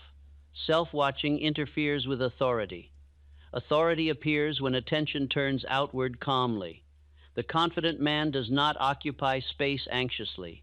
He occupies it fully. He is comfortable where he stands. This comfort invites trust. Trust is the natural response to steadiness. As sleep approaches, awareness may soften further. Let it soften. The subconscious remains alert, absorbing rhythm, tone, and meaning. Presence is being impressed as a natural state. You are not being taught to appear confident. You are being reminded how confidence feels when it is no longer questioned. This feeling will guide behavior automatically. In the coming days, you may notice that interactions feel simpler. You may feel less compelled to rush, explain, or persuade. Others may respond with more patience and attention. These are natural results of inner authority. Confidence does not announce itself. It reveals itself quietly through presence. Remain with the sound. Allow repetition to continue. The mind is learning calm. The body will follow. Presence will emerge naturally, and confidence will express itself without effort. I have found that confidence reaches a deeper and more enduring form when a man learns to rely upon himself. This reliance is not blind faith, nor is it boastful belief. It is the quiet knowledge that when a decision is made, it will be honored. The mind learns confidence through evidence, and the most convincing evidence is kept promises. Every promise a man makes to himself is a test of authority. When the promise is kept, the mind records strength. When it is broken without reason, the mind records doubt. Over time, these records accumulate and become identity. Confidence is not imagined. It is remembered. Many men weaken their confidence without realizing it, not through great failures, but through small neglects. They decide to act, then postpone. They resolve to complete a task, then abandon it quietly. The mind notices every retreat, even when the man pretends not to. Self-reliability is built in ordinary moments. The confident man understands this law. He does not make promises lightly. He chooses his commitments carefully, then honors them without drama. This habit teaches the subconscious that its leader is dependable. Dependability calms the mind. A calm mind expresses confidence naturally. I have observed men who were not especially bold nor unusually gifted, yet inspired trust wherever they went. Their confidence came not from bravado, but from consistency. They could be counted upon. Their word carried weight because it was rarely withdrawn. Others felt this reliability instinctively. Trust followed without effort. The subconscious responds powerfully to repetition of completed action. Each time a man finishes what he begins, the mind strengthens its belief in his authority. Each time he abandons a task, authority weakens. Confidence grows not from ambition alone, but from follow-through. Ambition without completion breeds frustration. Completion breeds self-respect. Self-respect is confidence solidified. This is why confidence can feel fragile in those who dream greatly but act inconsistently. The mind cannot trust promises that are not fulfilled. It grows cautious. Doubt appears as a form of self-protection. When consistency returns, doubt retreats. Night hours provide an ideal setting for restoring this trust. As the conscious mind rests, memories of action and inaction surface naturally. The subconscious evaluates patterns without judgment, only record. As you listen now, the mind is being reminded of a simple truth. Reliability produces calm. Calm produces confidence. You are not being urged to do more. You are being guided to do what you decide to do. This distinction matters. The confident man is not hurried by endless obligation. He chooses fewer commitments and honors them fully. This selectiveness preserves energy and strengthens authority. Others sense this authority. They respond differently to a man whose word is dependable. They listen more carefully. They question less. They trust instinctively. Trust is not demanded. It is earned through repetition. I recall a man who rose steadily within a large enterprise, not because he spoke often, but because he completed difficult tasks others avoided. He volunteered for responsibility and carried it quietly. Over time, his confidence grew because his mind trusted him. Others trusted him for the same reason. Confidence formed inwardly always expresses itself outwardly. Self-reliability also teaches the mind patience. When a man honors his word, even when results are delayed, the mind learns endurance. Endurance steadies confidence during uncertainty. The man who abandons effort at the first sign of delay teaches his mind impatience. Impatience weakens confidence because it signals dependence on immediate reward. Confidence grows strongest when action is guided by principle rather than outcome. As repetition continues during rest, the idea of honoring one's word is being associated with ease rather than strain. The mind is learning that consistency simplifies life. It removes inner conflict. Inner conflict drains strength. Resolution restores it. You may notice that when you keep a promise, even a small one, there is a subtle sense of order afterward. This order is the mind, recognizing alignment. Confidence is the feeling of alignment made familiar. Many men seek confidence through praise or recognition. These sources are unstable. Praise can be withdrawn. Recognition can fade. Self-reliability remains because it is internal. The confident man does not depend on being noticed. He depends on being consistent. This dependence strengthens him quietly. As sleep approaches, the conscious mind relaxes further.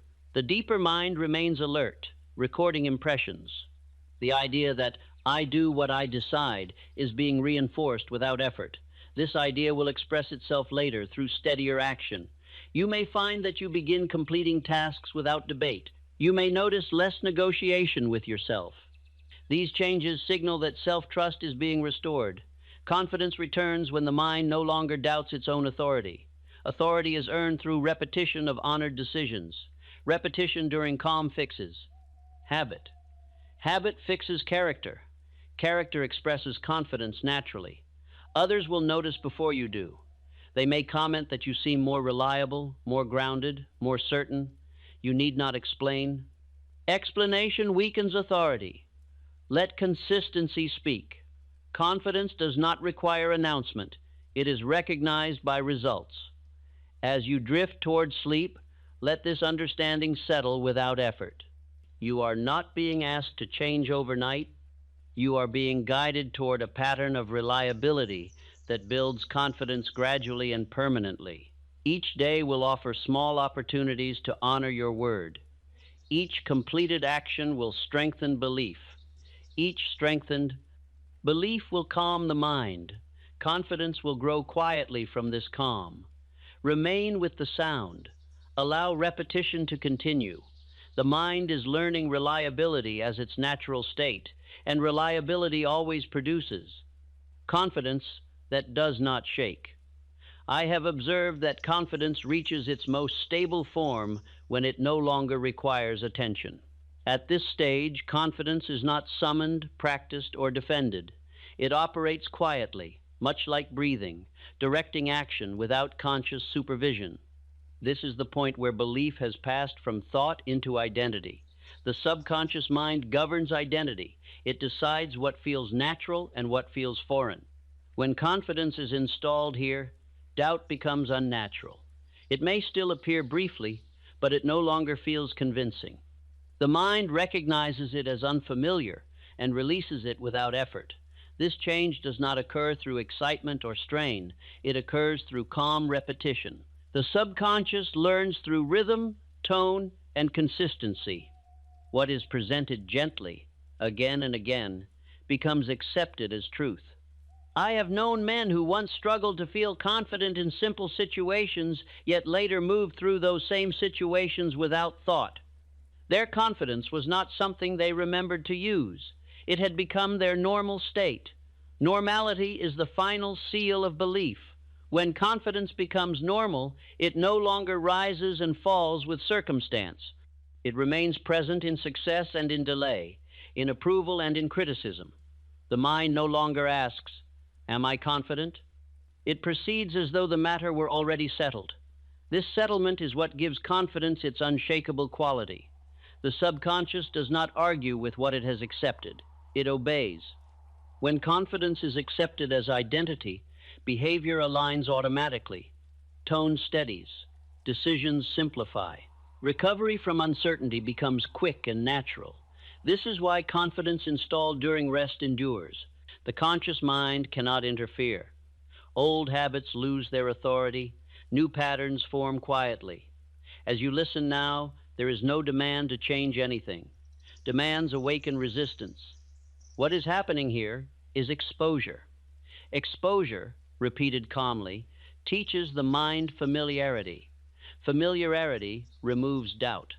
I have observed that confident men often seem unaware of their confidence.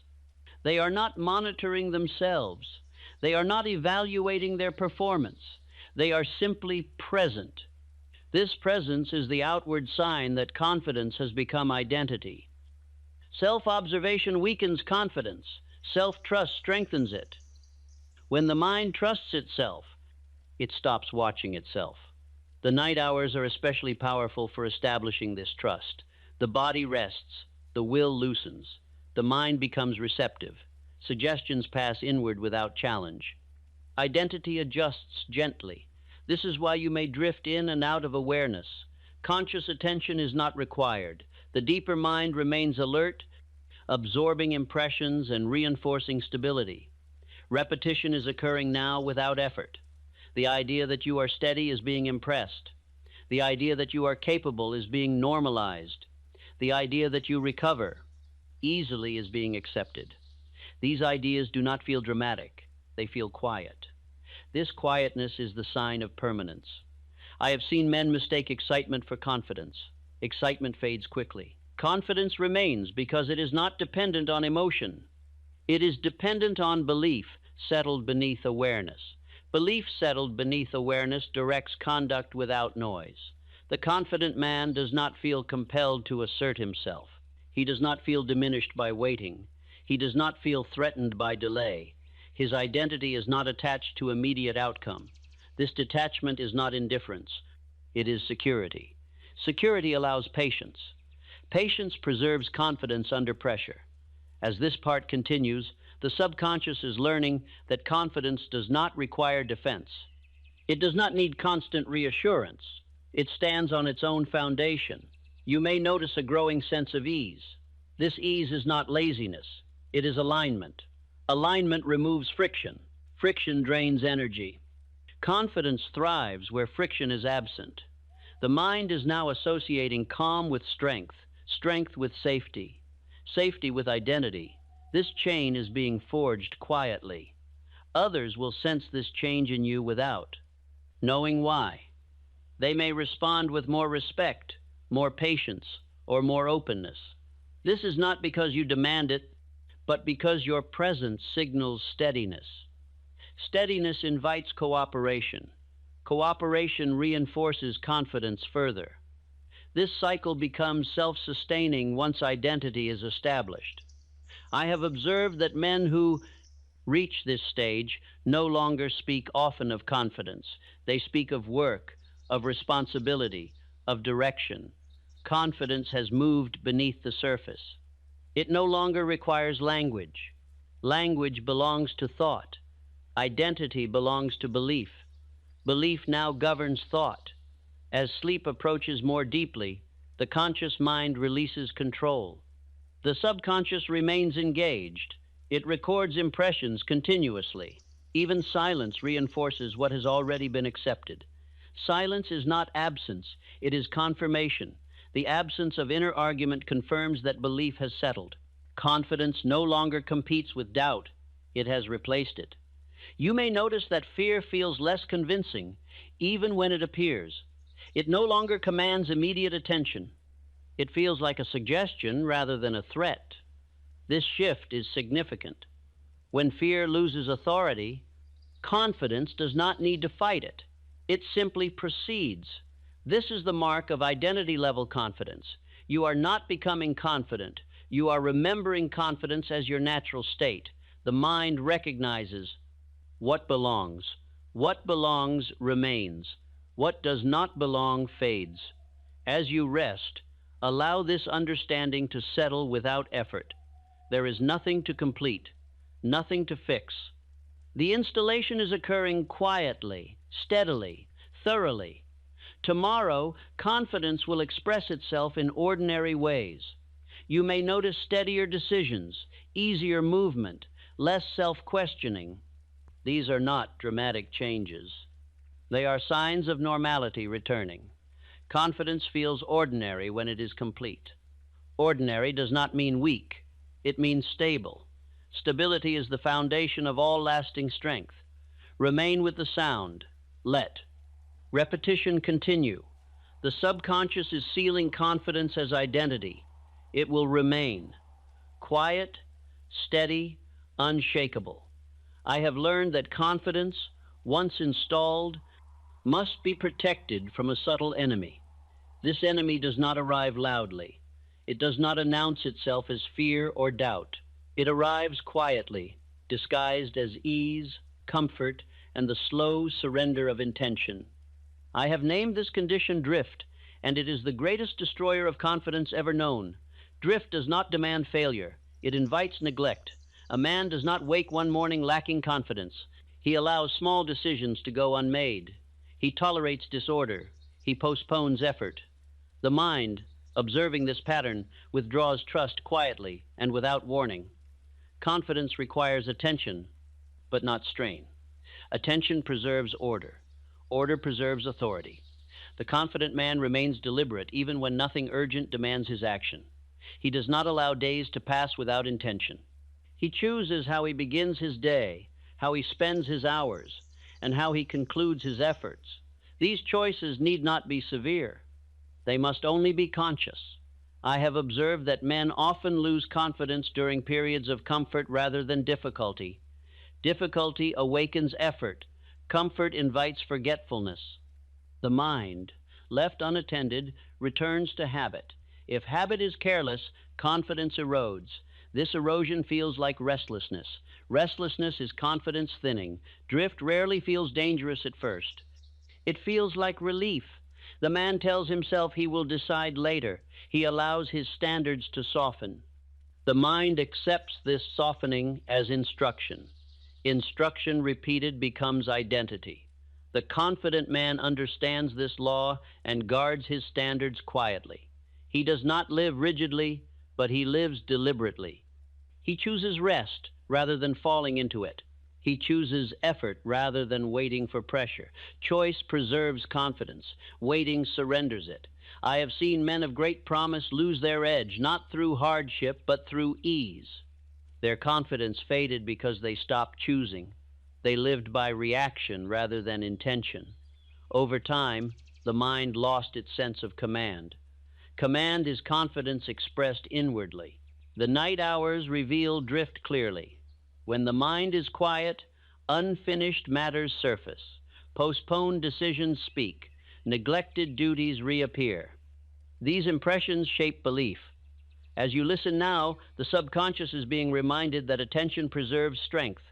Not anxious attention, but calm awareness. Awareness that asks quietly, am I choosing or am I drifting? This question restores authority. The confident man does not fear this question. He welcomes it. It keeps him aligned. Alignment feels calm. Drift feels uneasy. Unease is the mind signaling loss of direction. Confidence returns when direction is restored. I have observed that confident men treat time with respect. They do not rush it, nor do they waste it. They recognize that hours are shaped either by decision or by default. Default belongs to drift. Decision belongs to confidence. You may notice that drift often appears when effort is not required. This is why leisure must be chosen carefully. Leisure without intention weakens confidence. Rest chosen deliberately restores it. The difference is subtle but decisive. Chosen rest renews authority. Unconscious rest dissolves it. As repetition continues during rest, the idea of deliberate living is being impressed calmly. The mind is learning that attention is safety. Safety allows confidence to remain present. You are not being urged to constant effort. Constant effort exhausts. You are being guided toward steady intention. Intention does not tire the mind. It organizes it. Organization strengthens confidence.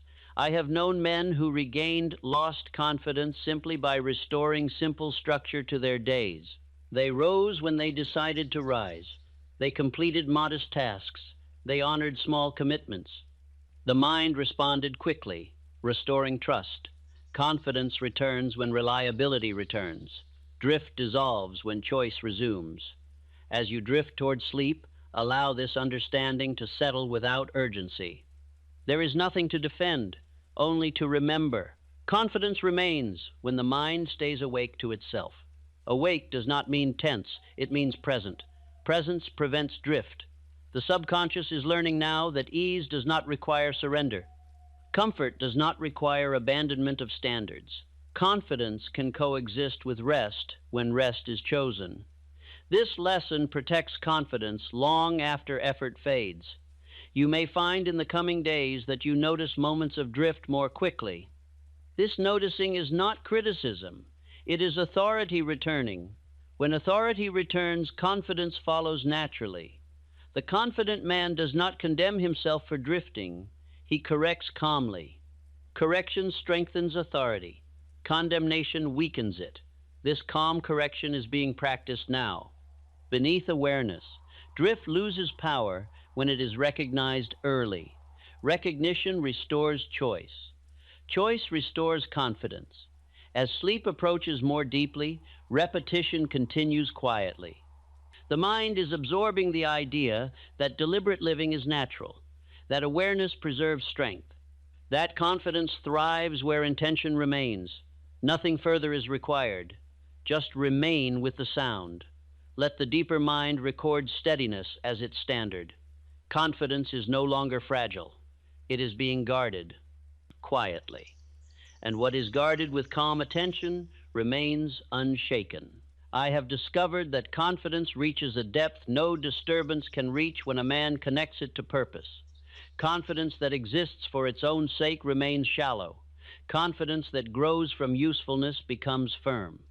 When a man knows he is of service, doubt loses its voice. Purpose steadies the mind because it turns attention outward. Fear thrives when attention circles inward endlessly. Confidence grows when attention moves toward contribution. The mind becomes calm when it knows it is needed. I have observed that men who feel most uncertain often ask themselves what they deserve. Confident men ask a different question. They ask what they can give. This change of direction alters the mind immediately. Service dissolves hesitation.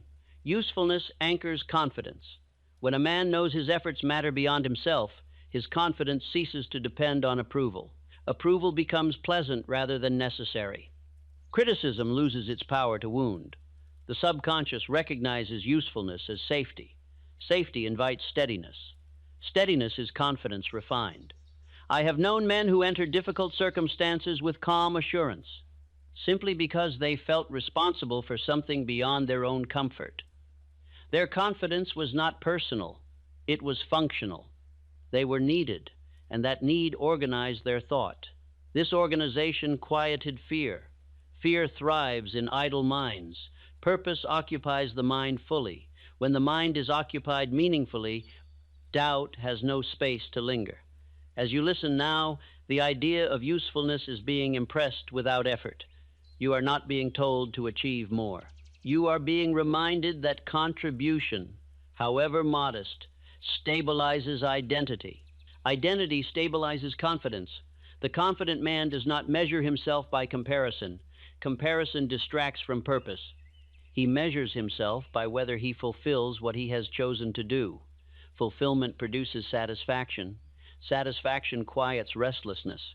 Restlessness undermines confidence. I have observed that men who dedicate themselves to a definite service recover quickly from disappointment. Setbacks do not feel personal. They feel instructional.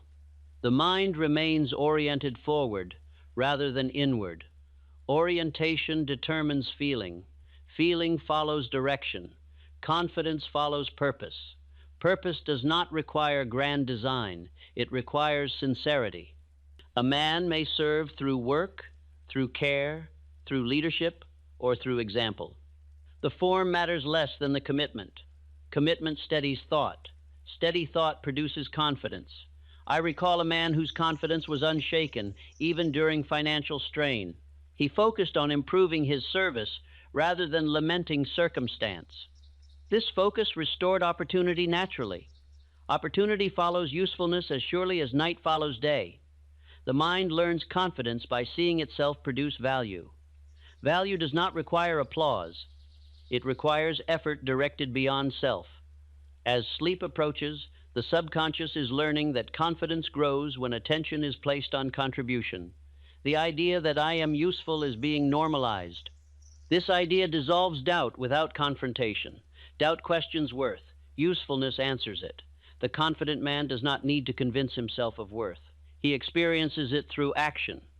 Action directed toward service anchors belief. Belief anchors confidence.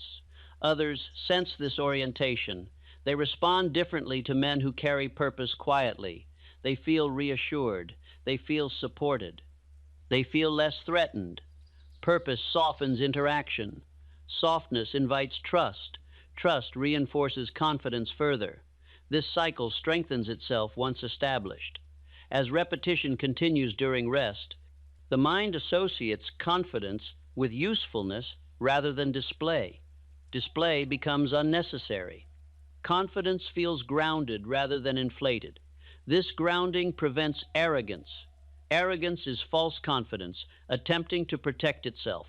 True confidence has no need to protect. You may notice in the days ahead that Your attention shifts naturally toward what needs to be done rather than how you appear. This shift reduces self-consciousness. Reduced self-consciousness strengthens presence. Presence strengthens influence. Influence flows naturally from purpose. The confident man does not seek importance. He becomes important by being reliable in service. Others sense this reliability instinctively. I have observed that men who live this way feel less anxious about the future. They trust that usefulness creates opportunity. They focus on doing what lies before them well. This focus steadies the mind. Steady minds do not fear uncertainty. As you drift toward sleep, allow this understanding to settle without effort. You are not required to define purpose precisely now. The mind only needs to accept that contribution strengthens confidence. This acceptance is enough. The subconscious is recording the association between usefulness and calm. Calm and confidence are becoming linked. Confidence is being anchored beyond self-interest. This anchor will hold when other supports weaken. Remain with the sound. Let repetition continue. Purpose is quieting the mind. Usefulness is strengthening. Belief. Confidence is becoming unshakable. I have observed that confidence reaches its final test when certainty of outcome disappears.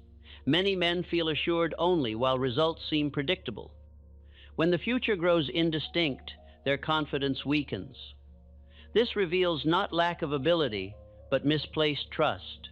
Confidence that depends upon certainty of result has not yet matured. The confident man does not require foresight. He requires trust in his own capacity to respond. This trust steadies him when direction is unclear. He moves forward without demanding assurance, knowing that adjustment is always possible. Uncertainty frightens only the man who doubts his own resourcefulness. Resourcefulness is confidence expressed in action. I have known men who advanced into unknown conditions with calm assurance, not because they possessed perfect plans, but because they trusted their judgment. Their confidence rested not on prediction, but on response. Response is the final measure of confidence. The subconscious learns confidence most deeply when it experiences survival and adaptation. Each time a man meets uncertainty and remains steady, belief strengthens. The mind records, "I endured, I adjusted." I continued. These records accumulate quietly. Confidence grows from memory of adaptation. Fear grows from memory of retreat. The difference lies in action taken. I have observed that many men delay action until 16. Clarity appears. Clarity rarely appears before movement. Movement reveals clarity. Confidence allows movement without certainty. This is not recklessness. It is faith in one's capacity to learn. Learning is confidence refined. The confident man understands that the unknown is not hostile. It is simply undefined. Definition arrives through engagement. The mind that trusts itself does not fear engagement. Fear asks, "What if?" Confidence answers, "I will respond." This answer quiets the mind. As you listen now, the subconscious is being introduced gently to the idea that uncertainty is not danger, it is space. Space allows growth. Growth strengthens confidence further. This idea is settling without resistance. The night hours are particularly effective for this impression. When the mind is quiet, imagined futures lose intensity. The mind becomes receptive to steadiness rather than speculation. Speculation fuels fear. Presence fuels confidence. The confident man remains present even when the future is unclear.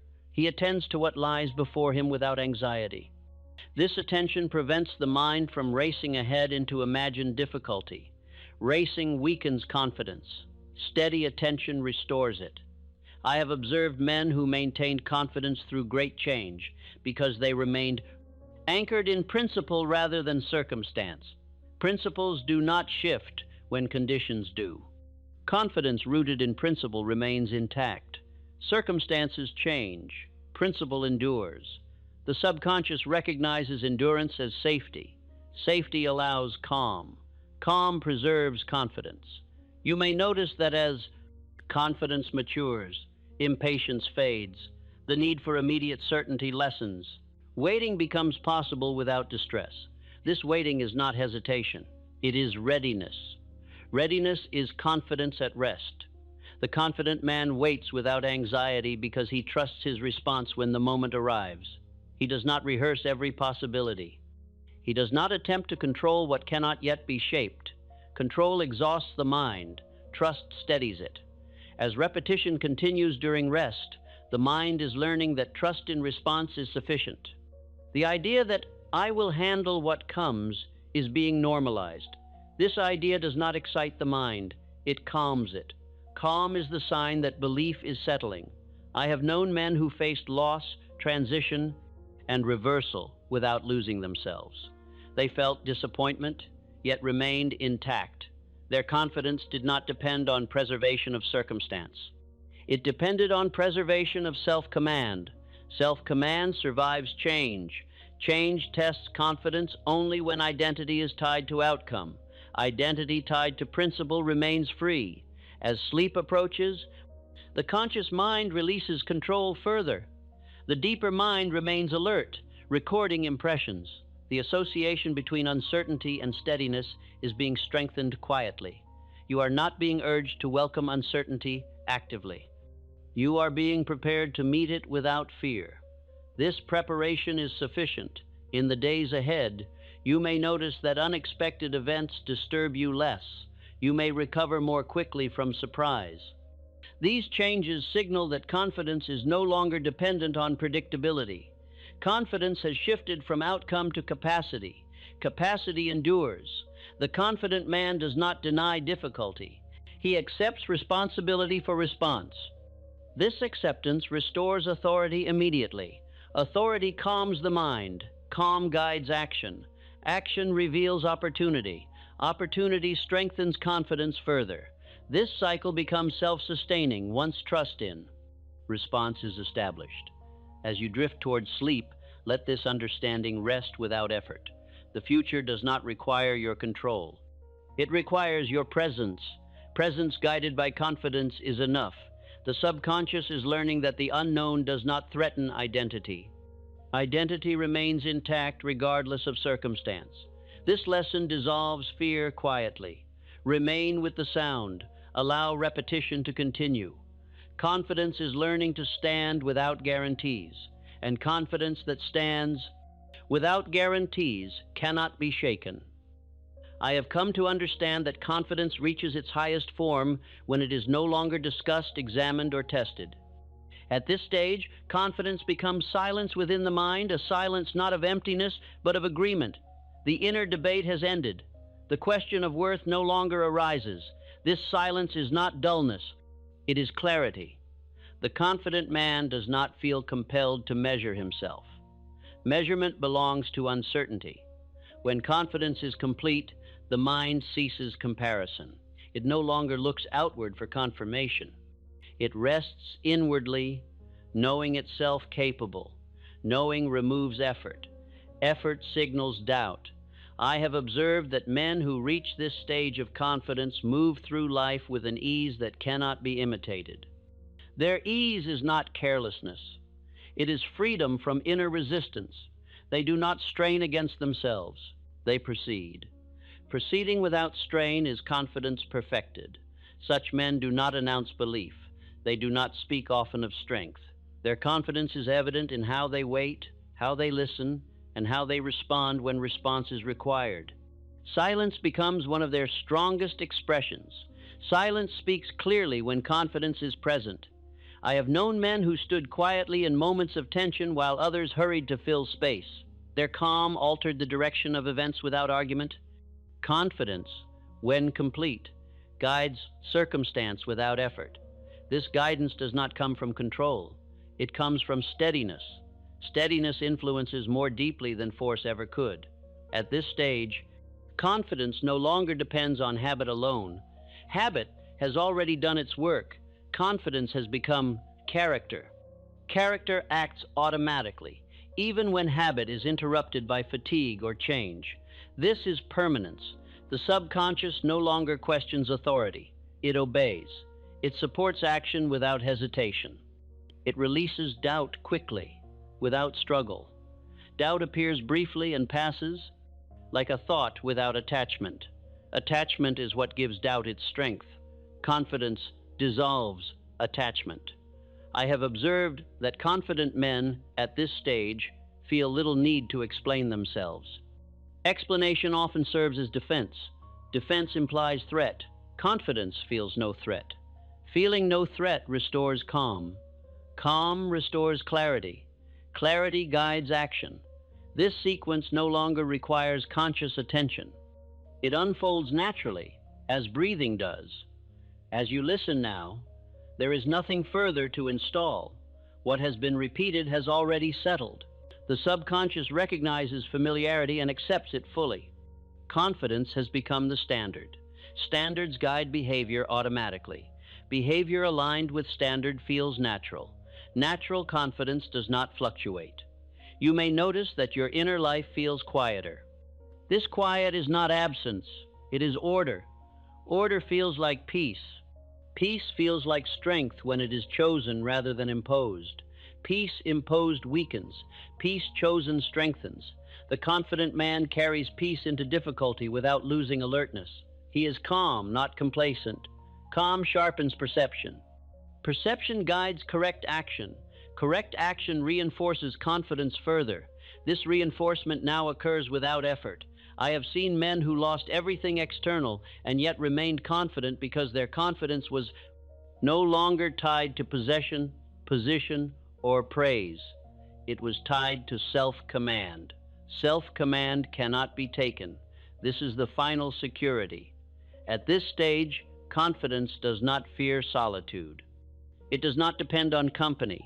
It does not shrink in silence. It grows more comfortable there. Comfort with oneself is the final sign of confidence. The man who is comfortable alone is not lonely. He is complete. He welcomes others without dependence. He stands without audience. Audience is no longer required. Approval is no longer sought. This freedom releases enormous energy. Energy released through freedom expresses itself as quiet vitality. Vitality without. Strain endures. As sleep approaches fully, allow this understanding to rest without effort. There is no need to remember it. It will remain beneath awareness, guiding instinct, shaping response, and steadying action. Confidence has completed its movement inward. It will now express itself outwardly without announcement. You will notice it not in moments of triumph, but in ordinary hours, in how you rise, in how you decide, in how you wait, in how you recover. Others will notice before you do. They will feel steadiness. They will sense reliability. They will respond accordingly. Confidence does not demand recognition. It receives it naturally. As the conscious mind releases fully into rest, the subconscious remains attentive. It guards what has been installed. It rejects what no longer belongs. Fear no longer feels familiar. Doubt no longer feels convincing. Confidence feels ordinary. Ordinary does not mean small. It means stable. Stability is unshakable. Strength. Nothing more needs to be added. Nothing needs to be repeated. Confidence has taken its place. It will remain when you wake. It will remain when you speak. It will remain when you decide. It will remain when you are silent, quiet, steady, unshakable. This is the final condition, and it is complete. There comes a moment in the life of every man when striving must give way to acceptance. Not acceptance of limitation, but acceptance of self. When this moment arrives, confidence no longer feels like something to be achieved. It feels like something that has been reclaimed. The man recognizes that what he sought outwardly had always existed inwardly, waiting for permission to remain. This permission is not granted by the world. It is granted privately, without ceremony, by the man himself. When granted fully, confidence ceases to rise and fall. It remains. Remaining is its final form. I have spent years observing men who reached this condition without knowing how they arrived. They could not explain it, yet it was evident in their manner. They moved without haste. They spoke without excess. They listened without impatience. Their confidence was not loud, but it was unmistakable. This confidence did not come from victory alone. Many victorious men lacked it. It came from inner agreement, a settled understanding that they could rely upon themselves regardless of outcome. Outcome loses its power when self-trust is complete. At this stage, confidence no longer resists fear. Resistance gives fear attention. Instead, fear passes without attachment. It appears briefly, then dissolves, because it finds no familiar ground in which to settle. The mind no longer rehearses imagined failure. It rests in readiness. Readiness is calm, alertness, not tension. It is the quiet certainty that whatever arrives will be met adequately. This certainty removes strain from life. Strain is the effort of becoming. Confidence is the ease of being. I have known men who carried this ease into hardship without complaint. They did not deny difficulty. They did not dramatize it. They adjusted, endured, and continued. Their confidence was not shaken because it was not built upon comfort. Comfort is temporary. Self-command is permanent. The man who has reached this point does not feel compelled to announce belief. Belief no longer requires defense. It has been proven inwardly through repetition, discipline, and honest self-observation. Honest self-observation is the foundation of lasting confidence. Without honesty, belief remains fragile. With honesty, belief becomes grounded. Grounded belief does not drift. Drift requires neglect. Neglect is no longer possible when self-trust is present. As confidence matures, the mind grows quieter. Thoughts become fewer, but clearer. Decision becomes simpler. Reaction slows. Response improves. These changes do not feel dramatic. They feel natural. Naturalness is the mark of completion. The man no longer asks whether he is confident. The question no longer arises. He simply proceeds. Proceeding without question is confidence embodied. I have observed that such men are often misunderstood by those who have not reached this stage. Their calm may be mistaken for indifference. Their silence may be mistaken for uncertainty. Yet when action is required, they act decisively and without confusion. This decisiveness surprises others because it was not advertised. Confidence does not advertise. It arrives when needed. The man who lives this way does not chase reassurance. He does not seek constant confirmation. He trusts his judgment because he has tested it through action and correction. Correction strengthens confidence more than perfection ever could. Perfection invites fear. Correction invites growth. Growth stabilizes. Belief. As years pass, confidence deepens further.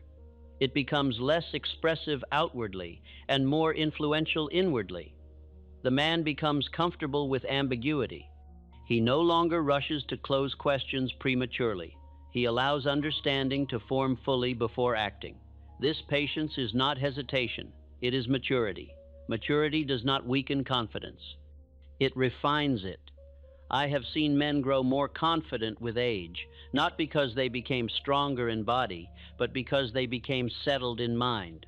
They no longer attempted to prove themselves. They simply lived according to their standards.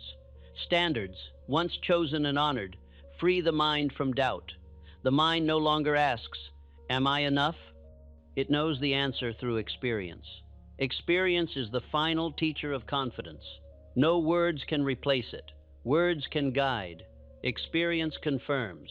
This epilogue exists to allow what has already been learned to remain undisturbed. There is nothing new to introduce, nothing to reinforce aggressively. Confidence that is forced does not endure. Confidence that is allowed remains. As you rest now, the mind does not need to listen actively. It has already accepted what belongs. It will reject what does not belong without effort. This is the advantage of settled belief. Fear requires attention to survive. Confidence survives without it. You may notice that your thoughts grow slower. This slowness is not dullness. It is space. Space allows clarity. Clarity guides action. Action guided by clarity feels simple. Simplicity is strength refined. The man who lives from this place no longer divides life into moments of confidence and moments of doubt. Confidence remains present even when doubt appears. Doubt no longer commands behavior. Command has returned to its rightful place, within. This return is irreversible unless willingly surrendered. And you will not surrender it, because surrender would feel foreign now. What feels foreign is rejected. What feels familiar remains. Confidence is now familiar. As sleep deepens, allow the body to rest fully. There is no need to hold attention. The subconscious remains awake to what has already been accepted. It preserves identity faithfully. Identity is no longer fragile. It does not require guarding. It simply expresses itself. Tomorrow, and in the days that follow, confidence will reveal itself quietly. In how you rise without reluctance, in how you decide without prolonged debate, in how you recover without self-criticism. Others will sense it. They may describe it as calm, steadiness, or assurance. They may not know its source. You will not need to explain. Explanation is no longer required. The work has been done, not through strain, not through force, but through repetition, calm and honest self-command. Confidence has returned to its natural place. It will remain there, quiet, steady, unshakable, and that is enough.